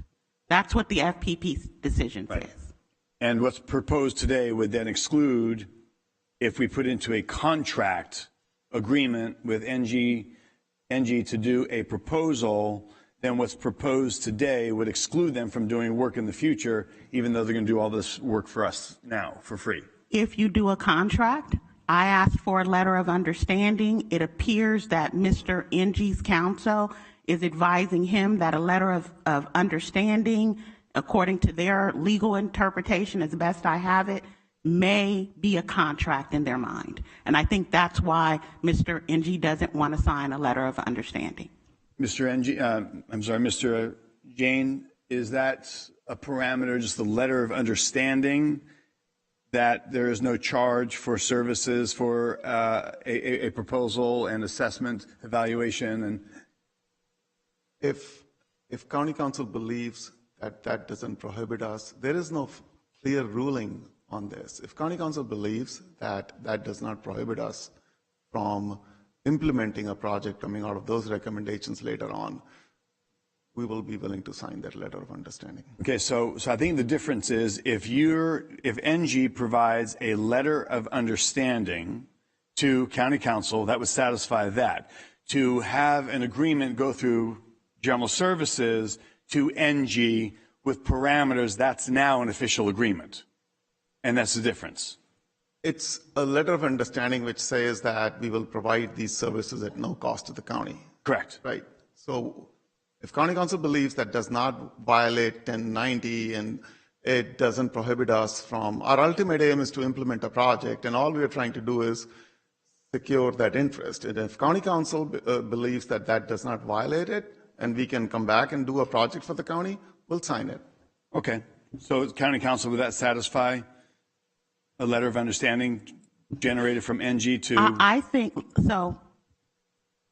Through the chair, and my apologies. No, please. I provide legal counsel to the Board of Supervisors, not to NG.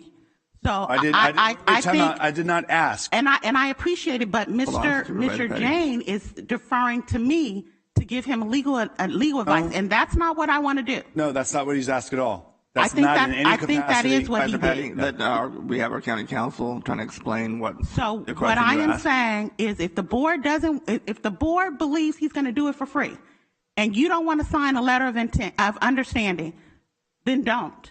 I don't want to promise Mr. NG that the FPPC is not going to come after him if he signs a letter of intent, comes back, bids on the project, and you award it to him.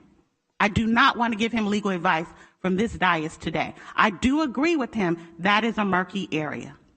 Okay, so county council through the chair, I really need to get clarity on this because I think there's a waffle of position. You had asked that NG would provide a letter of understanding to the county to satisfy the concern that this services would be done for free. Yes. So now, from that moment forward, that's not giving legal advice to NG. What I'm then asking is, would that satisfy what county council needs to know that it's a free evaluation? And that's a question that pertains to San Joaquin County, not NG. Yes. Okay. And if we receive that letter from NG, you do not believe, as county council representative in sitting in the chair, you do not believe that would constitute a contractual conflict with FPPC. You just read it. I'm not making that assertion today. What I'm telling you is the law is murky, and I cannot. What I can tell you as my client, when someone says they're going to do something for free for you, we should have them sign on the dotted line. Sign, or they're just asking them to provide to the county? They can provide to the county. The letter of understanding, yes. They can provide to the county a letter, but it's, okay. This is going to go on for the next hour. I can see it. This has gotten so murky. Supervisor Patty, if I could interject real quick, if you don't mind, since you do have the floor. Yes, sir. How about we postpone this until we can get that information one way or another, a concrete answer to that question. Or, I mean, that would be my recommendation. I know NG and everybody traveled here, but there is a question of fact that, you know, I'm not comfortable with. And as you can see, we can sit there and have a legal debate on a rule of law, but hey, I'm not qualified to do that up here. I don't think anybody on this board is. But you do have the motion out there, so the call is yours. Thank you, Chair. Mr.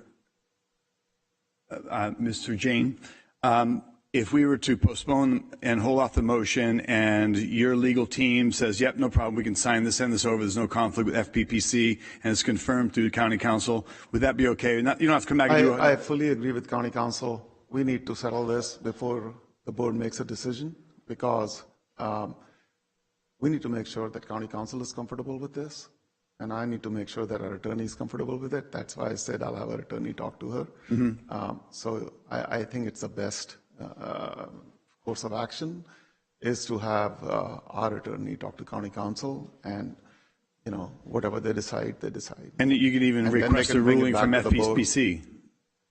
I'm sorry? We could request a ruling from FPPC on this issue. You can, I'm sure, but FPPC has already sent letters to this, and we can forward those to the County Council. But again, I mean, this is an area that I have no expertise in, and so I want to defer it to my attorney and let her deal with County Council versus me trying to convince County Council. Got it. Through the chair, County Council, with 2 weeks' time, if we reschedule this for final approval, would we be able to satisfy that in 2 weeks to get an answer? You think We'll get back to you tomorrow. Yep. Okay, thank you. Then, Chairman, I'll go ahead and pull my motion for now. We'll table it till next board meeting. I just had a question. Vice Chair. Thank you, Chairman. I just had a question. What the legal letter we have is my board letter where it says offering a free consultation. Isn't that somewhat of an agreement? I mean, the proposed letter that I submitted to the CAO's office, it proposes that NG come in and give us a free estimate of services. It says no charge. Isn't that in itself a contract? It's not, Supervisor Okay. Puda. Okay. We'll get comfort on it. I pulled it. We're fine. Okay, so we have the items. So there's no action on this item, and it'll come back. They're not a table, so it'll come back in approximately 2 weeks or so. Okay, everybody good with that? All right. Thank you very much. Thanks, everyone. Thank you, everybody, for listening for the last hour and a half. Appreciate it. Lots of minutia we had to get through, and you know, sometimes it does take a while, but at least we got to the point we could move forward. So, all right, we have our last item for the day, I believe, except for closed session. It's our acceptance of fiscal year 2022-2023 mid-year budget report, authorized budget appropriation increase of 17,513,709, and approve related budget adjustments. And this requires our 4/5 to move forward. So, Ms. Keeley, you're back.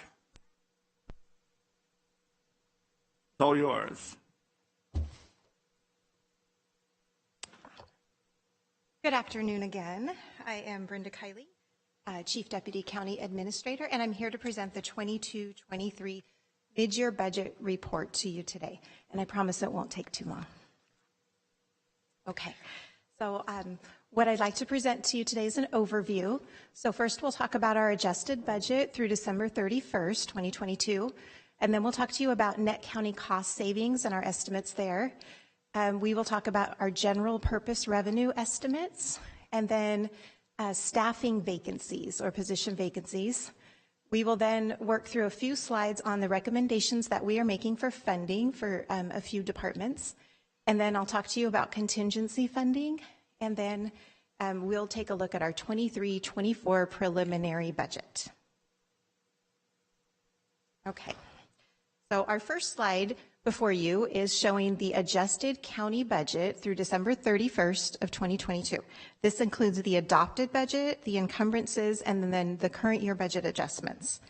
So as you can see, the total appropriations for all funds, which is the total county, is $2.3 billion. And then for the general fund, it's approximately $1.2 billion. So we have three main sources of funding for the appropriations, the largest of which is departmental revenue. Departmental revenue is generally state and federal revenue that the department receives directly, could be also charges for services or grant funds. And then general purpose revenue, we're going to talk about in a little more detail in a couple of slides. It's primarily taxes that we're all paying, so property taxes and sales taxes. And then fund balance, as you probably all know, that's primarily used or only used for one-time funds or one-time expenditures. So the amounts are listed there. Okay, so now we're going to talk about net county cost. Net county cost is computed by subtracting program revenues from program expenditures for general fund supported programs. So this is the general fund support that we provide to the different county programs. I wanted to tell you too, I wanted to give you a little bit of education about how our budget is grouped. So our budget is grouped by functional area. And so for the new board members, I thought that could be helpful. So like our law and justice functional area is composed of the departments. We've got child support services, district attorney, probation, public defender, and the sheriff. So when we're talking about law and justice, you'll see those similarly grouped departments by functional area. So a lot of these tables will show you the summaries by functional area. And then also, I did want to talk to you about our contingency budget, and I'll talk to you about that in a little bit more detail later. So with the net county cost, we have $427.7 million in net county cost. In the adjusted budget, our mid-year projection is $381.6 million, and so we are projecting to be under by about $46.1 million, and so that's what we consider general fund savings. Okay, so our general purpose revenue, so this is also what we call GPR. General purpose revenue is the primary funding source for the net county cost. So we just talked about the net county cost, that was general fund, and then it's mostly funded by general purpose revenue. So the biggest revenue source in GPR is property tax. So you can see that there, it's that first line. We started the year with $306.4 million in current property tax estimates. Now that the auditor controller has apportioned its first apportionment of the property tax roll, we see that the roll is going to increase by about 8%. The property taxes will increase by about 8%, which is projected at $8 million over budget. The other piece that I wanted to point out, if you look at interest income, it's the second from the bottom. Our estimate is nearly double what we started with at the beginning of the year, and that's due to the interest rates that the county is able to earn in the current market conditions. So overall, we started out with a $368.5 million budget for GPR, and we anticipate we'll have an additional $14.4 million roughly, and that's due primarily to the property taxes. Okay. Moving along, we have our staffing. This provides you a mid-year snapshot of staffing. So we're looking at total positions, we're looking at allocated positions, and then the vacancies. So we presented this slide at first quarter as well. What you're seeing is as of December 31st, the county had 7,942.4 positions, and that includes full-time and part-time. The allocated positions, which are full-time positions, those were 7,114, and the vacancies were 1,239. So that's about a 17.4% vacancy rate. That's a slight improvement from first quarter. We were at 17.7%, so not much different, but it's certainly much higher than where we'd like to be, and we are working actively to try to fill those vacancies. And you can see the biggest, so if you really hone in there, look at our functional areas. So if you look at law and justice, health, and then human services, those are the three main functional areas in which most of the vacancies reside. Okay, now we'll go on to the few slides I have for our recommendations for funding. So with mid-year, we have the departments have all done a thorough analysis of their expenditures and their revenues, and then they present to us any needs that they might have, that unexpected things that might have occurred. So this is this is why we're bringing to you some additional recommendations. So in the general government area, we have 2 recommendations for our own office, the County Administrator's Office.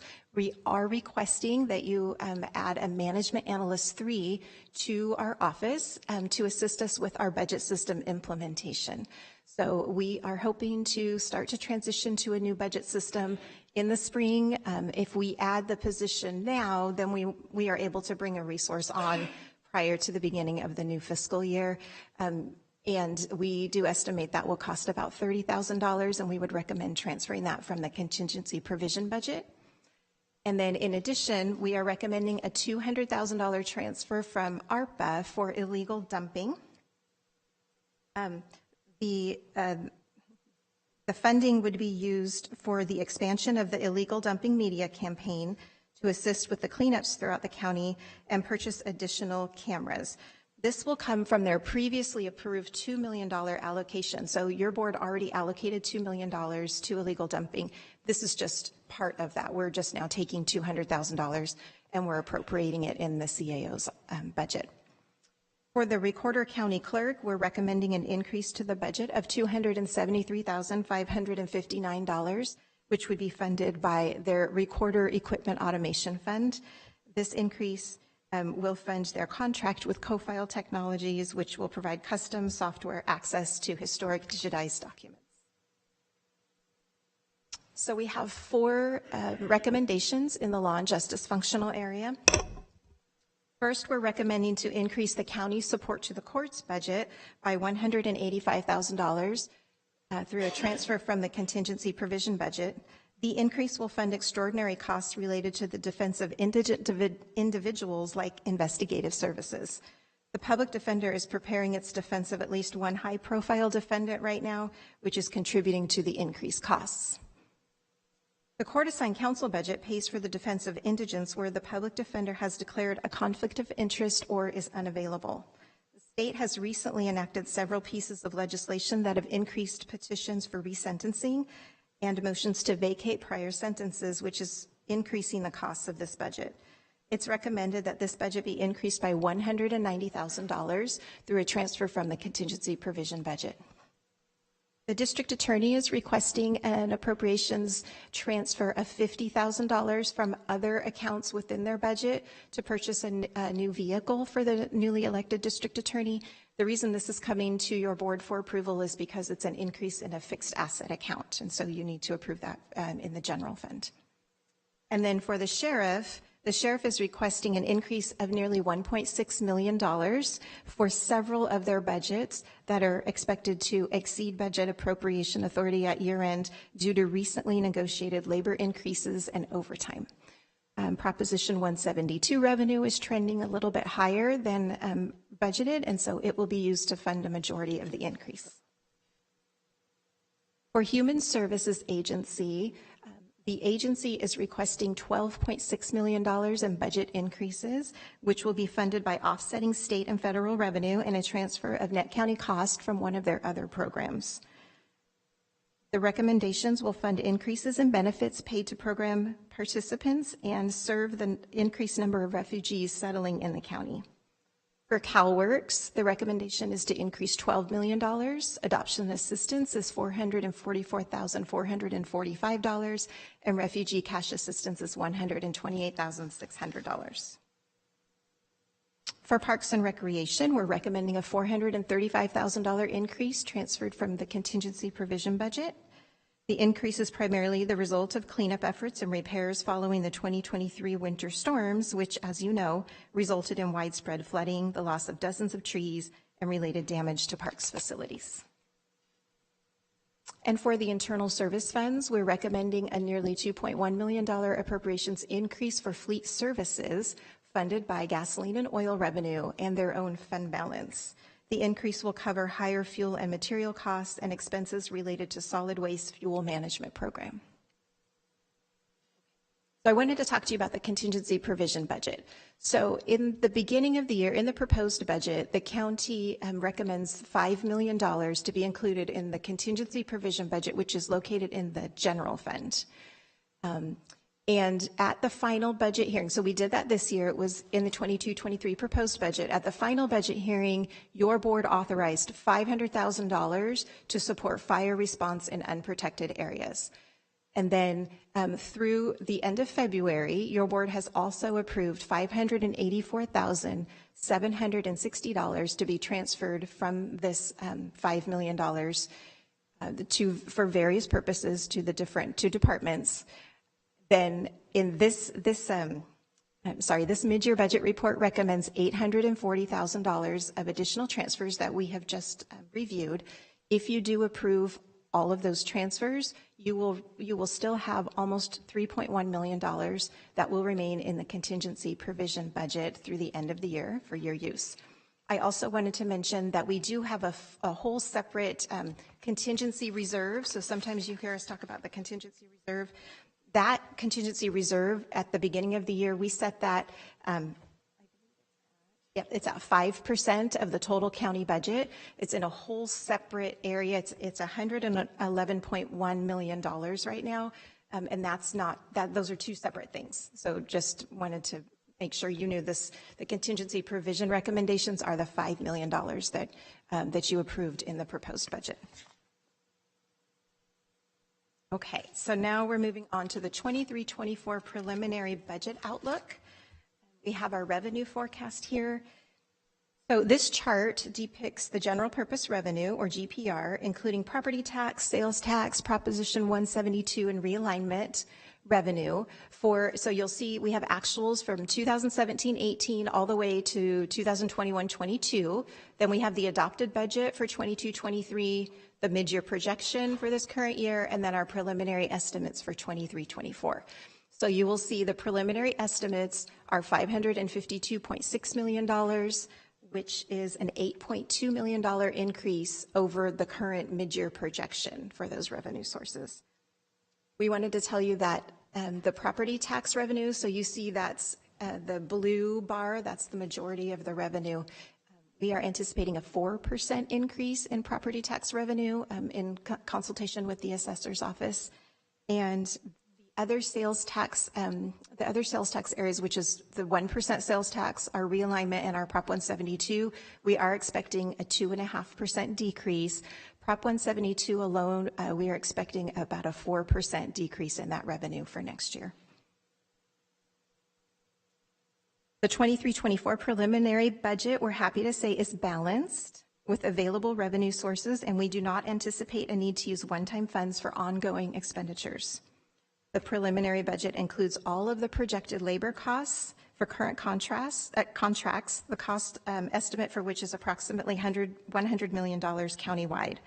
It also includes fully funding our retirement contributions, as well as the additional 5% we've been paying toward the county's unfunded retirement liability with SJ Sarah.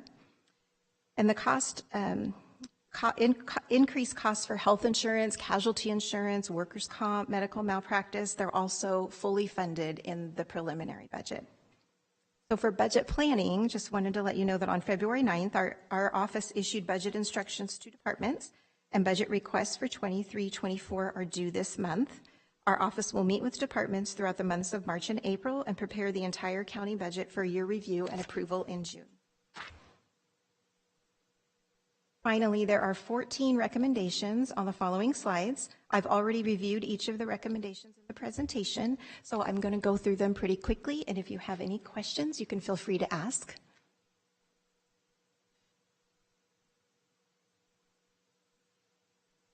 Okay, so at this time, along with department heads and CAO staff, are all available to answer any questions that you may have. Thank you. All right, thank you very much. I'll bring it back. Did the lights just dim, or was that just me?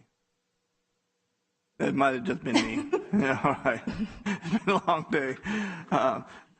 All right, well, bring it back to the board for discussion, and Supervisor Patty is up. Thank you, Chairman. A quick question on the 5% unfunded, the contribution. Is that just our bare minimum, or I know that CAO's office and the team has worked hard to kind of put extra money into that unfunded pension liability, where does that put us since we were ranked so low in the entire state? And we have a captive audience here wondering about their retirement. Okay, so I do know that the amount that we're paying this year in 23-24 is estimated at about I think it's $30.7 million. So I didn't bring all of my retirement information. Oh, gosh. I don't have that. I will have to get back to you. Okay. We have made gains, and I will tell you that the additional 5% that we've been paying toward the liability has been really good for SJ Sarah. It has allowed them to pay their benefits. Their cash flow has been really good, and it has improved. I just don't have the exact percentages off the top of my head, but I can probably get back to you. Through the chair to our CAO, do we have any, I know that you're a numbers guy and you pay attention to these things. Sure. Supervisor Patty, through the chair. I don't have the numbers in front of me either, but as you pointed out, I do have a few in my head. Is that we were, I believe, most recently at 78-point-something% funded, which is the highest we've been. Our run rate, and you probably recall talking years back, was in the low 60s. So we've come up dramatically. We did, through your board's action last year, create a PARS 115 trust, which is on top of that. And what was the last question? I forget what the last question was. I was just asking, just if we hit that 5%, is it the bare minimum that which is a lot? We've dedicated that 5%, or are we getting a plus more?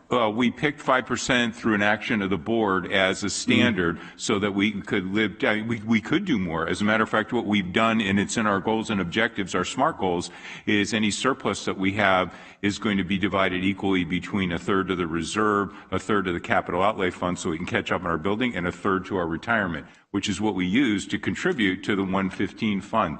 And I remembered what I was going to say. As Ms. Kiley was mentioning about our additional amount that we give to SJ Sarah, what that allows SJ Sarah to do is to pay out benefits without having to sell securities. And as we've seen in the news just recently with the Silicon Valley Bank, they got pinched on their treasuries and had to sell them when they were underwater, which is a bad thing to do. So with the market not doing so great in the last year or change, that's allowed SJ Sarah to ride through this dip in the market and to be able to just pay out benefits in cash rather than liquidating securities. Excellent. Thank you. Appreciate All good that. things. Good, very good information. That's great news to go from we were in the low 60s. We truly were bottom dwellers for the state as it related to the unfunded pension liability and responsibility that we have. So we're making some major steps and leaps and bounds there. So great job in that capacity. And then lastly, I would mention very soon, myself and Supervisor Canepa are going to be bringing to the board our evaluation of what's going on as it relates to homeless here in San Joaquin County, and there may be additional requests for some funding. So we're going to do this very quickly and bring it to the board for a discussion. So do we have a little contingency fund if the board were to decide? We have a little flexibility there? Well, we do have, we have our $111.9 million in the contingency fund that the board could choose to use. We started the year with a general fund balance. I know that sounds funny to put the two funds together. It was $180.9 million in the general fund, just regular fund balance. So we do, and we can meet with you and show you the different fund balances of the different accounts or the different funds that we have. So I think that there is money for the board at your discretion. Okay, well, and it'll be a discussion, and there may very well be an ask, but that's to be determined going down the road. Thank you very much. Thank you, Chair. Thank you, Supervisor. Supervisor Canepa. Thank you, Chair. So on page 4, can you explain page 4? So that's just what the departments have said that they're... Page 4, so the net county cost table? Okay, so the net county cost is the general fund support that we give to all of the programs.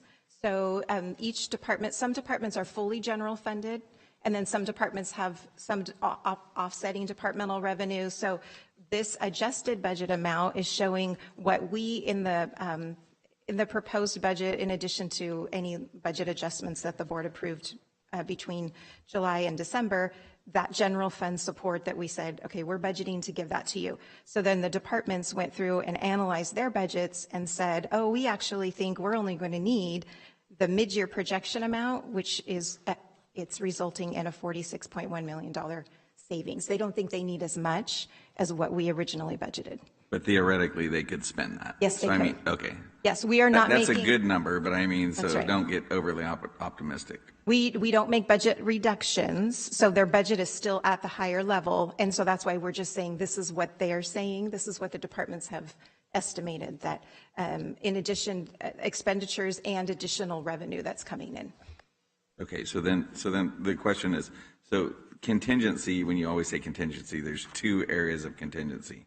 So when you start with the general fund balance, that was money that you didn't spend last year. Right. And is not encumbered. So what was that? What was that? What was that? It was total? over 180 million. It's 180.9 million. And then, so what's your reserve? So what I don't see reserves. That is not reserved. That's over and above? That's completely unreserved. That $180.9 million is unreserved in the general fund. Okay. And then what was the increase in revenues that you were allowing for? I don't see that on. So 14, GPR? 14.4 million. So the two of those together is about 60 million. Okay. Additional net county cost, additional general fund. And so, and then there's $5 million extra at the beginning of the year for contingencies. And it's not really extra. The $5 million is part of the budget. The $5 million is, and it's a funny little budget because it's used then to transfer to departments that have unexpected costs or loss of revenue. So, yeah, so it's a funding source, but it's part of the budget. Well, I'm learning this. So, I mean, so the restricted funds are categorical funds in each department. So it's not, as long as it's not general fund, because I mean, we see add this job, transfer this money. I mean, it's all day long on our agendas. So when it takes 4/5 vote, that's a general fund expenditure that needs 4/5 vote outside of the budget process? Actually, 4/5 vote is for all budget adjustments after the original adoption of the budget. All budget adjustments. Regardless of dollar amount? Correct. Okay. Mm-hmm. Okay. Yep. Perfect. I'll quit bugging you. No, not a bother at all. Thank you. Thank you, Supervisor Canepa. Anyone else?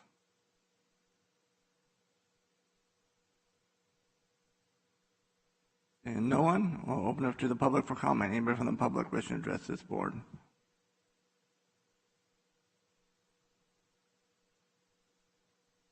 And no one, I'll bring it back. And the only thing I have, thank you very much. I know this is a lot of work. And again, this is just mid, right? So you still have a couple more months to go. So we all know you're going to be very busy, depending on what this board does too, right? But to add a position, I know you would need 4/5 vote, but one of the things I was thinking of, and correct me, and the board can correct me if I'm wrong, or if it's but we see like today, and over the next couple of weeks, we're bringing our different water committees to this board for discussion, so the public can see exactly what's going on. And this board we sit on over 50 committees between all of us, and all that information is to have an information officer assigned to these types of different committees in this board, so we can push this information out to the public. And having one information officer assigned to a bunch of different departments. I don't think any one person can do it, mostly when you're looking at, over 50 committees. And what would be the appropriate time to discuss that? Would it be at the budget? We would normally want to take position requests during the budget process. Okay. Yeah, proposed give budget. You a heads up then, to something that we're looking at. Okay, thank you. All right, thank you. That's all I have. Don't see anybody else from the board, so I'll entertain a motion. Make a motion to accept. Second. Go ahead, vote, please.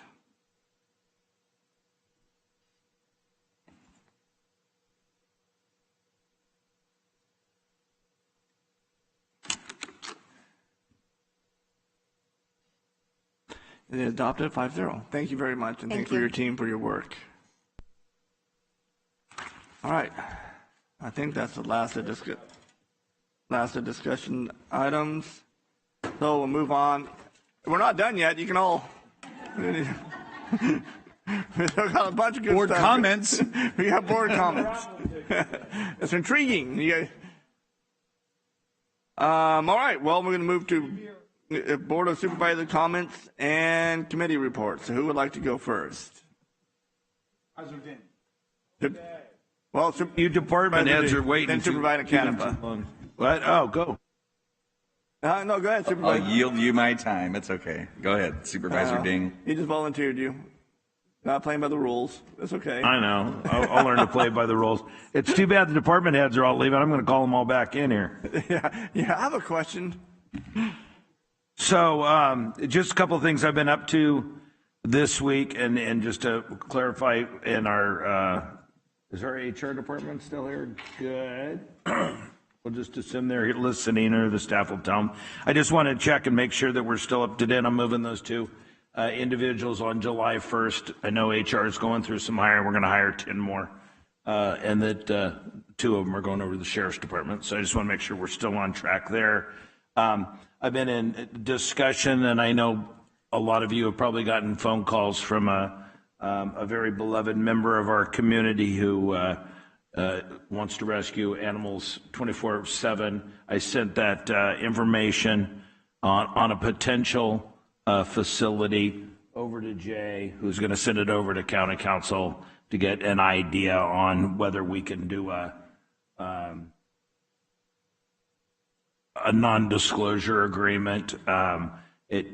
We'll see where it goes.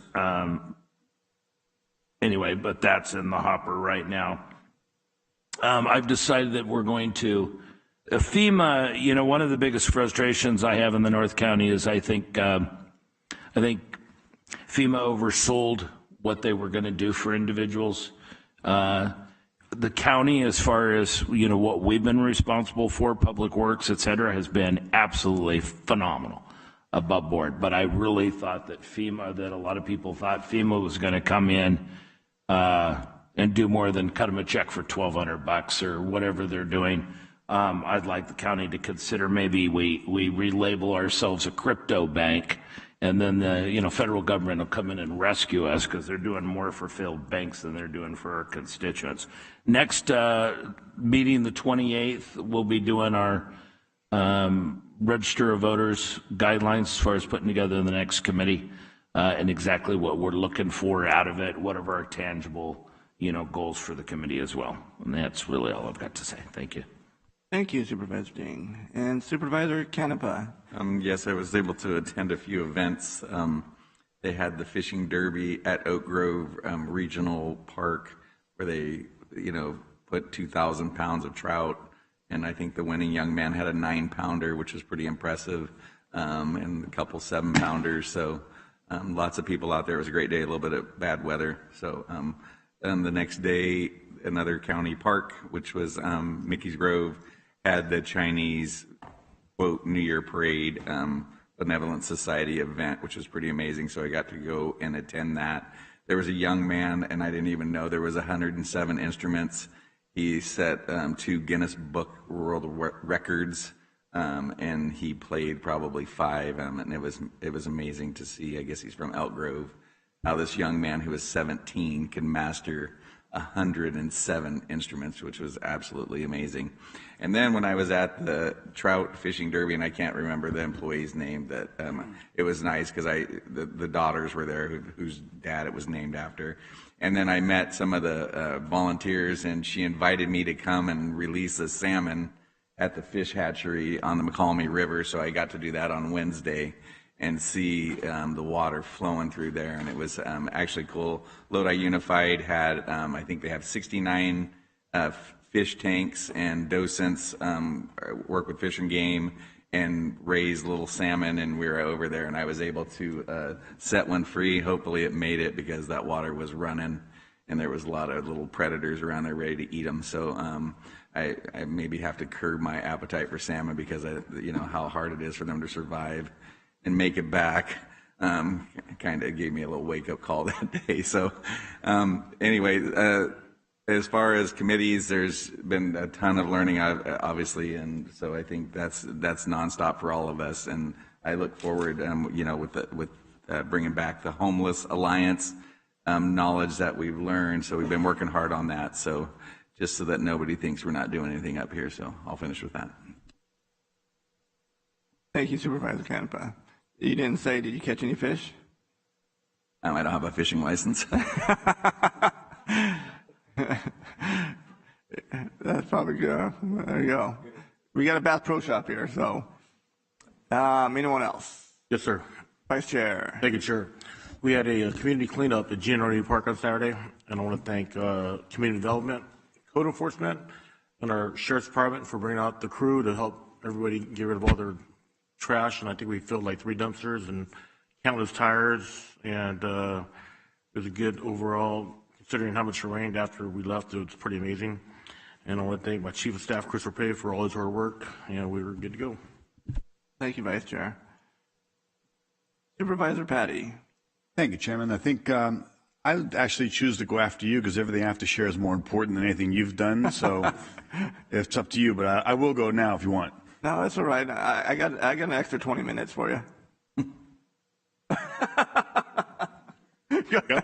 Go ahead. It's all yours. So I'm going to share briefly, quickly, easily, and actually the chairman brought up as it relates to communication throughout San Joaquin County from the Board of Supervisors the importance. On Wednesday, March 1st, I attended the U.S. Army Corps of Engineers did their 4th public workshop where discussions took place on this Delta conveyance project. It was a 90-minute open house workshop. We had representatives from, former supervisor and now Assemblyman Villapuba's office. They were just listening and learning. They actually had very little knowledge about a lot of what's being proposed. I had an opportunity to share some of this new water proposals that are being presented for through the Delta County Coalition. They eagerly took it. They wanted to see other alternatives. But it was really too bad that we didn't have information. I mean, I found out last minute this was going on. It would have been great, and I think that's why we have a great call for having somebody that works on behalf of the interests and the concerns that the public that we represent. You hear about this conveyance project. This should have been all hands on deck. We should have had people from every single department showing up and petitioning against and sharing with the Army Corps of Engineers. But there will be future opportunities, I'm certain, as other groups will be weighing in on it. But this was a really good opportunity and share some good information. This past weekend, local boxing great Joaquin Lopez from the 70s and even into the 80s was honored and inducted into the West Coast Boxing Hall of Fame. I had the honor to be there and represent our county and give a little celebration and cheer, and it was very humbling for him and very emotional. Fighters fight to please the crowd and for accolades, and really one of the great tragedies in the sport is when decisions, when a fighter earns a victory, especially for a title, and they're robbed. And it's very defeating. And Joaquin Lopez fought for the title, light heavyweight title 4 times, arguably without question 2 of the times he was blatantly robbed.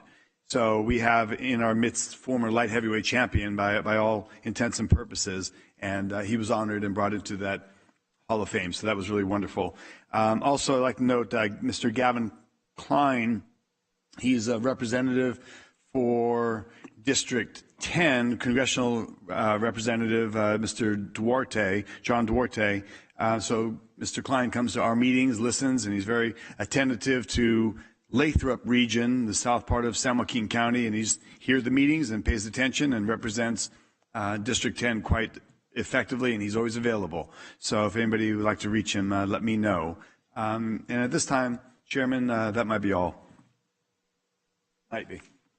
Thank you, Supervisor Patty. Did we get that? This is on film, right? I think that's the shortest Supervisor Patty has ever. So we appreciate it. Do you want me to recite it for you? Uh-oh, we got Supervisor Canepa. I forgot to mention that Sprouts opened in my district, so we went to the grand opening at 6:30 in the mall, which was exciting because they repurposed part of the mall. And then I also attended Caltrans is doing a grant proposal project underneath the Crosstown Freeway, and I believe Supervisor Villapudwa's district. So a $5.2 million beautification grant, so they were at a public meeting, so I also attended that. So there's good news for some money being spent in our community from Caltrans. All right, thank you, Supervisor. And I'll wrap things up. First of all, I want to say thank you to the deputies and the sheriff for being here week in and week out. We appreciate it. So thank you. And just want to let everybody know it is Women's History Month, the whole month of March. So this month we're commemorating and encouraging the steady observance and celebration of the vital role of women in American history. So to all the great women out there, thank you very much. We have St. Patty's Day. So wishing everybody a good St. Patty's Day. Enjoy your green beer or whiskey or milk, whatever. Supervisor Canepa, you got your green milk. And I just want to say thank you also to all those that are involved in Office of Emergency Services and our allied agencies and our Sheriff's Department that have been putting up with these storms. It seems like they're not letting up. I mean, we were in here today and Supervisor Ding and I looked at each other because we felt, our sheriff's shaking because of the thunder out there. No, he was too far away. Look at this, but maybe next time. But no, thank you for all the work that you're doing. I know it can be stressful, and I just want to assure everybody that the county is putting 100% of our resources and our personnel to make sure our county, of course, is safe, especially the lives of our county residents, and of course to our property, trying to minimize damages wherever we can. And I can tell you that we are looking, as you saw today, with flood protection, waterway protection. We're always looking on, how we can get funding and so on, working with LA agencies to alleviate some of those problems. And to our first responders, it's easy to be inside of a building and, listen to the thunder, lightning, and the storm pounding away. But you have our men and women in our public safety, public works, so on, that are out there repairing roadways, blocking traffic, responding to accidents and so on, shutting down roadways. I know in South County we've been taking a beating. So again, thank you very much from, this board. We, you may not see us out there, but we appreciate you very, very much. And there's been a bunch of great stuff happening in South County. I'm not going to be able to mention them all because there is so much, ribbon cuttings and crab feeds, which is, they're still around. Hey, if you can afford it, it's a great way to help some of our nonprofits. I did over the weekend in the rain. Well, it didn't rain. It was a break in the rain. Attend the Holiday Festival, the Festival of Colors in Mountain House. And if you aren't familiar with it, it's a very vibrant celebration. They have a bunch of powder and, they throw it over everybody. And I still have red inside my ears and sand all over the place. So, I look forward to it every year. So that is it. And just want to say thank you to everybody and God bless you. And Supervisor Patty. Chairman, I did forget one thing. Myself and Supervisor Canepa had an opportunity. We were here when the Civil Service Commission was holding their meeting downstairs in the lobby. We brought a certificate in recognition of International Women's Day. We spoke on behalf of the accolades, the accomplishments. It is international, and we think how far women have gone in not only in America but globally, and more to go. But we spoke in benefit of women's health with women's women's rights, obviously, and also I affirm that, as a father of a daughter, I spoke very adamantly and truthfully on the value and belief that women-only sports for fair competition. I like that my daughter competes, and I like to speak up for her and her future, so that there is a place, and when we do International Women, we recognize women's unique and very special place in our society, both domestically and internationally, and that place needs to be protected and stood up for, especially when it's being threatened by people that want to pretend like they're women. Thank you very much, Chairman. And we'll end it, and I'll just brought to my attention, and thank you very much. And Sheriff, I know we have Duke's funeral tomorrow. You want to say anything about that?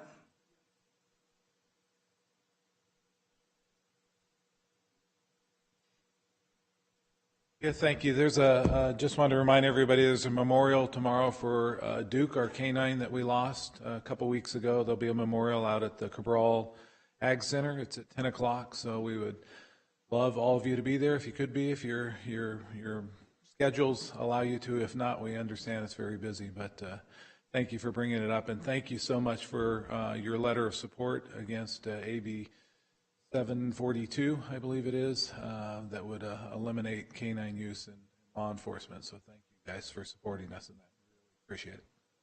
Oh, thank you, Sheriff, and thank you for the work that you do. And we'll continue to support our law enforcement. So all right. We didn't advertise it to the public. We were afraid that we'd get overwhelmed, but there are many people in our community that.